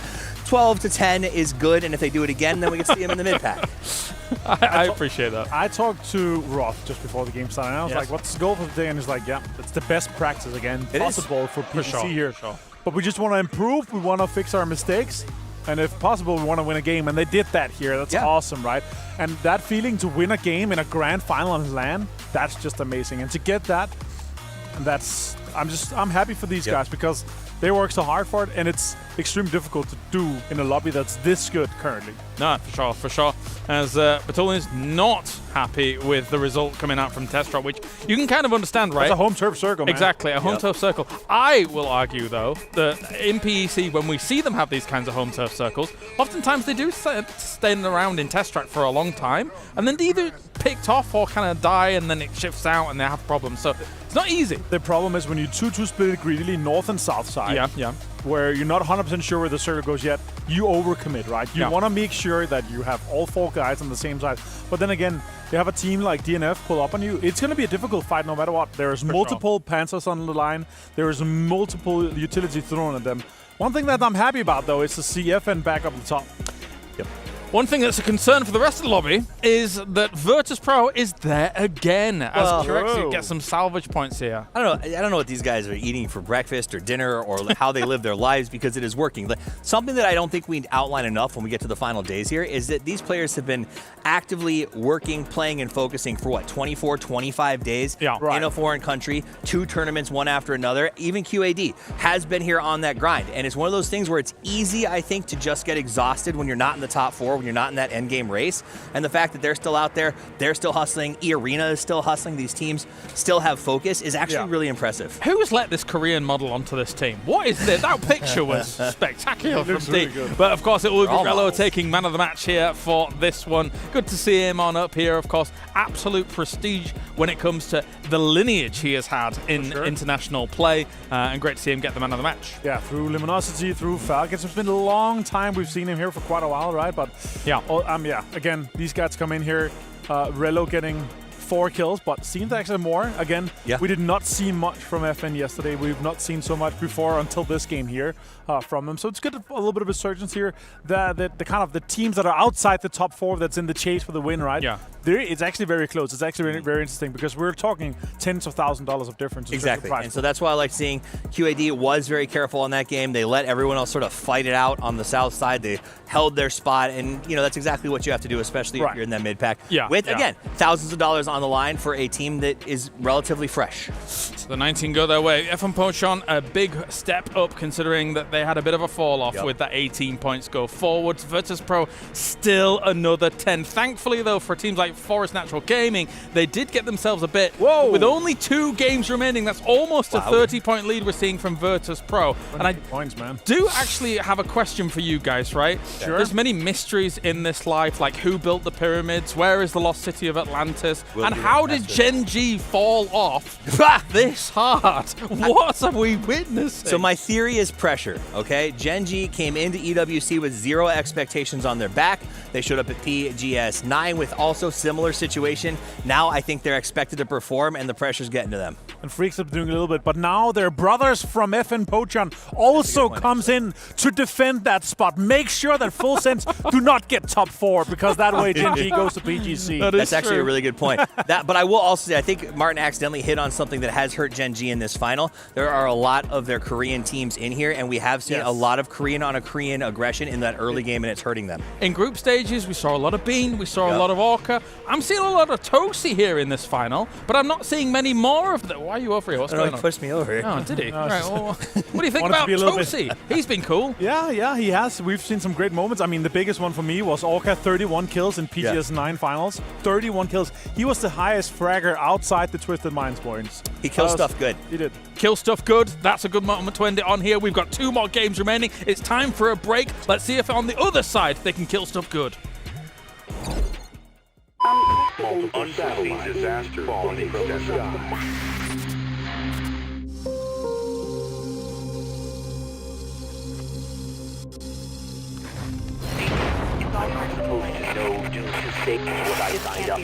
We need to stay the rank. In the wings for the connect. 3. Is he going to punch the can? No. 자, 여기서 이제 오른쪽 웰컴 수류탄 위치도 괜찮은데 진짜 도망가야 돼요. 그냥 쭉 도망가야 돼요. 싹쓸이 这地方是看不到车的。铁拳，哥哥铁拳1红2，停下来打吗？我还有一个，这是苏泽把12月给炸下来了。在自己还有一发铁拳，苏泽打一个1炮，怎么还有？ You know what? I want to know. I want to know exactly what the devs thought about this. Like, is this a win for the game? Like, Toffees, is that assault? 이건 대폭발 선거 아니라죠. 네, 사커는 위로 올라갔고 여기서 자, 내가 책임진다. 간다. 더블리트. 야, 파탈 피하면서. 이거는 뭐? 자, 같이 가자. 와, 그게요. themselves in this position. It has been pretty successful. BWD making a mad dash for it. He goes down. More shots coming in from Lurex. Takes down Spiro. Quizzy, the last remaining one alive, and he gets Slam G here. What a great game for them. How they're sending it in. They want to make sure that this last one doesn't get denied here. Molotov comes in. And if you're Kilyakai, they're on fire. Oh, they got it as well. 有我在旁边，就抽一个，就抽一个，又来，哎呦，太难受了，机会特别大，哇、就看多少分吃鸡了。哎呀，斯雷特曼这里急了一点，但是影响不大。恭喜 JDG。 기다려줘. 기장님만 좀 말해줘. 잠깐만.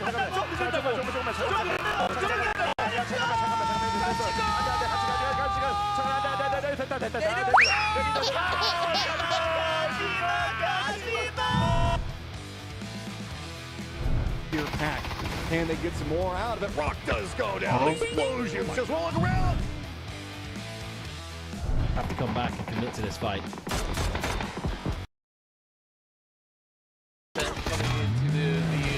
Zone. And CJ, he got run over. One versus one. Versus Lou. It's going to be a miss once more. Lou goes for the swing and he gets him headshot. Boostic falls down. But now it's next up. It's Example. Turns into the fight for the circle. Tending blows, heavyweight fights, no speedo. He might have to go for a desperate attempt. In the wings for the connection, though. But it goes back to twist. 3. Is he going to punch the pan? No. I'm not sure. There you go.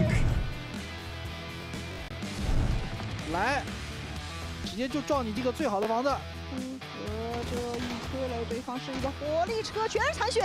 火，这个火真的太好了！哇，苏泽，完美的封住了对方。苏泽一穿四。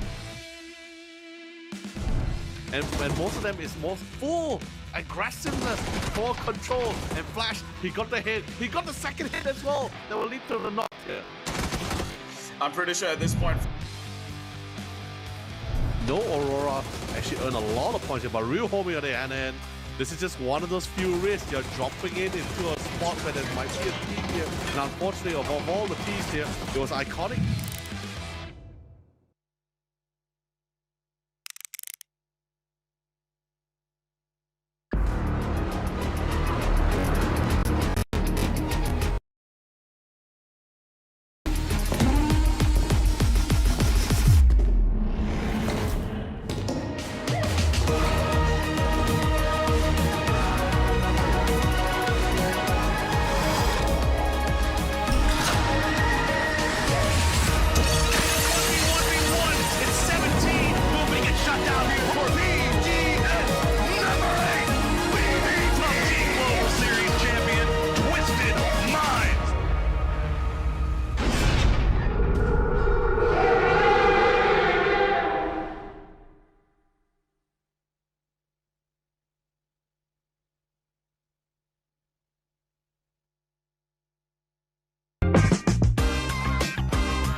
That's right, for all the viewers out there, we are just weeks away from going to PGC 2025, and of course those skins look absolutely amazing. But before we get to that, we have 2 games remaining here for PGS 10, and we, of course, and myself, Mr. Toffees, Mr. Avenger, I'm going to be there watching everything go down. But of course, first and foremost, we got to thank Hero Esports as well as Crafton for making everything happen here for PGC 2025, for PGS 10, of course. And then next up, of course, we have OP.gg. You can overpower your game if you head over to OP.gg. PUBG for our next 2 games. We've had plenty of numbers that you can run from the previous games and talk about them, how they do go down. But now we've got 2 Erangels, 2 grassy pastures on the way. Coming up for our next games, Toffees, what are you looking out for? Twisted Minds and the grassy pastures. It's where they make things happen. It's where they gain points. They got middle moves. This is going to be a big game. I think they can chase.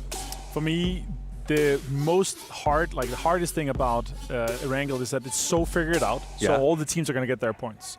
Catching that lead is going to be hard. Oh, definitely, definitely. Who knows? Maybe Destructible Erangel might change things around down the line. But anyway, it's the penultimate game. It's the grassy pastures. It's Erangel here to figure out who takes the points and who can catch up to Virtus.pro. Absolutely nailed it. Right. It's about as we enter Erangel, 2 games left. Does Virtus.pro stumble in the slightest, or do they just continue to gas themselves up? Can you believe there's a polar bear holding a gas can on the map that is indicative, clearly predictive of the fact that Virtus.pro seemingly on their way to winning a PGS title. They have been so consistent here for the last couple of weeks, and just looking to shut the door on this. The only real kind of hurdle they might find is if Forest goes crazy and they get a 0-pointer. I mean, that's about the only thing I can think of. Otherwise, they are in smooth sailing, so we look towards that 2nd place spot. Can Forest hold on to it? Is somebody like Twisted Minds or the Freaks going to pop off here on Erangel and get themselves into a position to do well?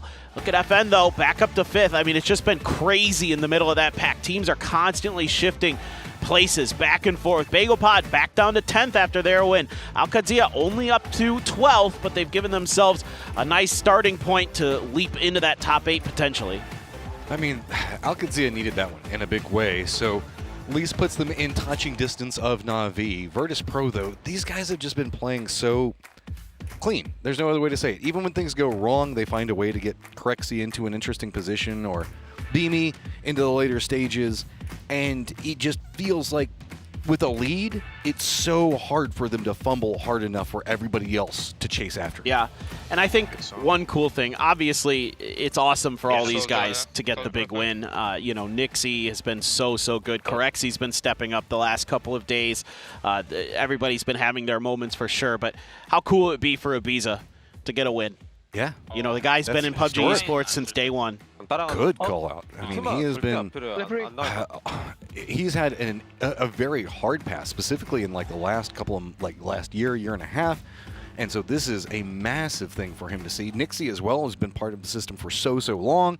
We know the fact that these guys can pop off, but the contenders behind them, the new faces in Forest, most notoriously Kiss, man.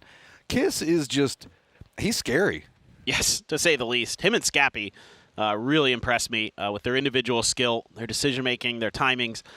They're really well prepared for this event. You have to be so thrilled as an APAC fan that, you know, you win PGC last year. Since then, it's been not the best, but now you have another team to look forward to going into PGC in their own home country of Thailand. Oh, dude, that is going to be crazy. And to be ahead of Twisted Minds, this squad is just legendary in PUBG right now. All the amount of stuff that they've performed over the past few years, they still haven't gotten all the things they want. You know, it's all about Batulins. He was talking about in his interview, he wants to set himself a legacy for this squad that everybody is going to be chasing for forever. But right now, they find themselves in the chase back behind Forest as well as VP, and you saw. And whenever they went outside that last game, it didn't feel good to them. They weren't happy about that. They know that that's going to make this that much harder, and that means that they're going to come out swinging that much heavier. Yeah, I should mention Twisted Minds is another team that could go crazy here on Erangel and maybe have a chance. You know, again, but it relies on VP not being the unbelievably consistent monolith that we've seen throughout these last couple of weeks. So pretty unlikely in my mind as we take a look at FN, who went all the way down to the military base off that plane path. They're going to have a bit of a journey going into this next circle. A few other teams on the outside looking in. Full Sense, Slam G over on the southwest side. Going over to the east, you got like E-Arena, Al-Qadsia, Bago Pa, way up by Stauber. You got FaZe. So those are going to be some teams who are going to be looking towards rotation paths into this first circle. Well, the circle also has the river that cuts through kind of that northern, I guess, 40%. You have to make the assumption that this is going to go to the south. But VP, They're playing the northern side of it right now, slow rolling their way through. Off to the west of them is going to be in North George, of course, Forest. Centered inside the circle, the Freaks, who could definitely use a big game right now. And just to the east of them, of course, the ever-looming Twisted Minds. Yeah, the Freaks really would like a big game to get back into that second place contention position. That's really what you're looking for here. I mean, I know it'd be not what you wanted as the Freaks to have yet another second place this year, but getting that second place at least gives you some confidence going into PGC. Xiaowu. Avi, I think, is thinking that 17 is already left, and that's not really the case. They do manage to squeeze in and steal this compound, but yeah, okay, that's good. Spotted out. Navi goes, okay. We at least have some control of the area. We know that somebody's going to be close to us. Little ghost position revealed.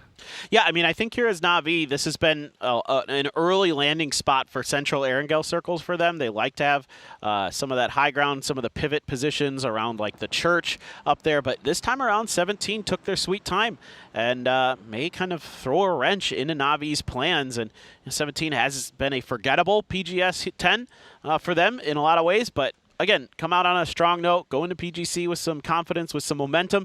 That's the name of the game for all these other teams. Get a little bit of extra cash in the pocket for climbing up the leaderboards. That'd be nice. And so much mental as well going into PGC, right? Like a solid performance at this PGS gives you, I guess, more breathing room to feel like, okay, what we've got is working. If you're a squad like 17, who did win themselves a PGS this year, yeah, it's feeling like something's not clicking the way that it should. If you're the Expendables PGC champion from last year, something's just not happening the way that it should be. Gen G's had some stellar moments where they've kind of popped off. They've been like racking up kills, but then sometimes it's been a falter whenever we get to the grand finals. If anything, whenever I look at Al-Qadsiya and Slam, these are kind of the newer guys on the block, and I mean, they've got room to grow versus these guys that are still trying to figure out what's just not working. Yeah, for sure. I think Gen G's definitely frustrated with how today has gone. It's pretty unlikely that they get up into that top 8. So it's not like they're out of PGC, but it makes it a little bit trickier maybe depending on how everything shakes out. Slam G, well, they're going west, and there's a lot of room to go. And Slam, I know that you're in not the best position on the leaderboard right now, but you've still been impressive through the series. For a squad that's kind of stepped into the international stage, finding themselves, Boostic just making big appearances for himself. Magoria's had some very strong clutches. The whole squad has just been playing very, very well. While it not necessarily always going to be reflected whenever we get over into the grand finals leaderboard. No, I mean, I think a lot of people are going to be talking about those two teams, Slam G and Al-Qadsiya, as threats in PGC. Maybe not winners, but threats to do some serious damage with how scary they've shown themselves to be individually. Probably just some macro stuff they got to work on at this point, but we know they can frag. We know they can hang. Well, look at how between those two squads, Al-Qadsiya and Slam, how many of them, this is their first ever LAN. Right. And are having to learn different stuff.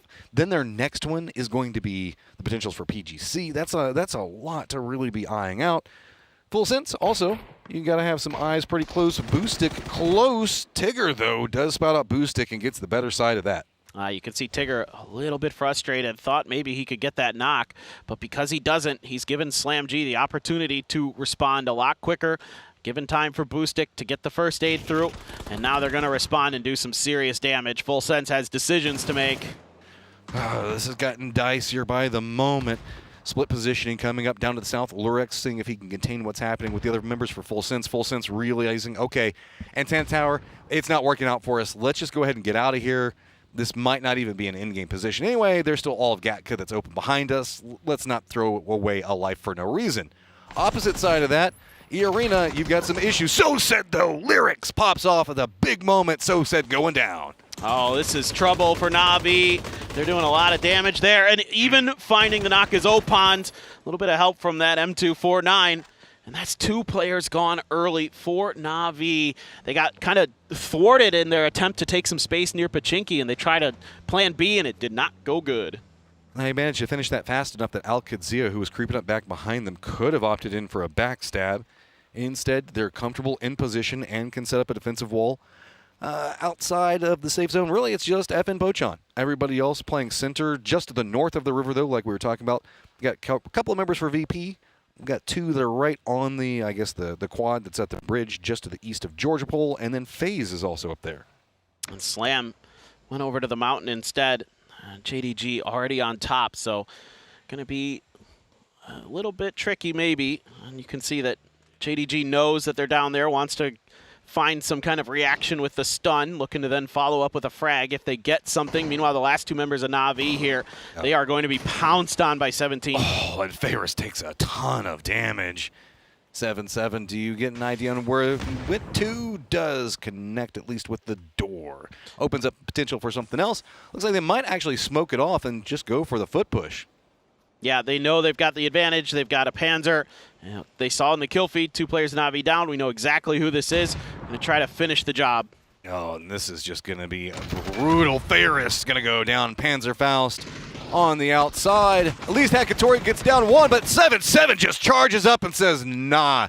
Xiao Wu does get flushed out, so there is a small cost as the new circle pops, and is going to be kind of in between Boatyard and School. I was going to say this might be resable, but Gen G immediately just drove up towards the res station.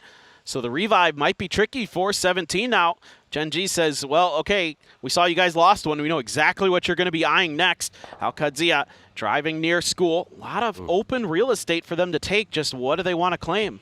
I mean, Badlands early, it's nice to get in there, and if you can find the best dip to work around, but at the same time, it is so punishable if you have enough that's available. School looks like the way that they're going to set their eyes and play that northern wall, while E-Arena, who was tailing in back behind Al-Qadzia, finds the inside track to School itself. Al-Qadzia not content. Looks like they're headed back over to the hillside that's just going to be kind of south of Raja. Is that going to be their stop point? Yeah. I mean, they're getting harassed any angle they go for. Well, yeah, because they assumed, I think, that School was already occupied. They didn't want to drive there. And because of that, that opened up Arena's opportunity to go into the School themselves. Here come the Expendables right next to the Freaks. Just steals Guman's garage, runs right up into his face. Does have a Panzerfaust on approach for Colores. Guman just has to drop down to his belly. That's a sneaky little angle for whoever comes up, but looks like Colores might read exactly where he is, and yeah, that just was stylish. Yeah, I mean, that's just one of those situations where you know you're in trouble. Just trying to buy time for the rest of your team to get there. This is definitely not the start that the Freaks wanted. A lot of smokes down. Clories looking, he picks up Cumin. He's moving him. we can hear them screaming over here. So whatever's happening is the Expendables are having fun. While this is going on, the Freaks had to kind of focus on what was happening with the Expendables. Forrest has crept into an interesting spot right next to the Expendables. To the north, DL was actually trying to get out of point, and while he was trying to look into those compounds on the other side of the road, VP is now over there. Yeah, and this is, oh man, what we've been talking about all day is if you go for these solo splits, they are very punishable. And you mentioned it earlier, Matt, that teams like the Expendables love to just crash stuff if they feel like it's weak and they've got an opportunity and it's costing the Freaks. And Virtus Pro as well is saying, oh, I bet this might be open. There's some fighting going on over here. DL, I mean, he does have some support across the road. Salute in Heaven, trying to see if they can harass anybody before they get in, but DL with this, not a lot to work from. Just trying to get smokes down to see if he can at least just sneak this one back over next to his friends. Panzerfaust coming out from Nixie does connect. DL goes down and should be flushed in just a moment. That's a great shot. That's not the easiest one to connect with the Panzer, and he let it and got the kill.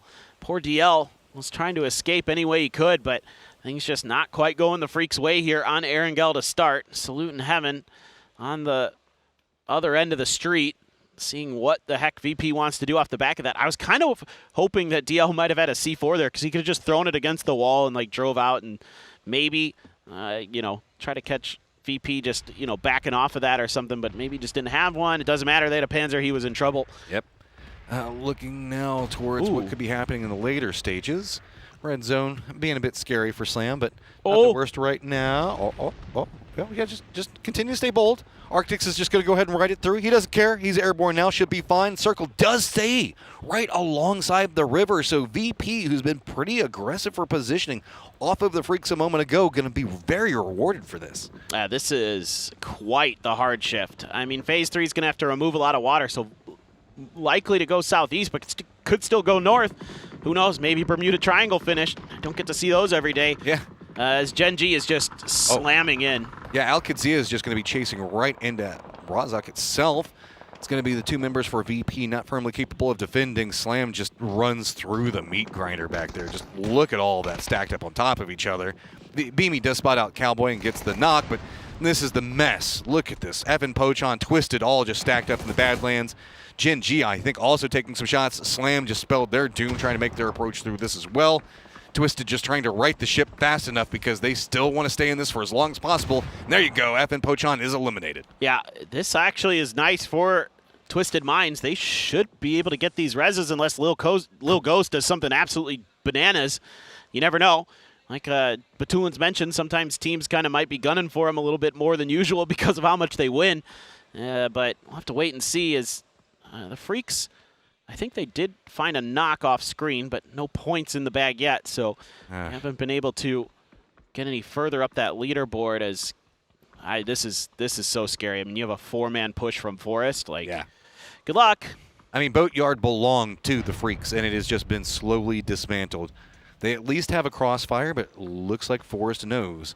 A couple of smokes. Heaven looks like he's wanting to play this more safe. Instead, just use the nades, and Forrest kind of counter reads. Steps away from those angles. Explosions don't really get that much.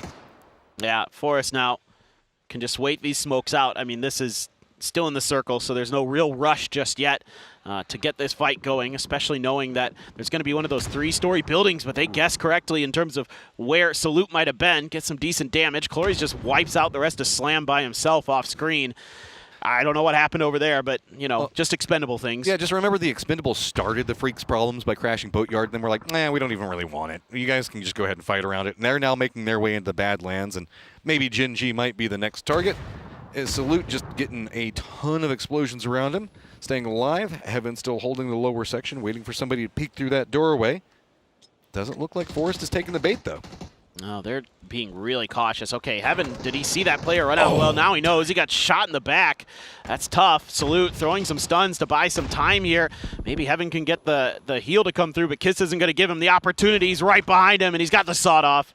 It's just unrelenting. Whenever Forrest feels they have the advantage, they're just going to charge you. Salute now down, out as well. Freaks, who are trying to see if they could rally something to assault the top of the leaderboard, out early. Well, now the Freaks' hopes of maybe getting up towards second, looking further and further away. You can see 17 angling in towards Twisted Minds, trying to put some pressure through. As now the Expendables. Yeah, the Expendables are just shredding people. Circle pops very far to the north as well. We could hear a couple of teams, most notably probably JDG, cheering quite loud about that. Is Expendables at 10 kills already, and they're still 43 alive. So 39 other targets for them to be able to chase after. And 7 of them are in Corey's hands. He's just going nuts over there. Well, they were at the tail end of everybody that was running through the gauntlet in the Badlands, so let's see what happens next. VP is now in an edge position, trying to defend. Forrest trying to cross. Looks like they've got eyes on the Bermuda Triangle Island. Other members for Forrest, 2-2, pretty close to Lucarux. And back behind this, everything's kind of calming down. It looks like very wide wraps coming out from a lot of our squads. Well, this is a northern circle now, and teams trying to cross the bridge. Corexi gets cut down. Kiss in return for Lucarux. Nixie's just driving right at him, just going for the points. Nixie drops down. That's a problem. How does he get up and win that? Oh, man. Does manage to pick it up in the end. Nixie just bold, no fear, chases out after this. Are they trying to go for a res? Is that what they're after, the res beacon that's over in this position? That's a very bold VP play. Well, and Twisted thought they might be able to kind of outguess everybody by going around this far east side, but FaZe was already here. That's a beautiful grenade from Fex right at Lou's feet. And things looking bad for Twisted. Everybody kind of had the same idea. FaZe with this bridge camp can get some very important points as they are just 1 point back behind E-Arena, who's already got 6 kills right now. Vard trying to regroup. It's just going to be Perfectix by himself. And back out in the Badlands, it's going to be Full Sense, the new targets for the Expendables, and E-Arena on the other side. Well, down goes Lil Ghost, down goes 17 Gaming as this firefight over on this side continues. Clory's, his reign of destruction has ended at the hands of Flash. Blue Zone is right here. Does that it doesn't matter. Grenade, yeah, I was going to say that grenade's good enough. They want more. Tanvu is trying to get in the high ground to just pump this one down. Virtus Pro, though, with this reposition, has spotted out the Expendables at range. Now, E-Arena starting to find a lot of kills, up to 8 now. Jacob down. Blue Zone already being a problem. Tanvu about to be the bigger one, though. Yeah, 15 kills here for the Expendables, and they might just go out in 9th place. I love what Virtus Pro is doing. Harass these fights, play for the edge, clear these zones, and just keep accumulating more and more points. Make this impossible for anybody to reach you. He's like, you're really making me do this. I've got to climb this tower just so I can take the shots into Tanvu, who is chasing after E-Arena. Opons is inside the safe zone. Lucrux and Nixie are also very close to it, as we had a ton of people alive before this circle, and it has just been dropping like a rock. We're at phase number 4 with 21 alive. Yeah, Beamy's entering his National Park Ranger arc as he's going up to the top of the tower here to check out what's going on. VP's got a couple players in the current zone, but the new zone is going to shift north again, so that hard shift not too surprising because of the river. And Perfectix just going to have to play the heal game. Well, that doesn't matter because that was the last first aid, unless there's more in this house, which I don't think there is going to be anything he's going to get. There was a bit of a problem for FaZe as well, getting caught off in the fight with Twisted. Firmly gate kept now as Al-Qadsia has found themselves in the circle. Begapa as well. We saw Begapa spot out what was happening just a moment ago as Beamy did spot out his friend that he was looking for. So all the hiking up the stairs, all the stairs, worth it. Yeah, absolutely. This is not bad at all for Beamy. So for those of you at home, we can hear Al-Qadsia yelling off that kill in the kill feed. That's why we're laughing. Well, this is actually pretty big because Al-Qadsia is in a really good spot in the circle, but all of the kills are happening away from them. They can't really rack up a ton. Lucrux just, I don't know, an undead mermaid? What else do you call somebody just floating in the water over there? Nixie's also kind of trapped out. He's going to have to walk into the same angle. Forrest got good vision on him. Opon's not a mermaid anymore, outside the water, hanging out right on the coastline for the river. It's mostly just Begapa and Al-Qadsia with JDG having the God compound. Yeah, still, this is a nice game for Virtus Pro. You're getting some kills, you're getting some placement points. It's about all you can ask for at this point, and guess who has a boatload of first aids? 24. This is why Beamy died. I see. Beamy died for this. I know. Nixie just going to be chilling there for a while. Forrest. Okay, you got a path into the circle. You're probably going to run down next to the river. That's kind of what everybody's thinking. Opon's going to be pretty close. If you go too far, though, you could bump into Al-Qadsia. They're going to be the defensive line set up very far into the east. JDG from the God compounds do spot out everything because the reason it's called God compound, just look down that hillside. They get so much vision. Yep, and Spaceman has an SLR and is tagging Baron quite a bit. He gets behind the hillside, though. Now you got to kind of worry about Opons as Forrest. If he springs to life, springs to action, will it be their demise? I mean, they're going to try to just get as much distance between them and Twisted Minds at this point as they can. That's the real name of the game here for Forrest. D looking down at Opons. Al-Qadsia wants to clear that southern flank as best as they can because you got Bagopop breathing down your necks up on the north. I want to remind everybody that we're at phase number 5, so pacing could slow down a bit. Everybody that has made it into the north. What do you mean? Kind of comfortable. Where do you got to go? Unless the circle just starts hard shifting crazy ways, it's going to be trying to assault. JDG hoping it goes to their compound. This could go down south. This could. In which case, that would be very brutal. I'd love it. I'd love it. It would be fun. Just you know what? This circle's already garbage. Might as well just make it worse. Oh, Nixie does get spotted. Yes! Yes! It went south, Matt. I did it. You summoned your powers for evil, and I love it. Means that Roth is actually inside this circle and could maybe keep out Begapa, but he's in an awkward spot now. JDG, this is the bigger thing. If you wanted a fun game, you wanted JDG's compound gone, and it's mostly gone now. So that means that this is going to be a lot more of a firefight scrap situation for these squads to deal with.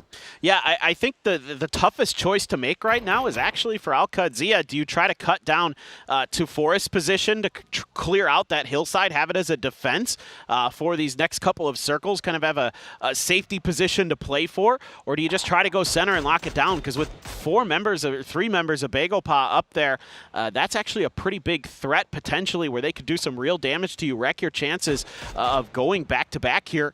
And they're just going to opt to just play center a bit. But yeah, I've been watching the angles that Bagopop has, and they've been tagging up the Al-Qadsia players in the center. Now, the good news for Al-Qadsia is Bagopop is out of the next circle, so impetus on BGP to kind of figure out how they want to attack this next zone. Well, this is kind of awkward in general for Bagopop because they know that somebody's already playing the trenches along the road.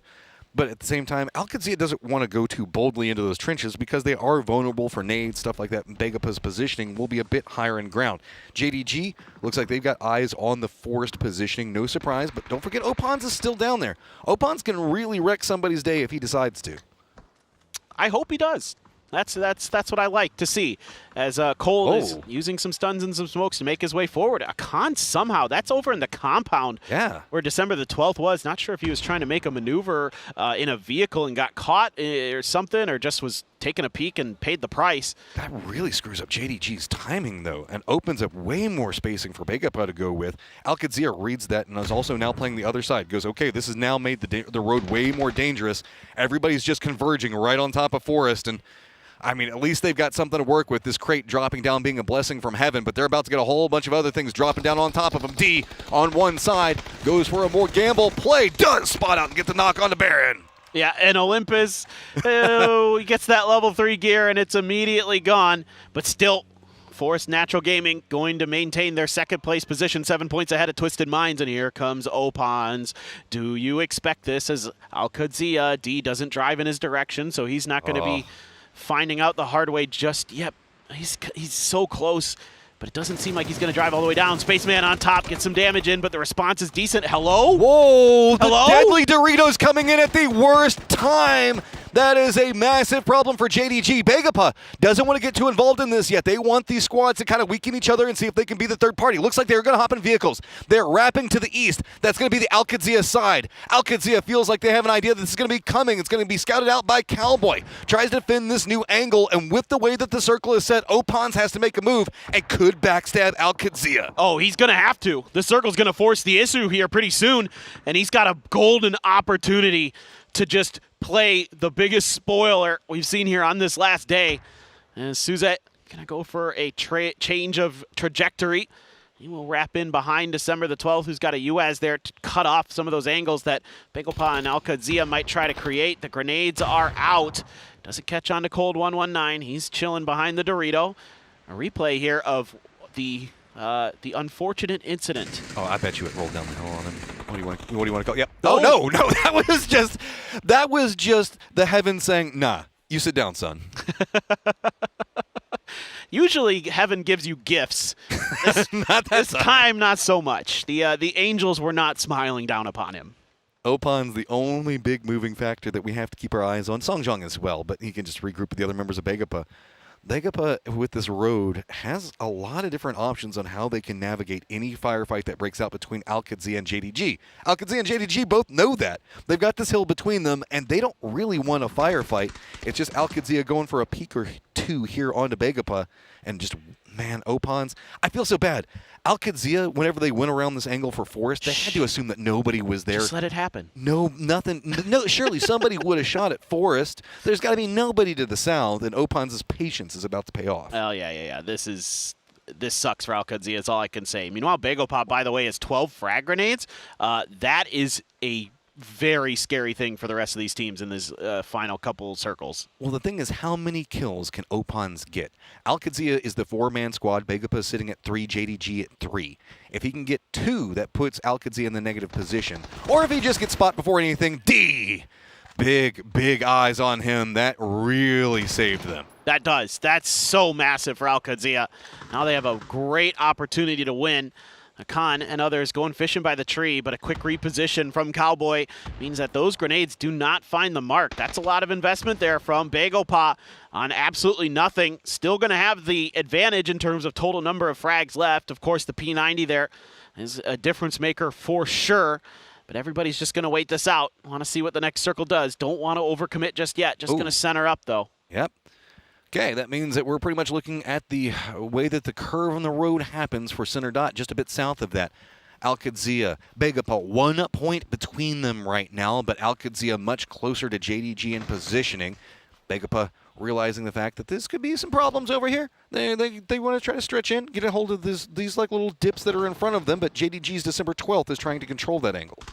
Yeah, I mean, JDG's got a good position to try to lock things down a bit. It's just they don't have the numbers advantage, so the DBS was actually scooped up off of Olympus's body by Cowboy, so he could have a very potent weapon in that late game. You can see a lot of stuff being dropped on the ground behind Al-Qadsia, as they are just going to form a line on this southeastern edge. Begopa has a hill. Sungjan's got some space in this next circle. This actually could be pretty quiet. 4v3v3. Could find ourselves coming down to the wire here in Phase 9. Yeah, so Begopa's 2 members still need to get in the safe zone. They've just got to get to where Songjong is, so that's not too bad off. With now some cover down to play from, they can maybe deny some of the angles. I think that was the goals. They were hoping that they could get some angles set up to deny what JDG would do. They're kind of the closest squad to the blue zone for the time being, but once Guyon regroups, it's going to be Al-Qadsia that has to move kind of first. They can still use their ridge line. There's going to be a point where everybody is going to almost at the same time have to leave their covered points and firefight. Yeah, I mean, I think Al-Qadsia has to swing south here to try to deal with JDG because Begopa is a better position for that central final circle. So they kind of are going to be the ones chilling for a bit, and I'm pretty sure Al-Qadsia is going to suss this out. They know they've got to deal with JDG if they're going to get the win. Panzerfaust and nades on the ready. Utility's starting to come out. Cold has to be careful. Good curve on the nade, but just cooked a bit too short. Molotov's going to land right at Cold's feet. It's going to be a bit, I guess, warm now. Is he warm 119 while we're waiting? Oh, Cold! Peeks back onto Roth, gets the knock. Tons of information. Molotov's going to be problems, though, as it's going to start cooking his feet. Follows it, come out, and Cold gets another drop. Yeah, those are some great grenades. Cold holding the line here nicely for JDG. Now Suze and December the 12th want to swoop in, see if they can spoil Al-Qadzia's day, keep them from going back-to-back here. Suze's on point. He's got another knock. Those are some freebies for the December to the 12th. D's up on top. He's gone. JDG finishes that so fast. High ground control definitely goes over to Begopa. They just crest this hillside looking down into a weakened JDG, but they don't have clean vision in its entirety. They don't exactly know where the position has been set up for JDG. You can see blind nades being thrown out. This could be an issue. It's December 12th. Spots out a Khan. That's disaster for Begopa. They have such a good spot here, but December the 12th was using that Dacia to hide himself, and Akan never saw him, never peeked over far enough to get the information, get the vision. Begopa throws so many grenades, and none of them have connected. This P90 has to sing. It's got to come loud right now. Spots out one, does get it, goes for the peek again. Guyon, the last one up, also spots out December 12th. He just finishes it all. Another win for Begopa. They came into the final day hungry, and they are feasting.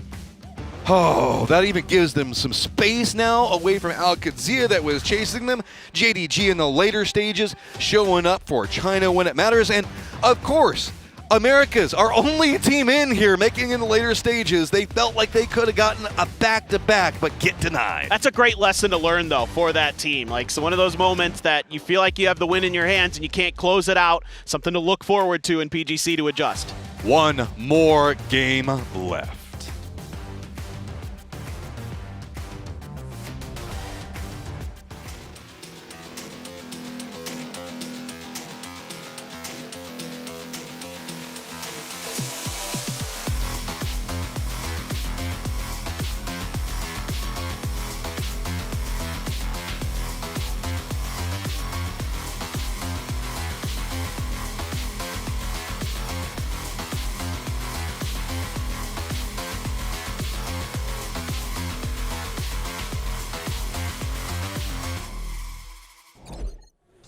It's the double for Begopa as on the day. South Korea is shoring up their defenses at the end of PGS 10, but Begopa, Clinton said it right, man. They're feasting, they're hungry, and they're able to get the victories. P90 towards the end, looking lethal Avenger. Whoa. Yeah, 1 versus 3 with the P90.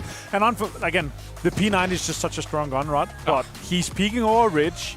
Peeking at 2 guys, they should have had him. Like, I think it's down to 1 versus 1. He should not have gotten 3 kills there. But P90, man, it's too good. I mean, I think it came down to Al-Qadsia and JDG had to sort of force the fight. Al-Qadsia, you know, I think that Molly had been a little bit farther, maybe moved a little faster with the Panzer.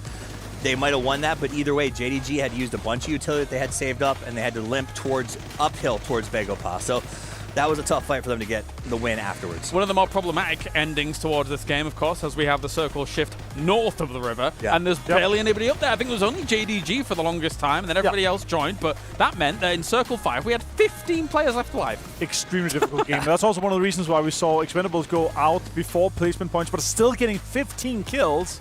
Like, they were just fighting everything in the south. The circle just went to Narnia here. And yeah, look at that, the P90.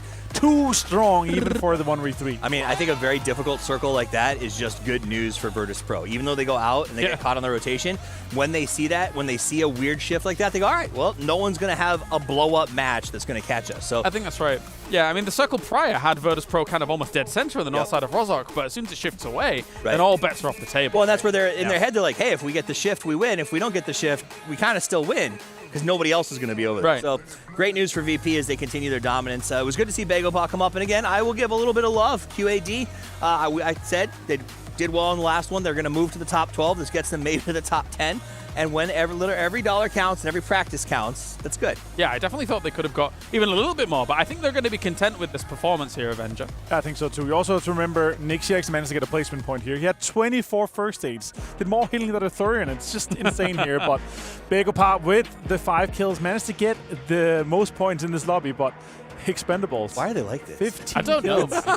Imagine if they had placement points too. We get a mandated pop-off game of the day, and then we go back to being quiet for a while. But I mean, this is to me how they won PGC, right? Is everybody else sort of let the line slip a little bit, got a little bit slow, and the Expendables just does this. They sort of have these 1 or 2 games where they come out and they do insane amounts of numbers and build momentum. So again, I don't think they win this one, but it is the Expendables that we learned about last year, and it's been exactly the same. Yeah, potentially scary, very scary indeed, with major ramifications towards PGC, where they will be defending their title.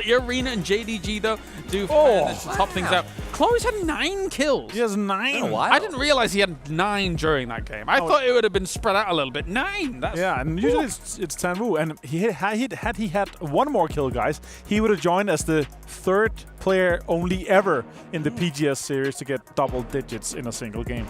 That's crazy. It's been a while since I feel like we sang the glories of Chloris. It's good to see him popping off. Been half a year, or it has almost a year. Almost a year. At this point. We didn't stop talking about him at PGC, and then it was kind of afterwards, you know? I don't remember anyone not having him by the end of PGC, not having him on their fantasy lineup. Like, he was a god at that event. Yeah, very good indeed. And Bagopa here looks to rule the roost with 15 points going their way. That said, though, Expendables technically does tire them because of the kills going down at the end. Placement. They're monsters. That's very rare that you see that kind of result coming out. But Virtus Pro, of course, with the 5 points means that when we get to the overalls...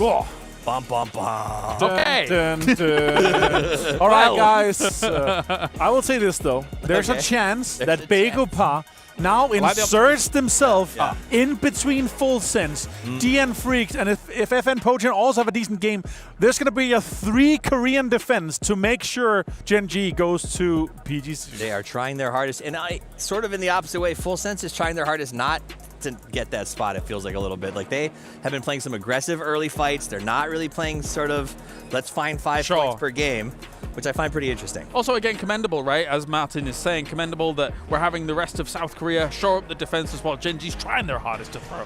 Down to the bottom. True. I don't understand why. But hey, okay, so yes, there is technically a wild outside chance someone takes this away from Virtus Pro. However, the consistency of Virtus Pro is also inevitable here, Martin. Yeah, I mean, again, what we're looking at right now, we're looking at a 55+ point day, potentially a 60+ point day. Mostly breaking the record that they had themselves. Twisted Mind said, we're the best. We're going to PGC to dominate. VP said, we almost caught you last time. We're going to set the record this time. We're going to prove that we are a challenge when it comes to the big show, and it looks good for that to actually come to happen. And one of the only teams that can try and catch up is Forest Natural Gaming. You saw Kiss on that left-hand side. Can they have a massive game? And can Virtus Pro go down? Let's find out right now. The last map that we have for PGS 10. Virtus Pro up on top of it. Feels like they've got a lead, but there is so much in contention, and all eyes are if they go down early. I love that they're able to spell out VP there. The Observer's getting creative here. I really like that, as it looks darn good for Virtus Pro. It's hard to imagine a world where they aren't our winners, but we're still looking at the rest of that leaderboard, how it's all going to shake out, if the Korean teams can continue to play well here on this last Erangel to keep Genji in the mix for PGC. All of these things matter. All of these things so important. And, you know, you can see that this is the map that the Freaks have been doing a lot of their damage on in terms of their points throughout these two PGSs. Look at Hakatori, though. He's just a madman. Oh, yeah, and Kalores and Tanvu, their numbers might have been bumped a bit from that last game. Just a bit. Well, we keep talking about, okay, VP feeling good positioning, you know, generating a ton of points. Of course, they're like the #1 team on this map for point generation. We did see an explosive game from the Expendables, finding a ton of kills. There are outside worlds where somebody picks up a lot, and, oh, hey, I guess the South Korea roll continues. All right. I mean, FN fighting early, but finding success was FaZe was in the vicinity. Everybody off of this bad plane path trying to get to their ult drops, and it's going to actually be FN that does well, but pretty similar. Yeah, it's almost the same. It's a little bit further shifted north, though. So who knows? Maybe this one goes south because the last one went north. Science. Science, yeah. I mean, we have more north in this time, so it's got to go south. These are the rules in which I've just created. Salute, he should probably be fine. We'll call it Matrum's theorem. Yeah, no. Just, I mean, it's kind of one of those situations where just assume the worst case scenario, and it's always going to work out for you. Yeah, exactly. Yeah. That's how I play PUBG. That's how I have to play PUBG, because my aim ain't good enough to do it any other way. Well, FN, quick to move off of that early pick. FaZe going way over to the east, maybe going to drive all the way up towards Milta or something. I don't know. FN, not too sure what their end game plan here is as well. I don't know if they're going to try to cut. FaZe? Are they just going to try to cut FaZe off? Is that the whole game plan here? It's like, we know FaZe went early, so maybe we can take advantage of this. This is madness. This is madness. I mean, do you? I mean, they're ahead of FaZe right now, so eliminating FaZe gives them breathing room on the leaderboard. Jeems has spotted them out, and oh, I guess there's a no. That's not the plan. Instead, it's just runway. That's revenge, though. So that's a nice pickup for FaZe. Didn't probably appreciate. Oh my God, Gustav with the AK at range. And they get another headshot in there. That forces the stop. How much more of this does FaZe want? I mean, you can see they don't have really anything to play from. They're just trying to get, like, ammo back. Do they have any options to chase after this? Any scopes, anything that they can do to continue to punish this, as at least the res on the Star-Lord has happened. Evan Pochon now in a terrible position if FaZe opts to it. Yep, there's vehicles. It looks like FaZe might be eyeing this. Gustav's going to be charging in. Well, Breakers is done. There's no hope for him unless FN wins this fight cleanly and can get the chip. But Gustav, my God, that was an iron sight AK too. I love to see that from his perspective. Just ridiculous shots that they're hitting there. And you do have one res in.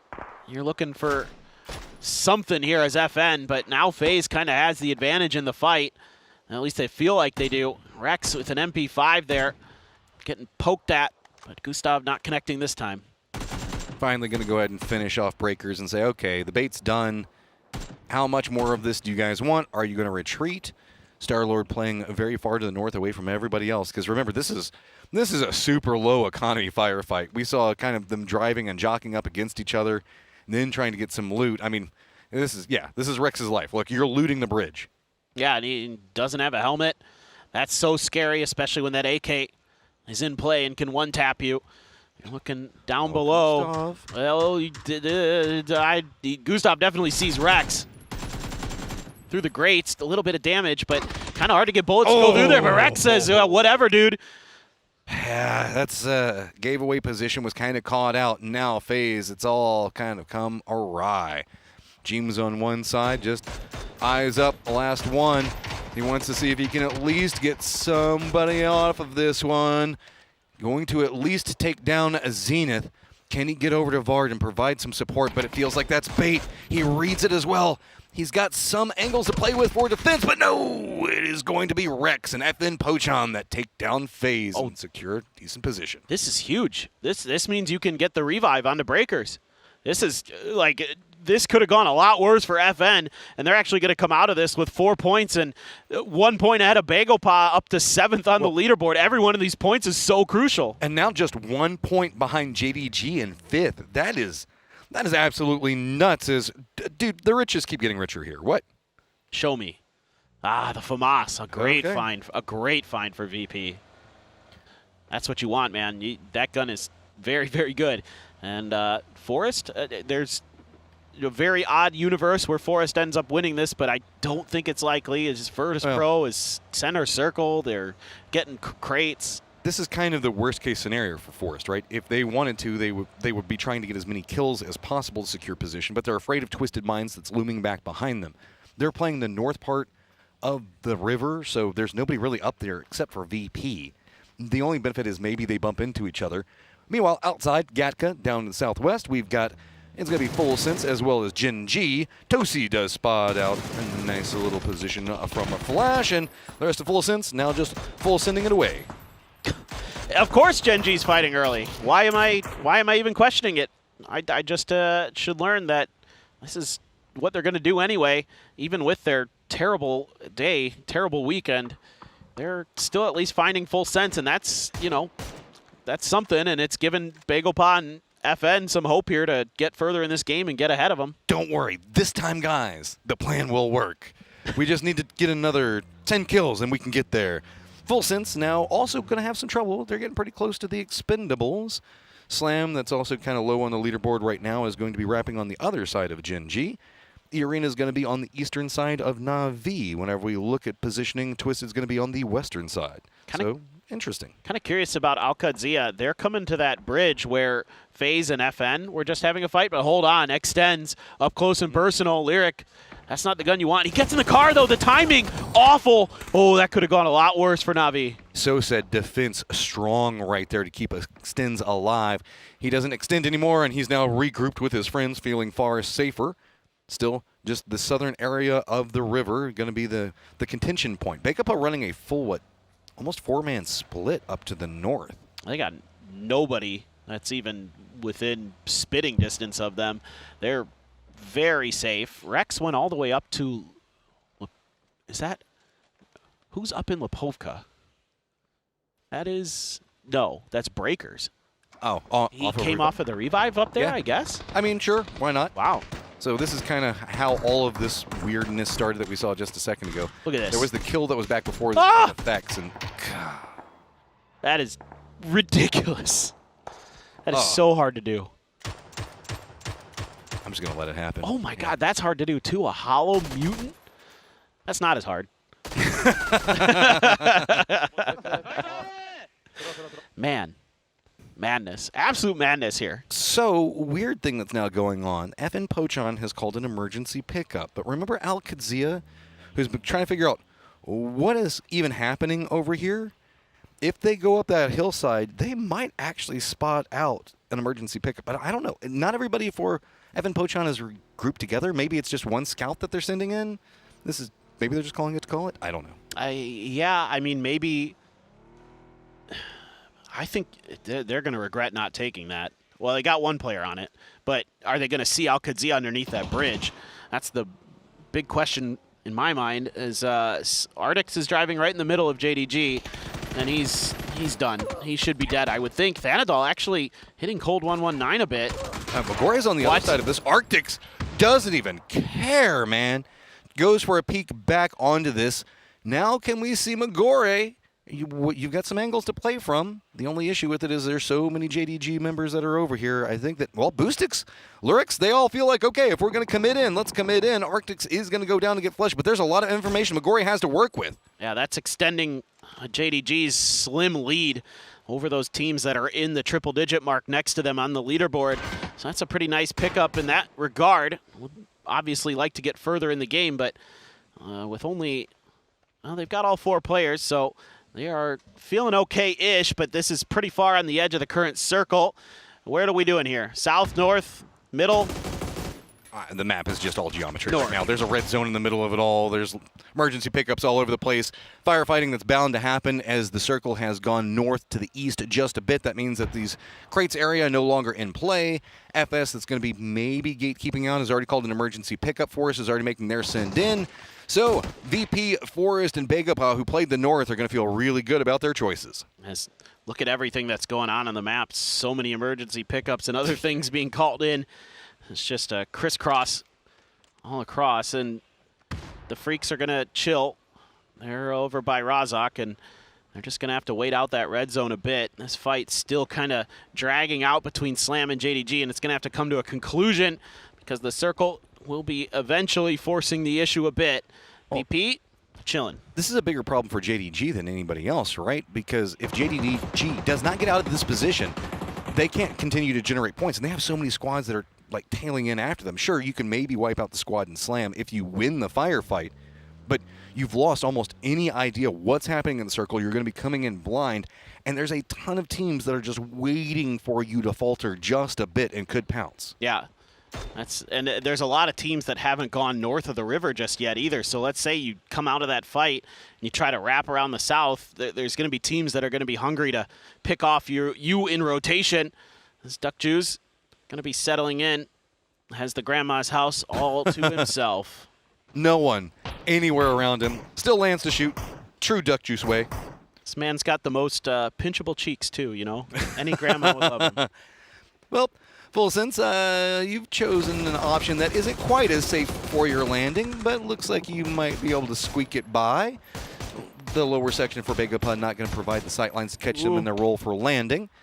To the east, we have Alcadzia and the Expendables that are going to be rapid to regroup with Duck Juice. And here's Spaceman just boldly holding the line, but Slam, zero fear on their approach. Lucarux in some trouble. The timing on that is not going to work. Is the blue zone going to do enough damage to knock him down? Well, Boostic at least still alive for them, so still hope for Slam, but JDG trying to go for a res onto Cold 119 out in the open. Xiaowu tagged up a bit, but Forest not going to be able to punish that just yet. Scappy was looking for the angle. Xiaowu's not going to give it to him. As Forest Natural Gaming just going to be able to secure their space over on this western side. VP again, 2-2 split, but pretty comfortable in that position. Grenade out and up and over. Finally, Cold 119 rezzed. Both members of Slam going to be peeking around the side. Nade rolls, but catches that little bit of cement that's sticking up there to knock it away, denying out any nade connection that could happen. Cold. Now just going to go ahead right through the middle of it all. Knows exactly where the multiple members for Slam are going to be at. December 12th is already down. It's all on to him. He's got to make a big play happen. Full Sense just 3 points back behind him. FN Pochon just 3 points back behind him. Begapa 4 points. E-Arena 5 points. He's got to secure this. Magore's got to be the guy to clutch it up on the other side. Just 1 point behind the Expendables right now. Flash comes out. He peeks it around, and JDG is eliminated. All right. Nice job there. Bad situation for Slam, and they're able to come out on top. JDG, though, going to end at 103. A point line to keep in our minds. Guman has snuck next to Virtus Pro. He got across the river from Razak. Still a fair amount of water here in Phase 3, so this is basically guaranteed to go north, but it buys a little extra time for these teams that are on the southern edge to fortify their positions, look for entry points onto the other side, and the Freaks want to get ahead of the curve. Guman's going to crawl out there, and he has been so sneaky. Oh my God, this is so aggressive. Distraction from Salute with the vehicle. Guman goes for the shots, but he doesn't connect the way he wants. That's going to be an easy down. Nixie's taking a lot of damage, but there's a defendable position to play, and the Freaks have to stop. They can't continue to go any further forward. Running back behind this is going to be 17, though, using the distraction that what the Freaks are providing. Ooh! That was a really nice shot there from Salute. The grenade was going to be good anyway. Heaven wants to continue here. They want to just knock him out. Salute's knocking players down. And Beamy and Corexi, the last two here for Virtus Pro, are going to have to make it a go of it as a duo. They've at least got a good position to play. The only problem that they have to worry about now is that Forest is creeping closer by the second. Cowboy and the rest of Al-Qadsia is bumping in some friends at range. 17 looks like they're going to get more aggressive down the hillside. They at least want to get a low angle, and that's going to be Zhao Wu's job. Twisted also starting to take a bit of a bite out of what's happening over here. See Lu getting closer and closer to Salute's position, but doesn't have vision due to the way the hillside lays. Like this choice from Heaven to pick his teammate up instead of trying to stick the res in the smoke. He knows that 17 is pressuring their position, and you still have a little bit of covering fire from Salute, who's been doming people. So might as well try to take advantage of that. But there's shots coming from across the river there. That's Twisted Minds trying to get involved. This is just the scouting from Lu, who's got the foothold position for the rest of the squad. This has shut down the Freaks on anything that they really want to try to accomplish here. VP just loving it. They can chill out a bit more and let all these guys fight around them. Gen G is also trying to navigate the circle. Looks like they're going to run very close to Forest. That could be a couple of points that are big if Forest can find them. Yeah, this is scary. Of course, Kiss. Of course. Oh, God. Bean's like, no, it's Kiss. I've got to get out of here. I cannot hang out at this point. He will kill us all. Oh, Forest also wrapping down below this. This is very little fear. They are just trying to exploit Gen G right now. You were talking about it earlier, Matt, how they need kills. If they have any chance of getting first, might as well go big. As, yeah, the Freaks they do get deal. They sacrifice Heaven for that. Salute goes down as well, so it's going to be on salvage duty for DL, but that's likely just going to be somewhere in that 4th position. You're going to finish ahead of JDG as the Freaks, but you never know if somebody like Full Sense just comes alive at the end of the game, or Bagelpa or E-Arena. Somebody could take that 4th place position away. Small fight that's happening between FN Pochon and the Expendables. Al-Qadsia might also opt into third party, but Gen G looks like they're going to try to play a defensive line along this hillside. They spot out Slam, making their rotate in right back behind Forest. The timing is terrible for Forest, as now Gen G is going to catch them all. 2 members for Slam also in the air. I think that this is going to be the recall coming in from them. This is just all come apart. Forest is in a ton of trouble. Yeah, Forest here, hemorrhaging needed players. They're going to try to dive back in. They're going right back at Slam, and they will at least knock a couple players down. Boostic over there. Baron thinks maybe the heal is better. Kiss up on the hill. Punch down Kiss and get a gun. No, Scappy denies it. He got revived and he was going for the punches. I mean, down player, make a play for it, you know? If there's not much else that you can get, Arctic's just juking around. He doesn't have any tools to really work with either, but that's all he got, and he's going to make it work. Forest gets eliminated at 130 points. Well, that should be all she wrote. Forest a little bit frustrated with maybe some miscommunication there. And the organization in terms of who was doing what, where, when, and why looked a little discombobulated on the screen. And well, they had a great idea in going for Gen G. It's just Slam's timing was so awkward for their push into Gen G. Yeah, for sure. And that's, it probably came down to somebody was making a call to keep going for Gen G. Somebody was making a call to come back, and it all just kind of crumbled. But yeah, absolutely, the timing was awful for them, and still hell of a tournament they've had. But second place still in Twisted Mind sights, and they are coming in on this southeastern edge. They still have DL from the Freaks way off, and Razak making his way in. Bagel Pop getting shot at by E-Arena. And Park Pro is going to be driving away Sungjong as well. Good regroup for Bagopa. They have the gas station down the hillside.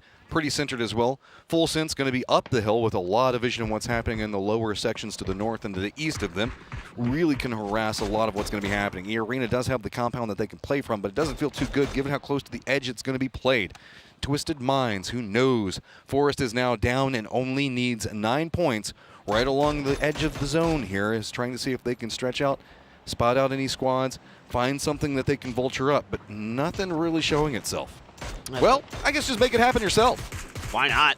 I mean, E-Arena, they just go out in the open and they suffer. I mean, the compound's not the best for sure, but yeah, at least have a couple of buildings for safety, and they fall apart. As Twisted Minds is happy to try to capitalize, happy to take a few more kills potentially.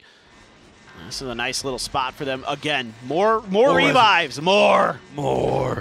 If we can come back enough time, guys, it'll be fine. It'll be fine. Gen G's just watching it, see if maybe they can catch somebody on landing. Not a lot of meds or loot to work with over there, but there's at least a lot of bodies down on the ground. We don't know exactly what we're sitting at. Arctics should be able to regroup. Gen G, oh no, Gen G does spot out Arctics and does manage to flush him, so. Are we getting another Bagel Paw win? Are we going 3 wins on the final day? That is on the cards at the very least. The Freaks will go down. DL trying to get through, but that's the end of their run here. Currently in 4th. Still a few teams that could catch that. In fact, Bagel Paw, one of them. As Twisted Minds just looking to secure this edge. 17 angling in this direction of Famas and Xiaobei's hands. Little Ghost holding the edge of the new zone. So when we look at the way that the circle set, the Expendables are being a bit more bold. They're running right at Begapa. Alcadzia is going to have some friends back behind them to the northwest, as well as FN Pochan and Jinji. Actually, well, Zenith's going to make it a little bit easier for any defense that Alcadzia wants to set. The Expendables trying to make sure that they keep control over the area that's going to be in front of them. Has to keep an eye behind them because FN Breakers is trying to creep in back behind this. Twisted on the hunt for any points they can find. Presently sitting at 122. Only need 8 more. 17 are approaching from the southwest to their position. Genji was trying to punish Zenith there. No, he's isolated on his own. They can't get the grenades to really go, and they're getting shot at as they're trying to get into range. VP, 2 players need to make something happen if possible. So, you know what? Yeah. This is something. So, full sense, you've got a good compound with a lot of vision. There are some vulnerabilities to the compound, though. It doesn't have the cleanest sight lines on a specific approach. And it looks like that's going to be Corexi and what he's going to be going after. Does full sense even sense this coming? Oh, my! To this angle. Corexi goes down, and the explosion goes off a bit too early. Oh, if that had gone just another second further, I think he might have been able to get them all. It's a nice attempt, and 17's just like, oh, wait, other side. We know there's a point out here. Mine. Beamy just trying to see if he can get to support, but no, 17's going to deny that. More points running away from Twisted, not wanting to get close to him. Lurex also just trying to get into the zone on the bottom part of this hillside. Has been spotted out by Begapa, and that could be its own issue.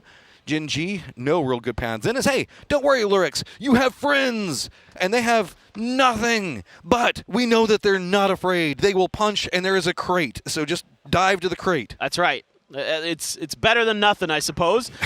They're getting shot the heck up as they try to go down.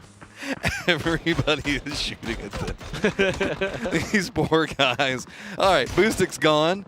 But hey, 1 managed to make landfall. He's in the blue, though, so actually grabbed a vehicle, and Genji still fighting tooth and nail to try to continue on in this game on the north side. Too bad, so sad. They will be taken down by the combined fire of a couple different teams. 12th place, bottom of the scoreboard for Genji here in PGS 10. A far cry from their last 2 international events, where they have played rather well. So we'll see what happens in terms of if they can get to PGC or not. Guyan going to take down a couple players here. Bagel Pa still doing damage. VP's last member stuck out in the blue.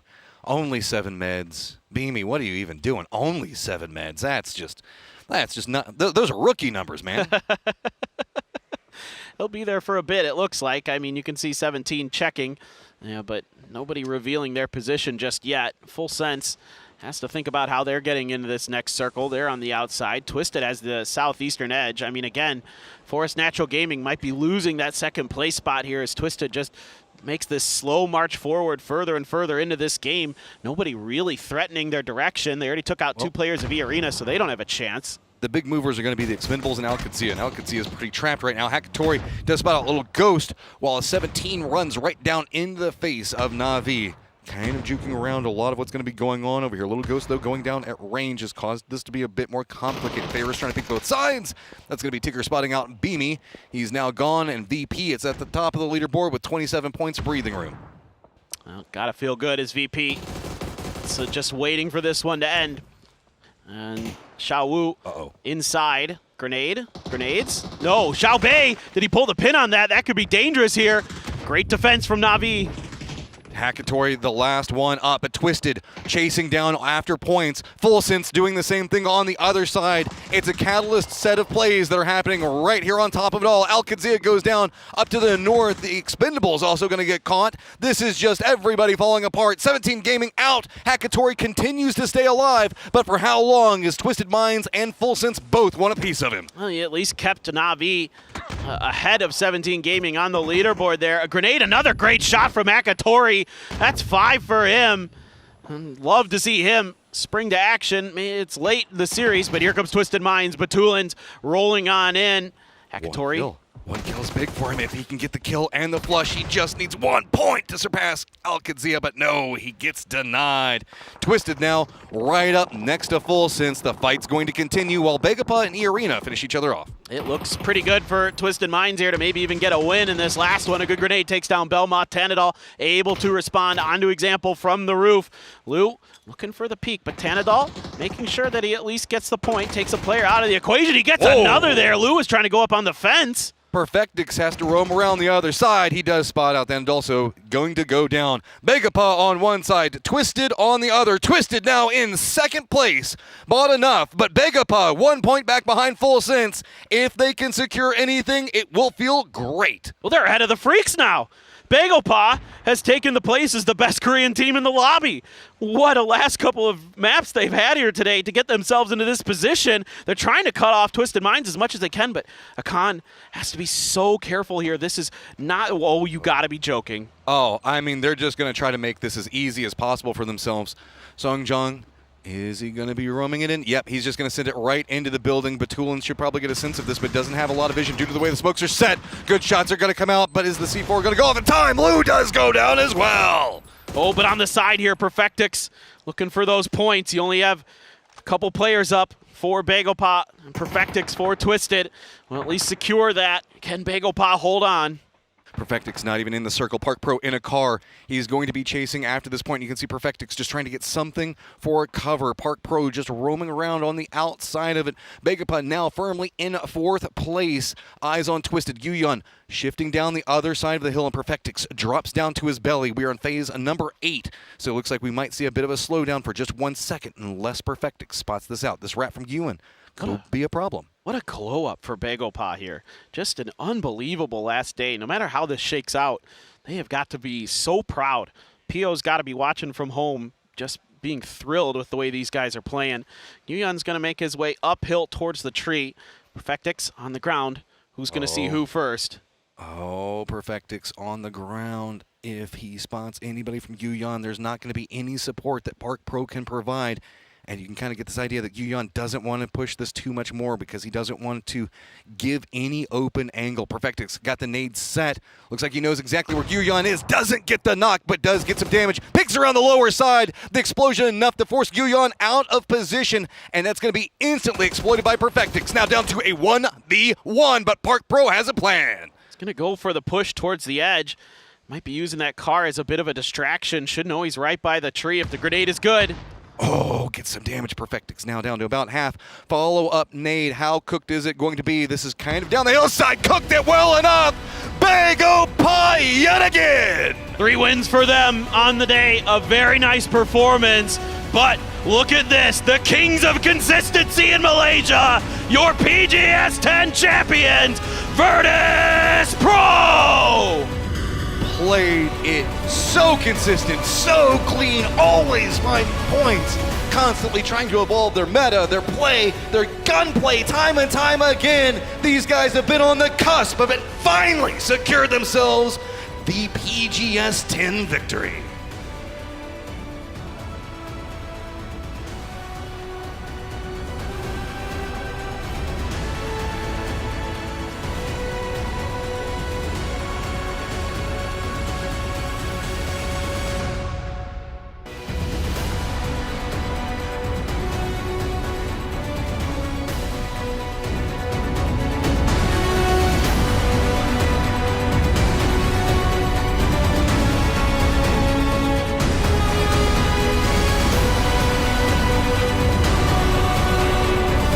All right, everyone, please join me in welcoming your PGS 10 champions.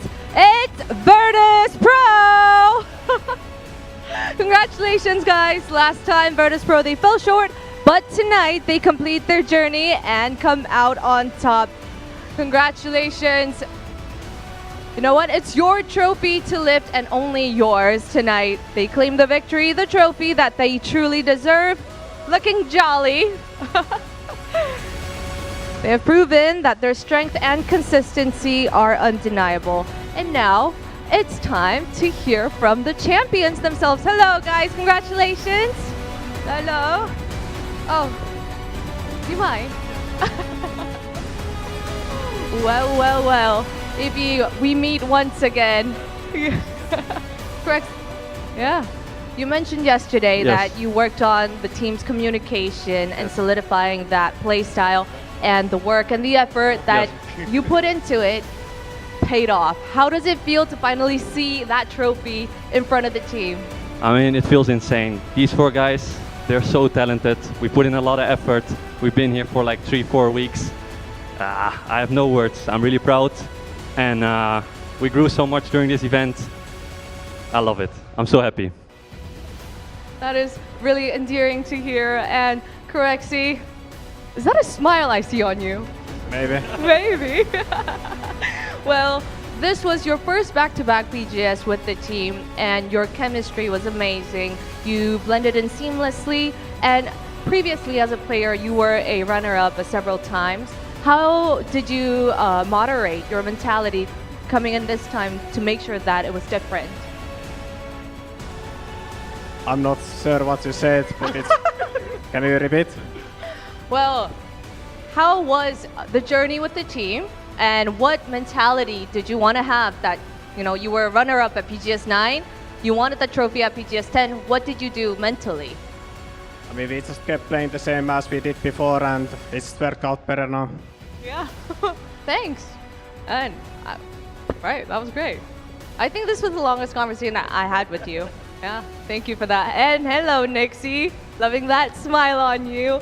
Well, this was a long journey, a tiring one, coming so close every time. But today, you're standing in front of the trophy. I mean, as the IGL, what does the win mean for you and the team? I mean, I'm just super proud, first of all, and I'm thankful for my teammates that they let me, like, they believed in me, and then they let me, like, change to the role, because we made a lot of the changes after EB, of course, left the team. We got Corexi, so of course I'm really, like, proud, and I'm just thankful for my teammates that believed me and trust me. So yeah, that's all I have to say. Oh my God, spoken like a true IGL, the leader of the team. All right, thank you, Nixie. Great to hear. And Luca, you look nervous. Are you nervous? A little bit. A little bit. Don't worry. Well, runner-up at PGS 9. You guys are champions here, right? You have a little bit of a break before we head into PGC 2025 right away. You guys were on a roll, consistent. How do you plan on keeping that momentum so that you don't get too excited from the win? We're going to take a little break now, like for 2 weeks, and then we're going back to boot camp to practice for PGC, and then hopefully we'll prepare good and win it. Oh, back to grinding right away? Sorry, what? Back to grinding, back to work. Yeah. Just a little bit break, and then we go boot camp. Okay, simple, easy, winning formula. Okay, well, Beamy, you look like a veteran of interviews. We've met before. Good to see you. Congratulations on the win. Do you have anything you would like to say to the boys? What I want to ask you, I know you're a fun guy to talk to. Do you have any memorable moments from the journey? Something that happened today, or even at 9 too? I don't think we had too many memorable moments, but like overall, just how we. I'm just proud of like how consistent we played like through both tournaments. Like even like after bad games and such, we stuck to the game plan we talked about, that we discussed for several months, and like we just knew like if we just keep improving with how we're playing, like we can do it, and we finally did. Do you have anything you want to say to the teammates now that we're having a champions interview? I would say decent play, guys. Decent. Hey, at least you didn't tank the blue. Yes, I did. Too much.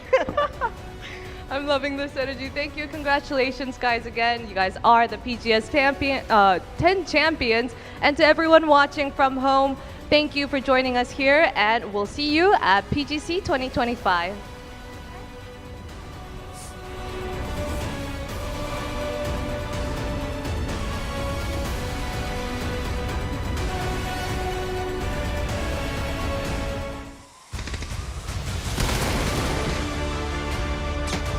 Success. Every single component rises to the occasion and finally takes themselves a trophy here. Every single component knew that they were capable of raising a trophy, and here they are for the 10th PGS. They do it right on the heels of PGC.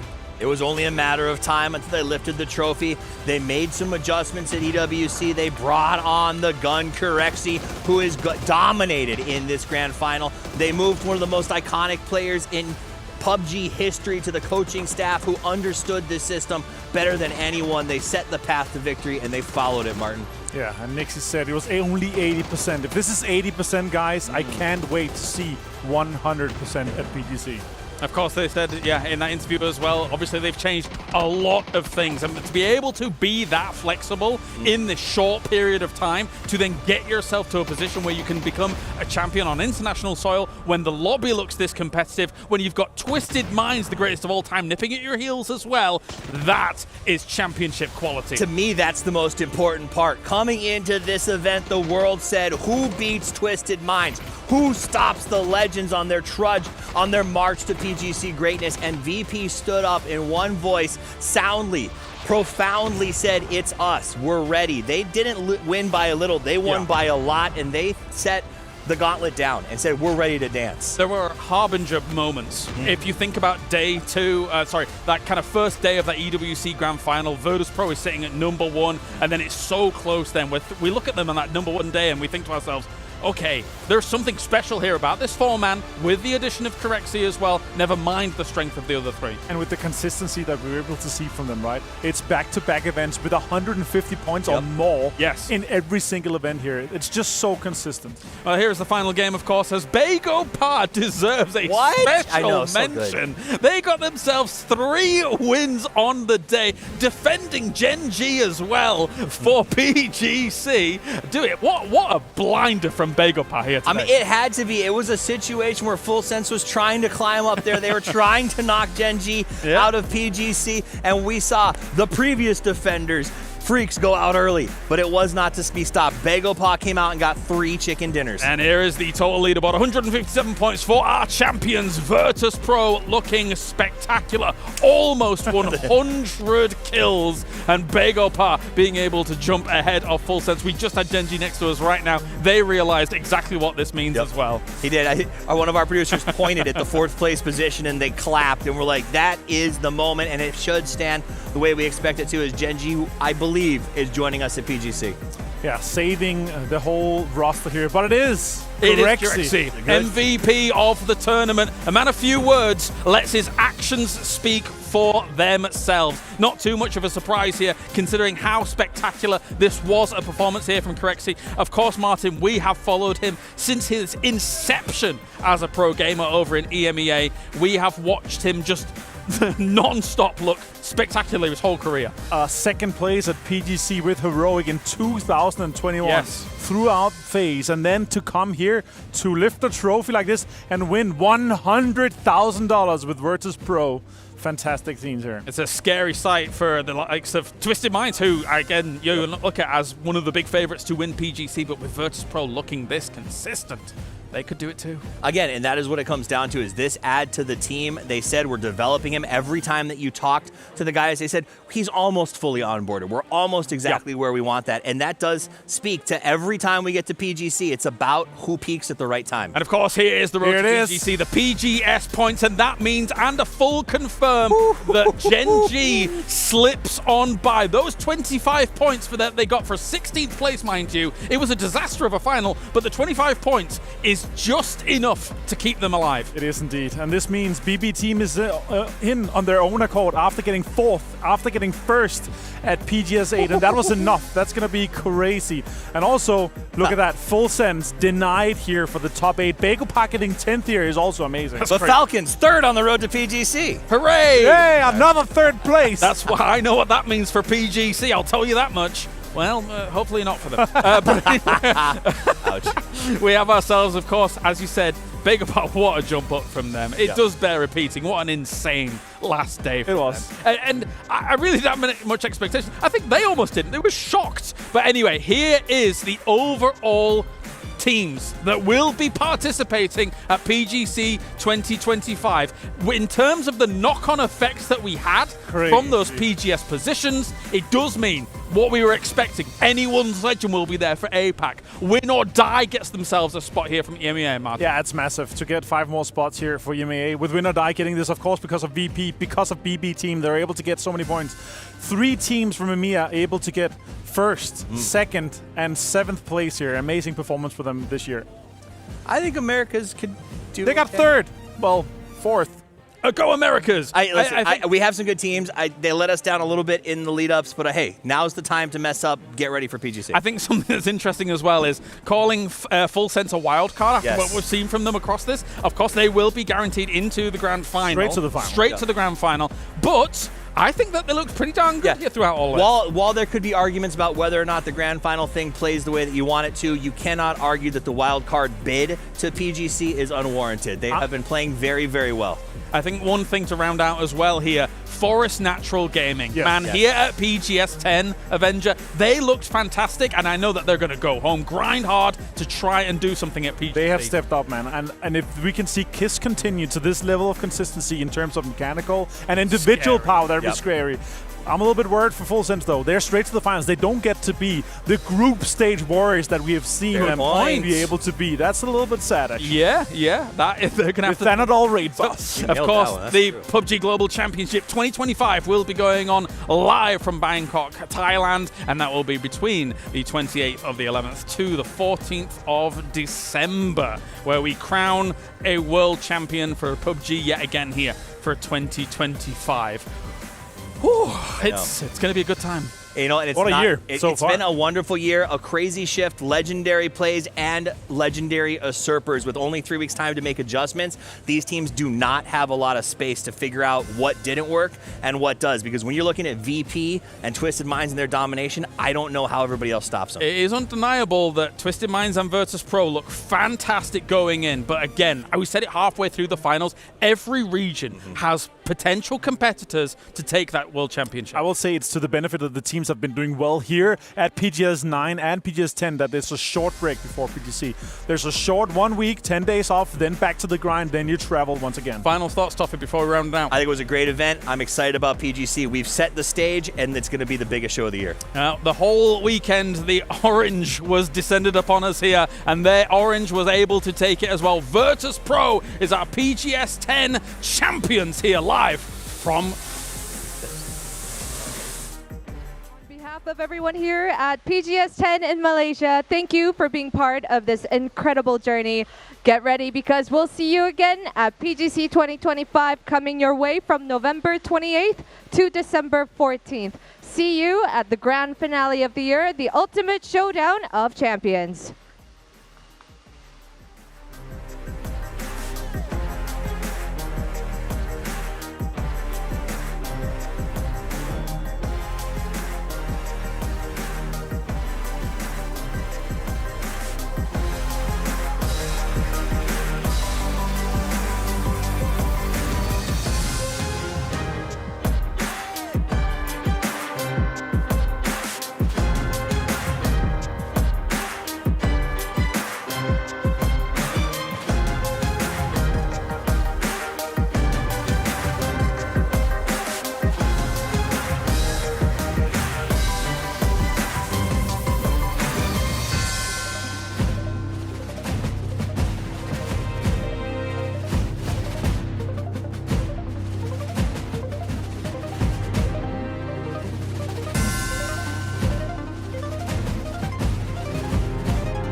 Casualties on the double.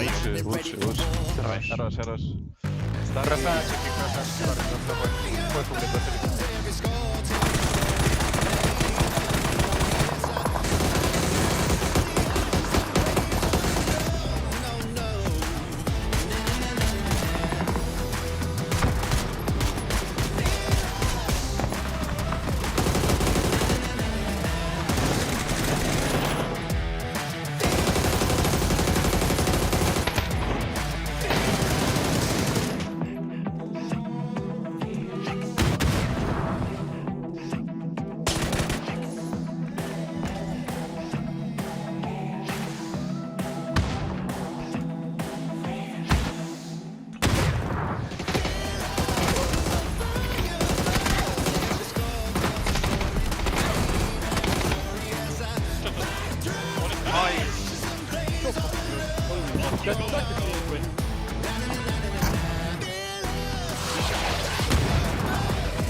Underneath your bed tonight, I heard of a fever that makes you slowly lose your mind. Into the darkness, I'm on the streets, I'm ready to fight. I bring the pain, I'm coming for more. I'm ready for war.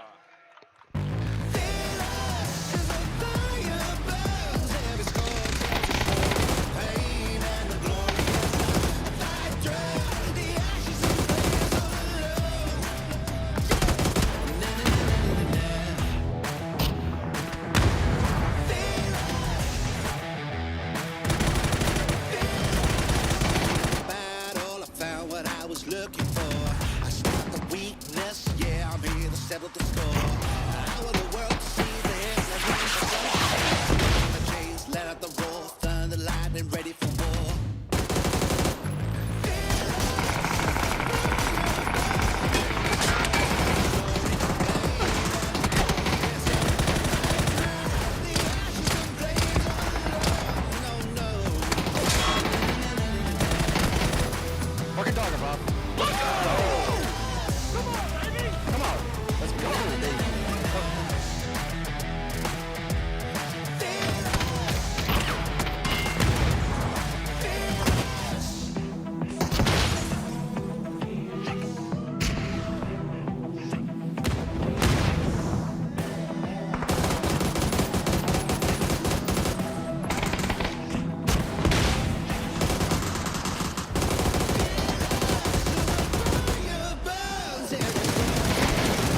I step out the weakness, yeah, I'm here to step to the floor.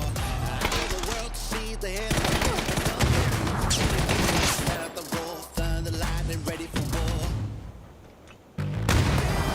This is a fire burns, every score tells a story to pain. And the glory is a fight through the ashes and flames on the low.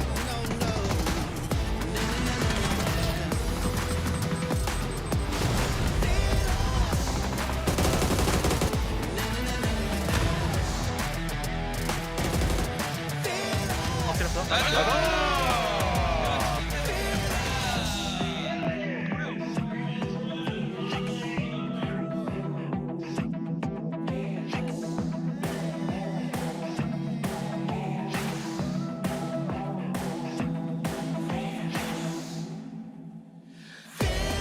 this is a fire burns, every score